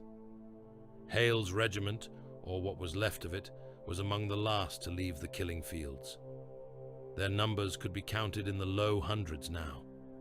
They moved like old men, eyes flat, uniforms stiff with blood. They passed through gates that slammed shut behind them, explosives rigged to turn the tunnels into collapses as soon as they cleared. They left behind them a landscape of ruins and trenches choked with corpses, rivers of congealed blood winding between shattered fortifications. Kargor watched the gates close and howled in triumph, his boots planted on the parapet of a captured bastion. The nails pounded. There were more walls ahead, more meat. Cordis stood on a broken stretch of rampart and looked toward the heart of the palace. The Eternity Gate rose there, a monolith of gold and stone and hidden machinery. It shone even under the red sky, even through the haze of smoke and void shield glow. It looked impenetrable. He had seen too much to believe in that word. Behind the inner defenses, Livius walked through a palace courtyard that had once been a place of ordered beauty. Now it was a staging ground. Wounded were piled in one corner, ammunition crates in another. Custodians strode past, their armor splattered with things that were not only blood. Astartes in a dozen liveries prepared their weapons, their faces pale under their paint. Human soldiers huddled in the shadow of statues that had been chipped by stray shells. Livius looked up at the walls and saw the lines of men on the ramparts, tiny against the vast stone. He heard the distant roar of battle, still raging at the outer edges. He knew, as surely as he knew his own name, that the tide had come in too far to be turned back by anything as small as courage. He set his stylus to his slate. "The walls of flesh and stone are failing," he wrote. "We fall back toward a gate that has been called eternal. Outside, the enemy climbs over the bodies of our dead. Inside, the dead are already piled high. We keep telling ourselves that every life buys something. Time, space, a chance. I have stood in too many rooms full of the maimed and the dying to believe in such clean equations. All I can do now is watch and write and hope that somewhere in the ruins of this age, someone will remember that we tried." Beyond the palace's inner lines, the enemy regrouped, readying themselves to throw their full weight at the Eternity Gate. Terra bled. The siege had only truly begun. The Eternity Gate loomed like the last tooth in a broken jaw. It towered over the mustering ground, a slab of gold and adamantine, framed by statues of warriors whose names had already been half forgotten even before this war. Its surface crawled with wards and sigils that only the Emperor and his most trusted understood. Its hinges were the size of hab blocks. Behind it lay the inner sancta of the palace, the throne, the Webway project, the last delusion that any of this had ever been about anything but war. In front of it stood everyone who was left. Imperial fists in shattered yellow plate, armor patched with unfamiliar heraldry where brothers from dead legions had joined them. Blood angels in red, darkened almost to black by smoke, their helms winged, their eyes fever-bright, sanguinary guard gleaming dully under the clotted patina of dried gore, custodians in gold that somehow still caught the sour light, regiments of the Imperial Army and Solar Auxilia from 100 worlds, their uniforms threadbare, their banners ragged. Darnic Valerius stood at the heart of it all, at the base of the titanic stairs that led up to the gate. He was more metal than flesh now. One arm from shoulder to fingertips was plasteel and reinforcement cable, the fingers ending in blunt, heavy tips designed for war, not grace. One leg clanked faintly with each step, its pistons whining under the weight of his armor. Half his face was an augmetic mask, a blank yellow plate, with a single liman's eye glowing behind it. The other half was a map of exhaustion, deep lines, sunken eye, a beard gone to steel. He leaned both hands on the haft of his storm shield and looked out over the mass of waiting men and demigods. "This is it," he said over the command vox, his voice projected into 1,000 helm speakers. "No more withdrawals, no more bastions to fall back to. You stand here, or you die under their boots as they march through this gate toward the throne. Those are your choices. Make them. Count." The answering roar was thin compared to earlier days, but it was there. Throats ragged, lungs scarred, but voices still willing to shout defiance. In the gate's shadow, Malcian Hale and what remained of his regiment listened in silence. They were a smear of grey and black among the riot of legion colours, a thread of exhausted humanity. There were not many of them, a few hundred perhaps. Hard to say. Hale had stopped trusting head counts. Men disappeared between one breath and the next in this war, torn apart or burned away, or simply ground into the mud. A custodian approached their line. He moved with a calm certainty that made the air around him feel thicker. His armor was spattered with demon ichor and Astartes blood alike, but not a dent showed in its plates. The plumes of his helm were singed. His guardian spear's blade was clean. He stopped in front of Hale and looked down at him. Hale stared back, neck craning. He felt like an insect being regarded by some ancient statue that had decided to walk. "Solar Auxilia," the custodian said, his voice like a graven epitaph. "You will hold this ground below the stairs. You will die here. Your deaths are the Emperor's due." There was no comfort in it, no attempt at euphemism, just a simple statement of function. Hale found, to his surprise, that he did not resent it. He nodded once. Around him, his men did the same, some stiffly, some with dead eyes. They were too numb for outrage, too tired for fear. "Understood," Hale said. "We will make it costly." "That," the custodian replied, "is all that is required." Beyond the walls, the Warmaster prepared his knife. Kargor knelt in a circle of world eaters, their armor dark with the dry slick of old blood and the fresh wetness of new kills. The nails were screaming. They had not stopped screaming since the siege began, each day's violence ratcheting their hunger higher. His vision pulsed at the edges, red and black and white. Before them, word-bearers traced symbols on the churned earth with severed hands, muttering litanies that were perversions of the imperial truth's old catechisms. Demon smoke coiled up from the sigils, forming vague, grinning faces before dispersing into the air. "You will be the spear," one of the priests told them. His armor was a mess of parchment and sigil work, his eyes fever bright. "The gate is not a thing of stone alone. It is a concept, a promise that here is where the line is drawn. You will shatter that promise. You will let the true gods walk into the Emperor's house." Kargor laughed, a harsh bark over the vox. "I do not care whose house it is," he said. "I care that there are walls to break and skulls to take." The priest smiled thinly. "Then the gods chose well," he whispered. Cordis Val stood a little apart from the preparations, helm under his arm, eyes on the looming bulk of the palace. He had been given his orders. Sons of Horus assault companies would support the World Eaters, their task to punch through any breach Kargor and his madmen managed to make. They would be the wedge behind the spear, driving the point home. Demons and warp-twisted engines would follow in their wake, pouring into the wound. He knew the tactical logic. He had lived it for decades. You find the weak point, you hit it with overwhelming force, you exploit, you flood. All he could think of now was how much the blood on his pauldrons looked like the blood he had once shed for the Emperor. How similar the screams, regardless of which way the aquila on a breastplate faced. A voice in his head, quiet, sounded like his own. Enough. He did not make a speech. He did not confide in his sergeants. He simply decided that if a moment came when he could tilt the scales, even a fraction, he would do so.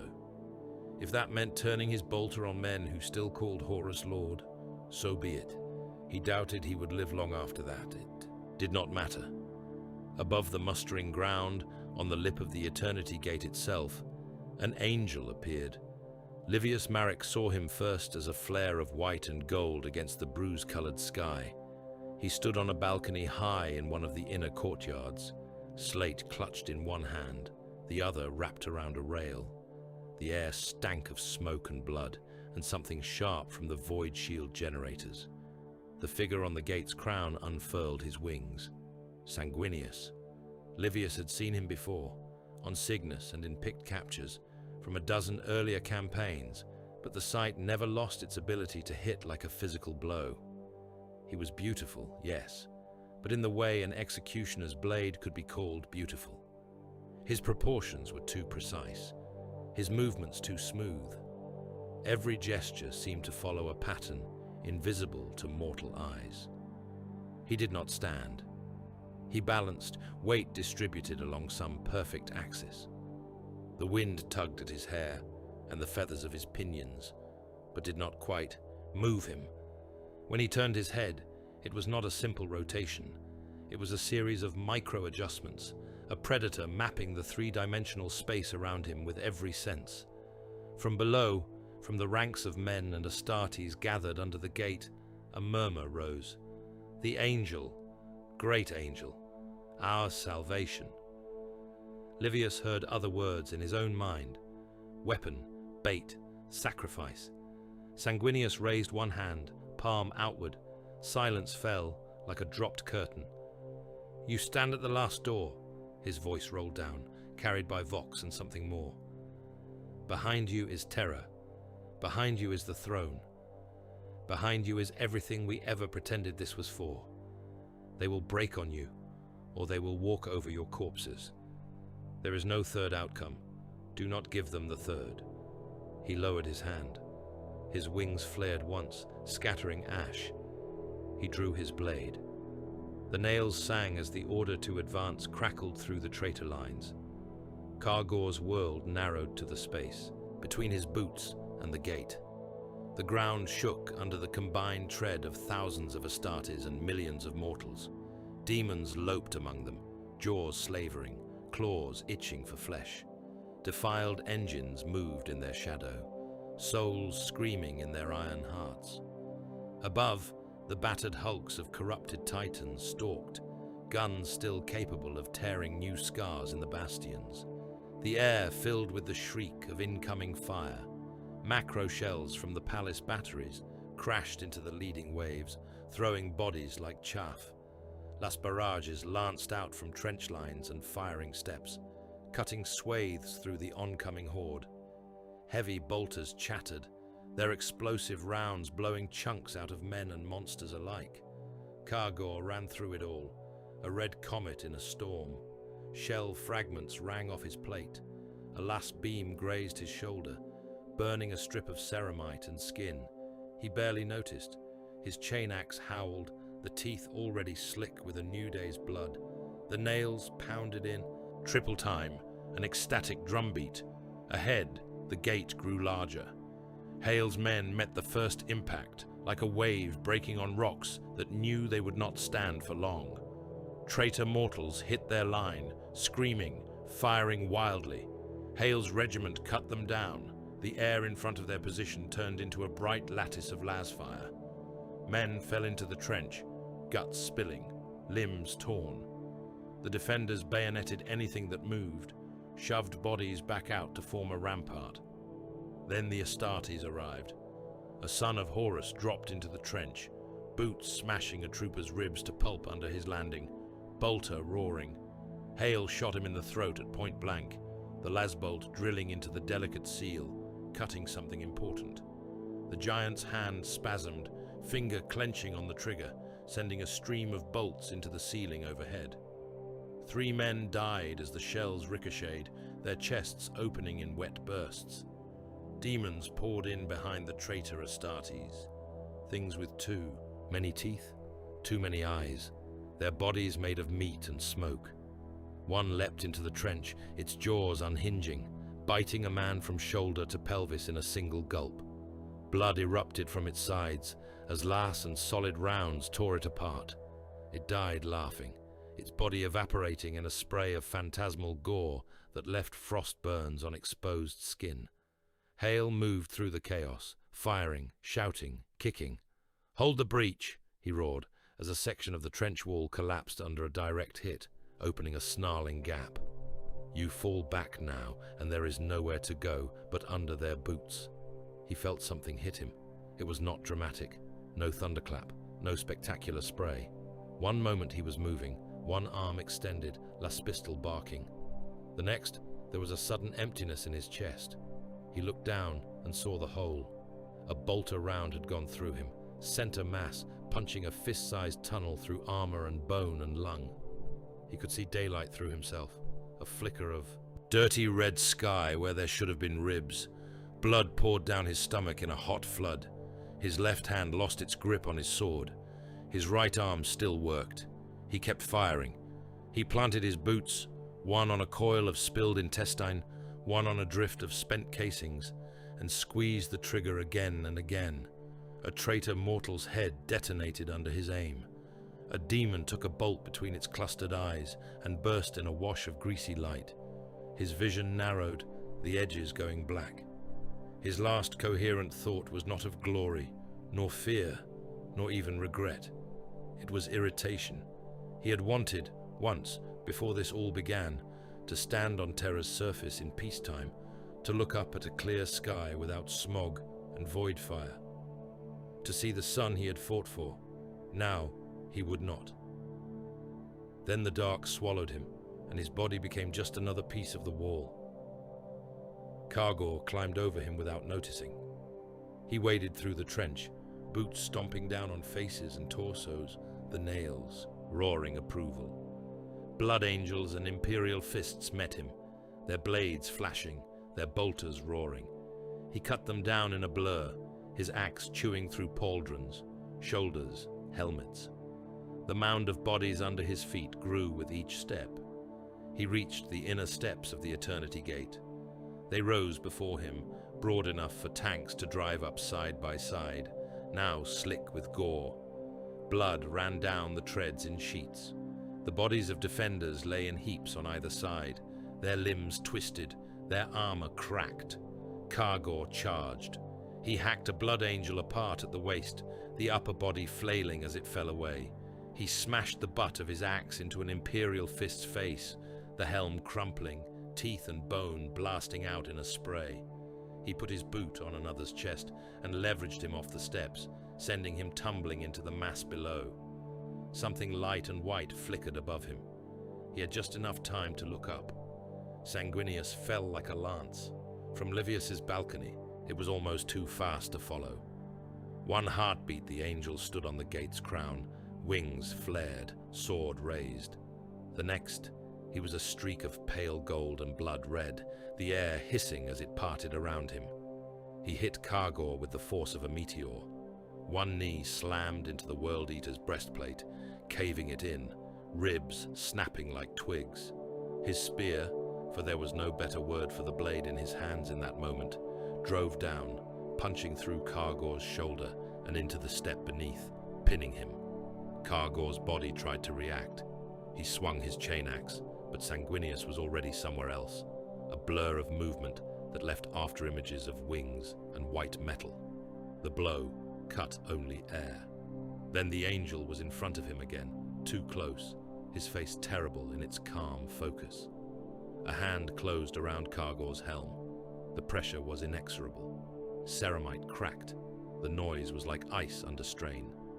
Bone snapped next, the sound of thick branches breaking. Kargor felt something wet run into his eyes inside the helm. Realized dimly it was his own blood. The nails shrieked in protest, then joy, then nothing. Sanguinius crushed his skull like an empty shell and let the body drop, sliding limply off the spear. He did not pause. He turned, wings snapping out to either side in a blast of displaced air, and moved on, his blade already cutting the next traitor apart. From Livius's vantage, it was not a duel. It was an execution carried out at such speed that the condemned barely had time to realize they were dead. Elsewhere along the steps, Cordis Val found his moment. His squad of sons of Horus, their armor bearing the eye sigil, had pushed through the outer trenches and were taking up firing positions along a shattered balcony that overlooked a section of the gate's approach. Below them, blood angels were fighting in a ragged knot, surrounded on three sides by world eaters and word bearers. "Target the backs of the Ninth." Cordis's sergeant voxed. "They will be too busy with the berserkers to notice. We will thin them before our brothers make contact." Cordis raised his bolter. He took aim. His finger did not tighten. He saw, in that heartbeat, the angle of the shots. The red armor below, bare heads, wings on helms. Men who had thrown themselves into every breach since the siege began, who had held lines while others fell back. He saw the eye on his brother's pauldrons. He saw the reflection of warp light on their lenses. Enough. He swung his bolter sideways and shot his sergeant through the throat. The explosive shell detonated inside the armor's gorget, ripping the man's head off in a spray of meat and plasteel. The body fell backwards, arms twitching. For a fraction of a second, the rest of the squad simply stared. "Cordis," one managed. Cordis shot him too.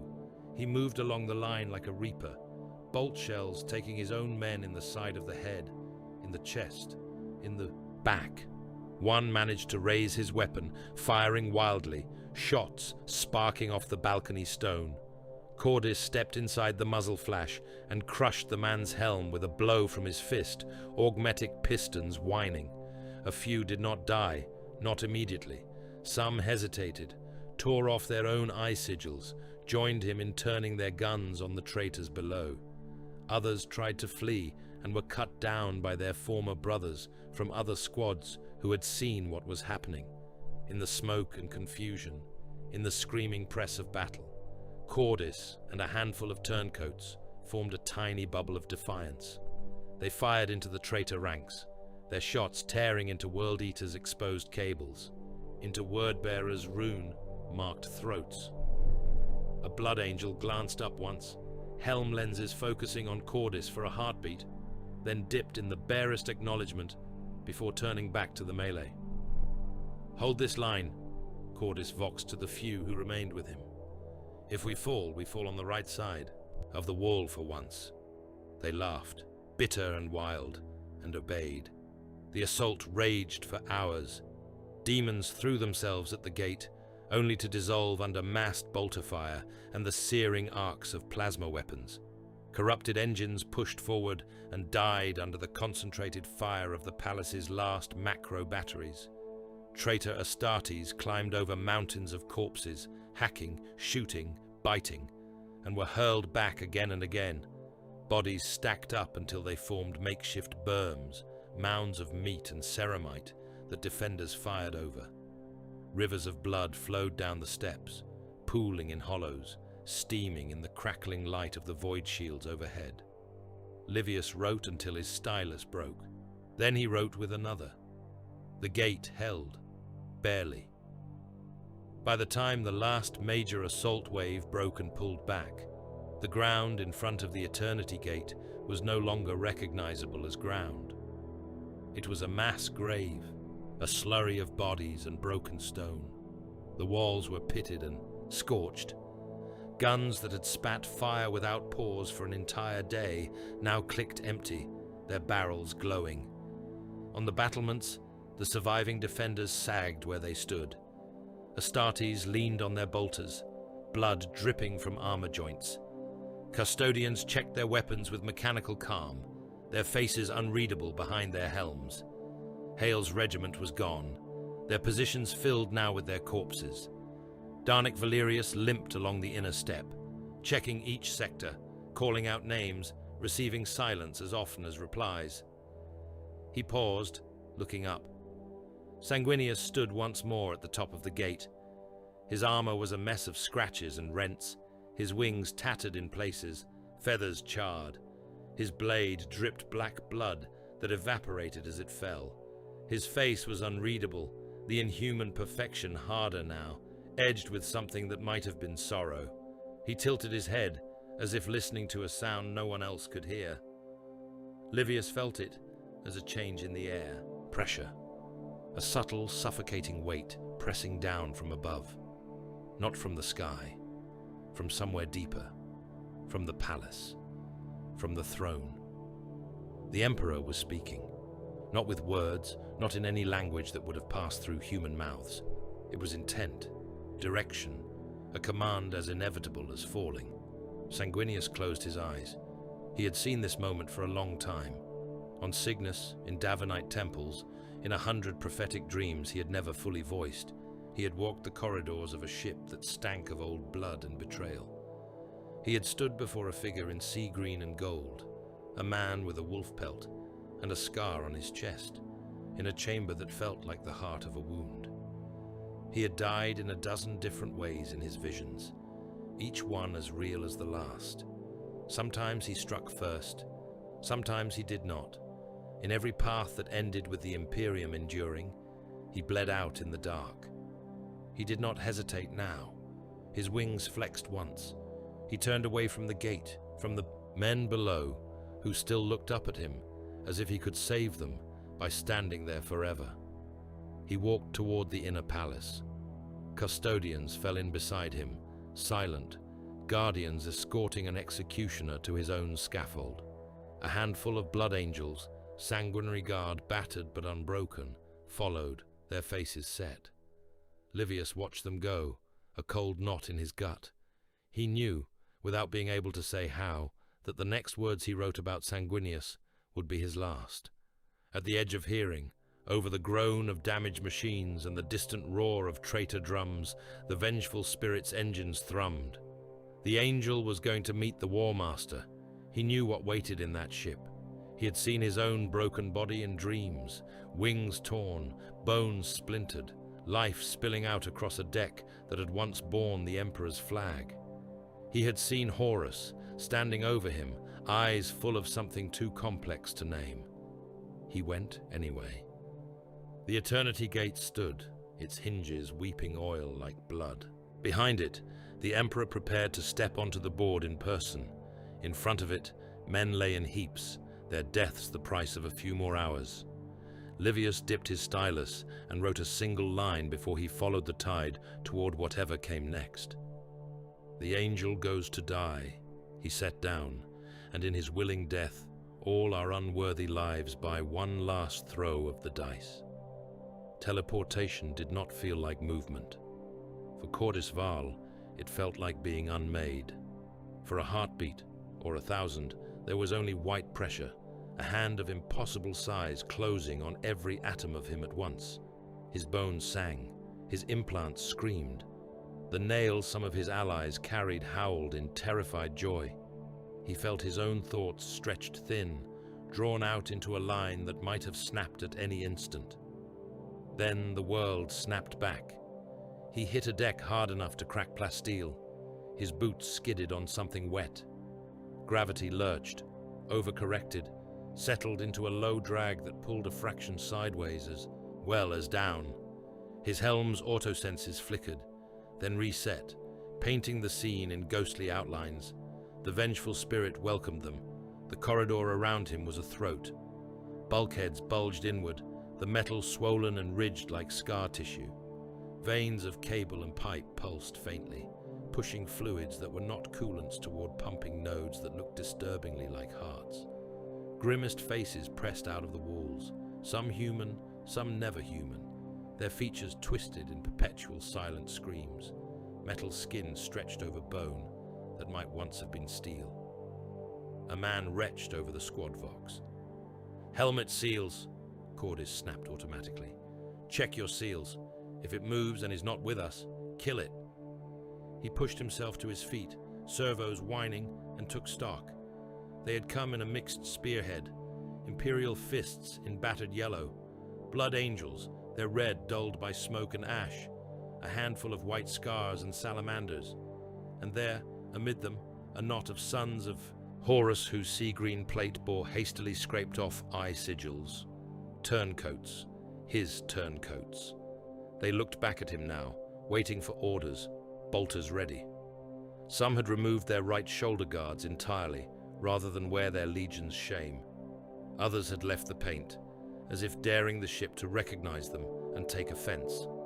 At the edge of the group, helmetless, eyes wide, stood Livius Marek. His robes were tattered and scorched. A makeshift carapace plate had been strapped over his chest, too big and ill-fitting. His hands still clutched his data slate and a bundle of recording scrolls, as if he feared that if he let them go, the events here would simply vanish, unwitnessed. "Iterator," Cordis said, voice heavy through his vox grill. "Why in all the hells are you here?" Livius managed a dry laugh. "Someone decided that history would want more than a line in a casualty ledger," he said, "and they thought it would encourage the men to know that someone was watching." "History can read the numbers," Cordis muttered. "Stay behind us. If you fall, do not expect anyone to stop." "I have long since stopped expecting that," Livius replied. The corridor flexed around them, not metaphorically. The walls actually moved, a slow, peristaltic contraction that shoved them forward half a step. The faces in the metal shifted, mouths opening, eyes rolling. A low murmur threaded through the air, words in a dozen tongues, none fully formed. Cordis felt something cold brush along the inside of his skull. He shook his head, more to clear the sensation than in denial. "Form up," he voxed. "We head for the core. The angel and the master go ahead. We are the knife behind the spear." "The Emperor is here," one of the Imperial fists breathed, unable to keep the awe from his tone. Cordis did not answer. He did not know if the Emperor had come in person, or if that was simply what men called whatever light had washed across. The palace, when the teleport fields had taken them. It did not matter. Something vast and terrible had stepped onto the board. They were its shadow. They moved. The ship fought them. Gravity shifted without warning, pulling them sideways into walls slick with congealed ichor. Time staggered. Once, Cordis saw the corridor ahead, filled with bodies in loyalist colors, their armor blasted open, their limbs strewn. Then, his vision juddered, and the same corridor was empty. The blood that had painted it reversed into the bones of men who had not yet arrived to die. "Loop," a white scar spat. "Time is knotting." "Then cut through it," Cordis said. "Forward." They met the first resistance at an intersection, where the ship's architecture had warped into a parody of a cathedral. Pillars of fused bone and steel rose on either side, ribbing a vaulted ceiling that dripped chains and hanging shapes. Stained glass ports showed scenes that shifted as they looked. The images, running like oil paint across the panes, Horus crowned in light, Horus wreathed in fire, Horus standing on a mound of skulls that changed faces every moment. In the center of the space stood the Justierin, sons of Horus in Terminator plate, black as a shut-eye, trimmed in sea green. Their armor seemed to drink the feeble light. Each bore the eye of Horus on his pauldron, the sigil swollen and wrong now, its edges crawling, pupil dilated into an abyss. Cordis knew some of them. He recognized the set of a jaw under a helm, the way a man held his power axe at rest.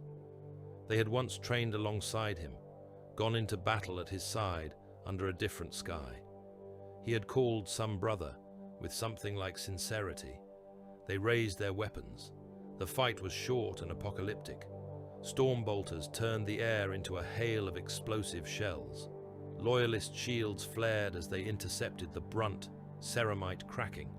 A blood angel went down, his chest a crater, second heart shredded.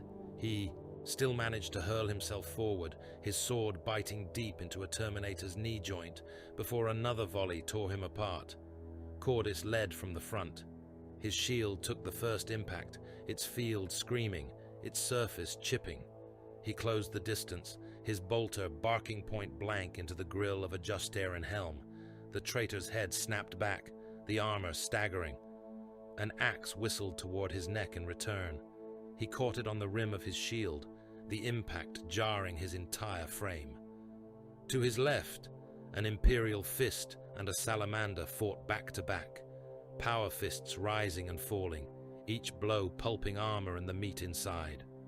A demon surged between two Justaeran, its body a loping mass of muscle and mouths, and was smashed apart by a single hammer strike, its ichor splashing, burning, then evaporating. Livius pressed himself against a pillar, nausea rising in his throat, as splinters of shell and fragments of men ricocheted around him. The voices in the walls rose to a howl, a cacophony of the dead of the heresy screaming, whispering, pleading. He forced himself to watch.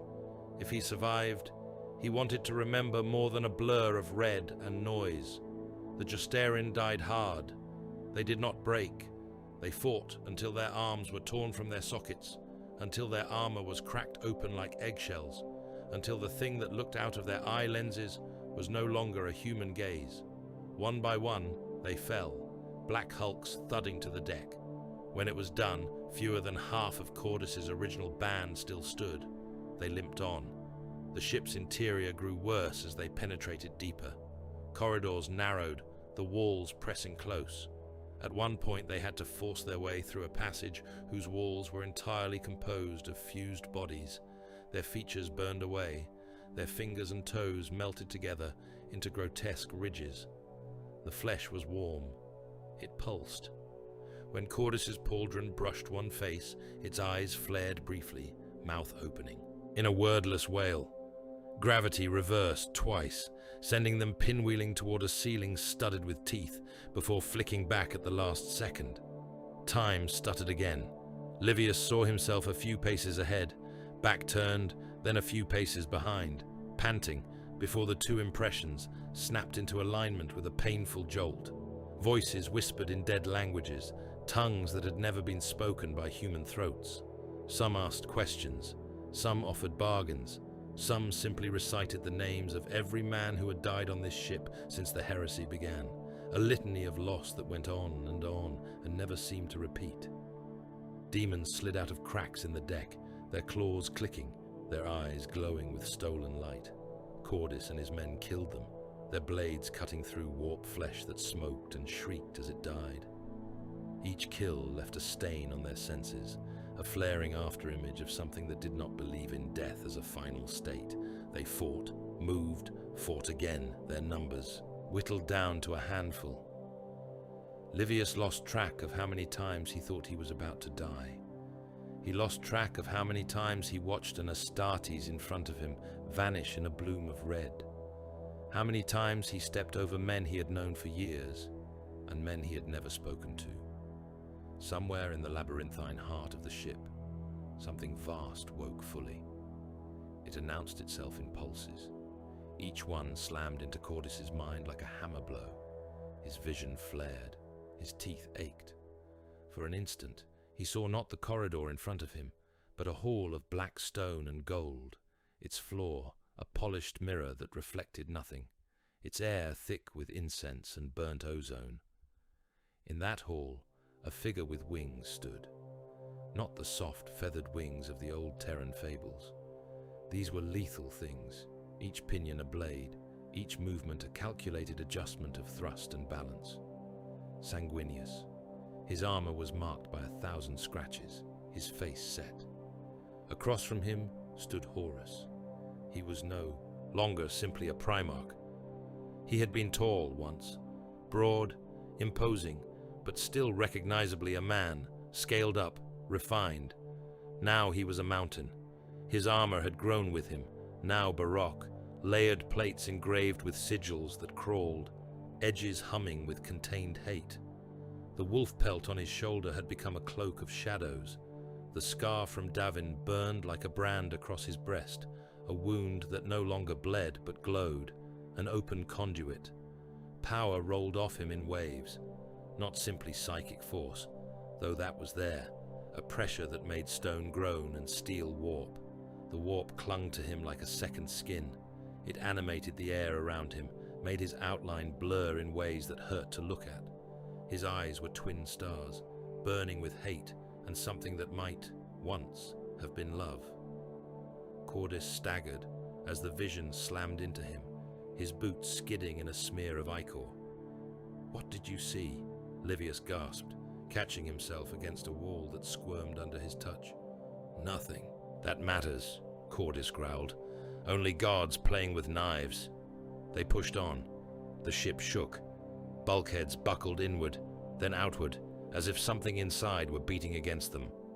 Demons howled, not in rage now, but in fear. Whole decks twisted, their geometry warping as if a giant hand were wringing the vengeful spirit like a cloth. The pulses came again. Each one carried an echo of blows too fast and too vast to comprehend. A spear thrust that cracked armor woven with demonic wards.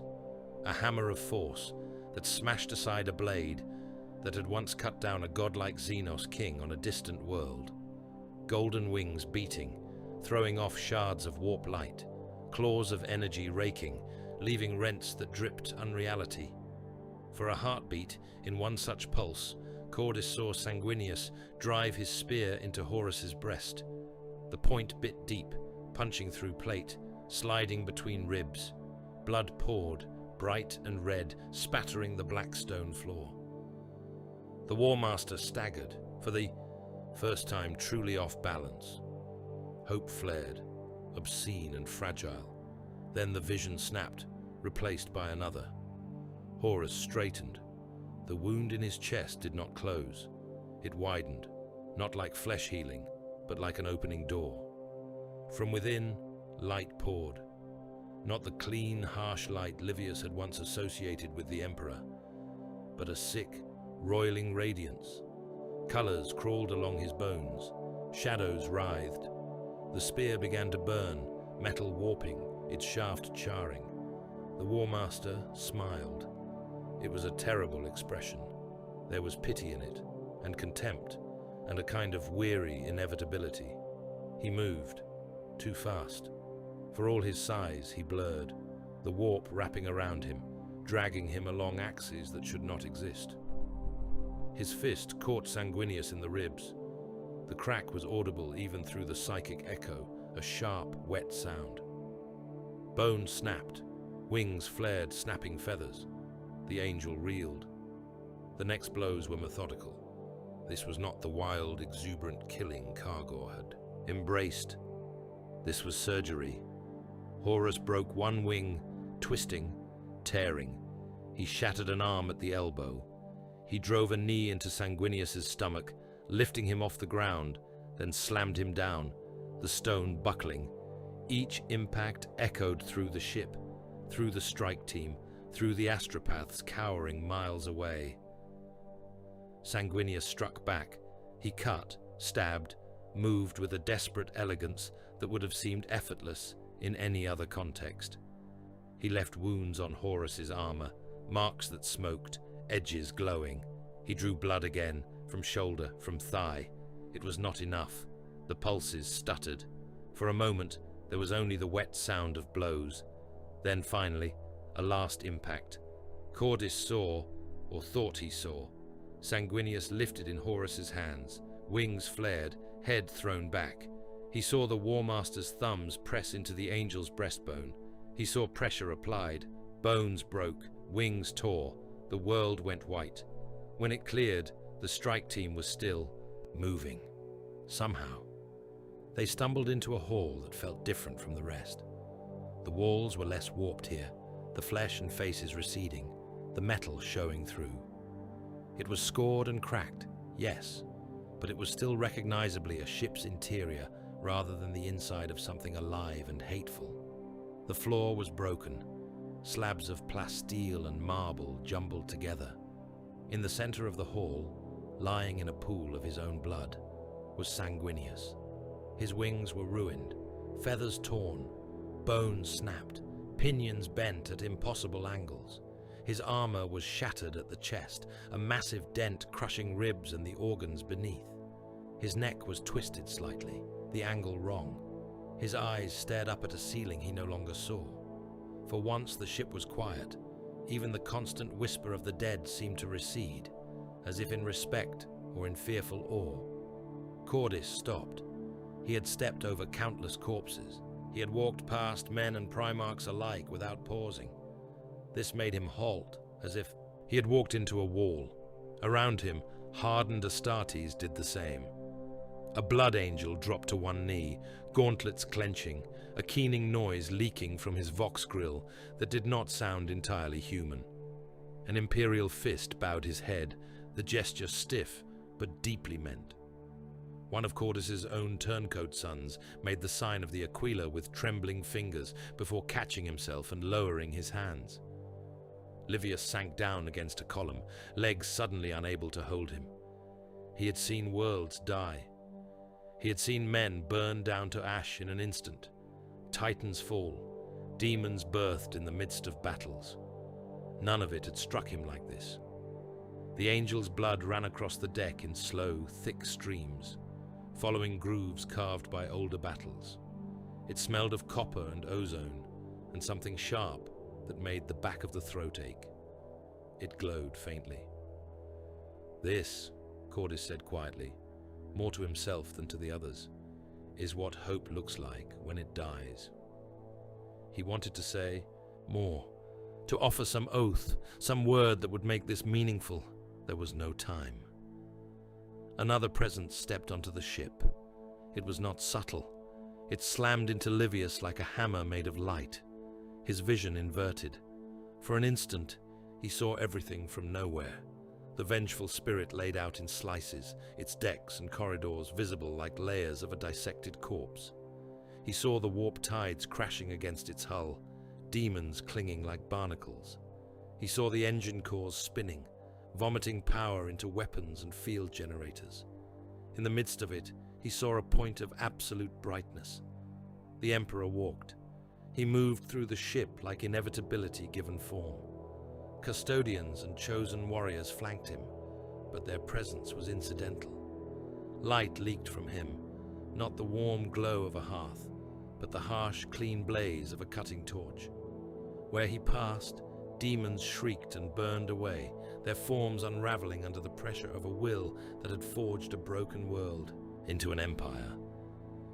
Cordis saw him only for a heartbeat, through a half-collapsed doorway, as the strike team took cover from a sudden flux of warp fire.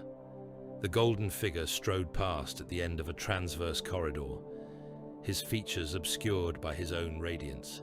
His eyes, if eyes they could still be called, were pits of contained suns. Every instinct in Cordis's altered body wanted to kneel. He did not. There was no obeisance left in him, only a cold recognition that the last possible hand was being played. The Emperor reached the hall where Sanguinius had fallen. Cordis did not follow. None of them did. They could not. A pressure, gentle but absolutely implacable, pushed them back. It was like being told to stay outside by a father who was about to do something a child should never see. Livius felt words pass through his mind. Stay. Record. No more. He staggered away, hands pressed to his temples, teeth clenched against the urge to vomit. Behind him, in the deeper chambers of the ship, gods fought. The first impact drove the vengeful spirit sideways. Reality screamed. Decks buckled. Bulkheads shattered. Demons were flung down corridors, their bodies bursting under stresses they had never been designed to endure. Men caught in the wrong place were turned into red paste on walls that heaved like lungs under pressure. Livius saw none of it clearly. He saw only bursts, a flash of gold that burned away shadow and warp alike, a flood of black and red that rushed to meet it, carrying the weight of 4 howling voices that had never been human. The Emperor's will lashed out, stripping demons from existence by the thousand. Horus, for that was who and what the incandescent presence had become, hurled the weight of the eye and everything it represented in return. The ship's core warped, its corridors stretched, whole sections of it existing briefly in 2 places at once. Cordis, crawling through a passage that was dissolving into molten meat, felt his heart stutter as a wave of raw psychic force rolled over him. For an instant, he saw Horus as he had been, laughing on a victory dais, the Emperor's hand on his shoulder, smiling in a strategium, cloak thrown back, eyes warm, kneeling over a wounded soldier on some forgotten compliance, hand on the man's brow, voice gentle.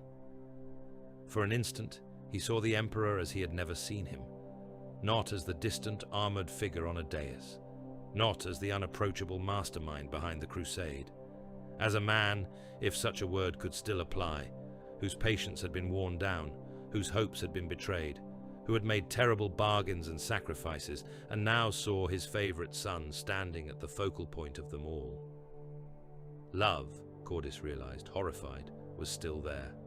Love and the absolute necessity of ending the thing that love had become. Then the vision shattered. The light flared. Something broke. Later, some would say the Emperor had hesitated, that he had pulled his blow at the last instant, torn by what Horus had been. Others would say that he had held nothing back, that the wound he took in turn was the price exacted by powers who did not let any victory go unpunished. Livius was in no position to judge. He heard a single cry, Horus's voice, not as it had been at Ulanor, not as it had been on the vengeful spirit's bridges, but raw, stripped of rhetoric. Then silence. The next thing Cordis knew, he was on his back. The deck under him was cracked. Liquids of several colors ran in rivulets past his head. The air tasted of burned ozone and something like scorched bone marrow. His armor's internal displays flickered in and out. Demons were dissolving around him, their bodies sloughed, limbs melting, jaws unhinging and evaporating. They left behind only oily stains and the faintest smell of rot. The faces in the walls sank back, features smoothing, mouths closing. The pulsing veins of cable and pipe ossified, their movement slowing, then stopping. The vengeful spirit was dying. He dragged himself to his feet, muscles protesting. "Report," he voxed, voice raw. "Who is still breathing?" A handful of acknowledgements came back. A fist, a blood angel, 2 of his own turned sons. Livius, rasping, swore hoarsely that he was still alive, and that if any of them died after this, he would personally find a way to record their stupidity for eternity. "Extraction," Cordis said. "We get out or we die here with it." They staggered through corridors that were coming apart. Bulkheads split, spilling rivers of liquefied flesh and metal that ran together, hissing. Gravity failed in patches, sending them drifting, grasping for handholds as chunks of ship whirled past. Fires burned without consuming anything visible. Doors opened into void, the stars beyond distorted by the ship's collapsing shields. Once, they passed a wide chamber where blackened armor lay in a heap, its surface cratered, its edges melted. It had once been a suit of warplate crafted for a Primarch. The eye of Horus on its chest was cracked. There was nothing inside but ash. Later, legends would say that nothing remained of the Warmaster, that he had been erased so completely there was not even a smear of psychic residue left. Cordis did not know if this broken shell was his, some shard that had not yet been scrubbed. He did not stop to look closely. They found a teleport beacon, in the hands of a dying custodian. The Golden Warrior's chest was open, his primary heart a ruined mass, his secondary struggling stubbornly on. His grip on the beacon was locked. Cordis pried his fingers off gently, murmured something that might have been thanks, and keyed the device. Light took them. Terra's air hit like a slap. They reappeared in a palace hall far from the gate. The stone beneath them cracked, the walls blackened. For a moment they all simply stood, armor steaming, lungs dragging in, breaths thick with dust and the ghosts of incense. Darnic Valerius met them there. He had his helm off, his face a ruin of exhaustion. Blood, some his, most not, streaked his cheek. His augmetic eye flickered as it refocused on them. "You made it," he said, tone flat. Cordis laughed once. "Did we?" he asked. News moved faster than men. By the time Cordis and his handful of survivors had stripped out of their ruptured warplate, word had already spread. The Warmaster was dead. The traitor fleets were breaking, their cohesion shattered without his will on them. The Emperor lived. Barely. Livius forced his way into an observation tier overlooking one of the inner transit shafts, just in time to see the procession. Custodians and Imperial fists bore the Emperor on a stasis litter, his form covered in torn, blood-soaked cloth. The light that had once poured from him was banked now, a dim, flickering thing, as if the sun had been dragged down into a body too small to contain it. His face was pale, eyes closed, features slack in something that was not sleep. His armor was broken in a dozen places, plates shattered, ribs visible beneath. One arm hung at a wrong angle. The wound in his chest was a void, an absence of flesh, reality stapled around it by sheer will. Sanguinius' body lay elsewhere, guarded, shrouded in a cloak that did not hide the outline of his wings. The golden throne waited. There were arguments, there were tears, there were oaths, sworn and broken in the span of hours. Livius watched as men in high offices decided that the Emperor would not be left to die, that his body would be bound to the throne that had once been meant as a gateway, now to be a tomb. He wrote, his hand shaking as he was interred.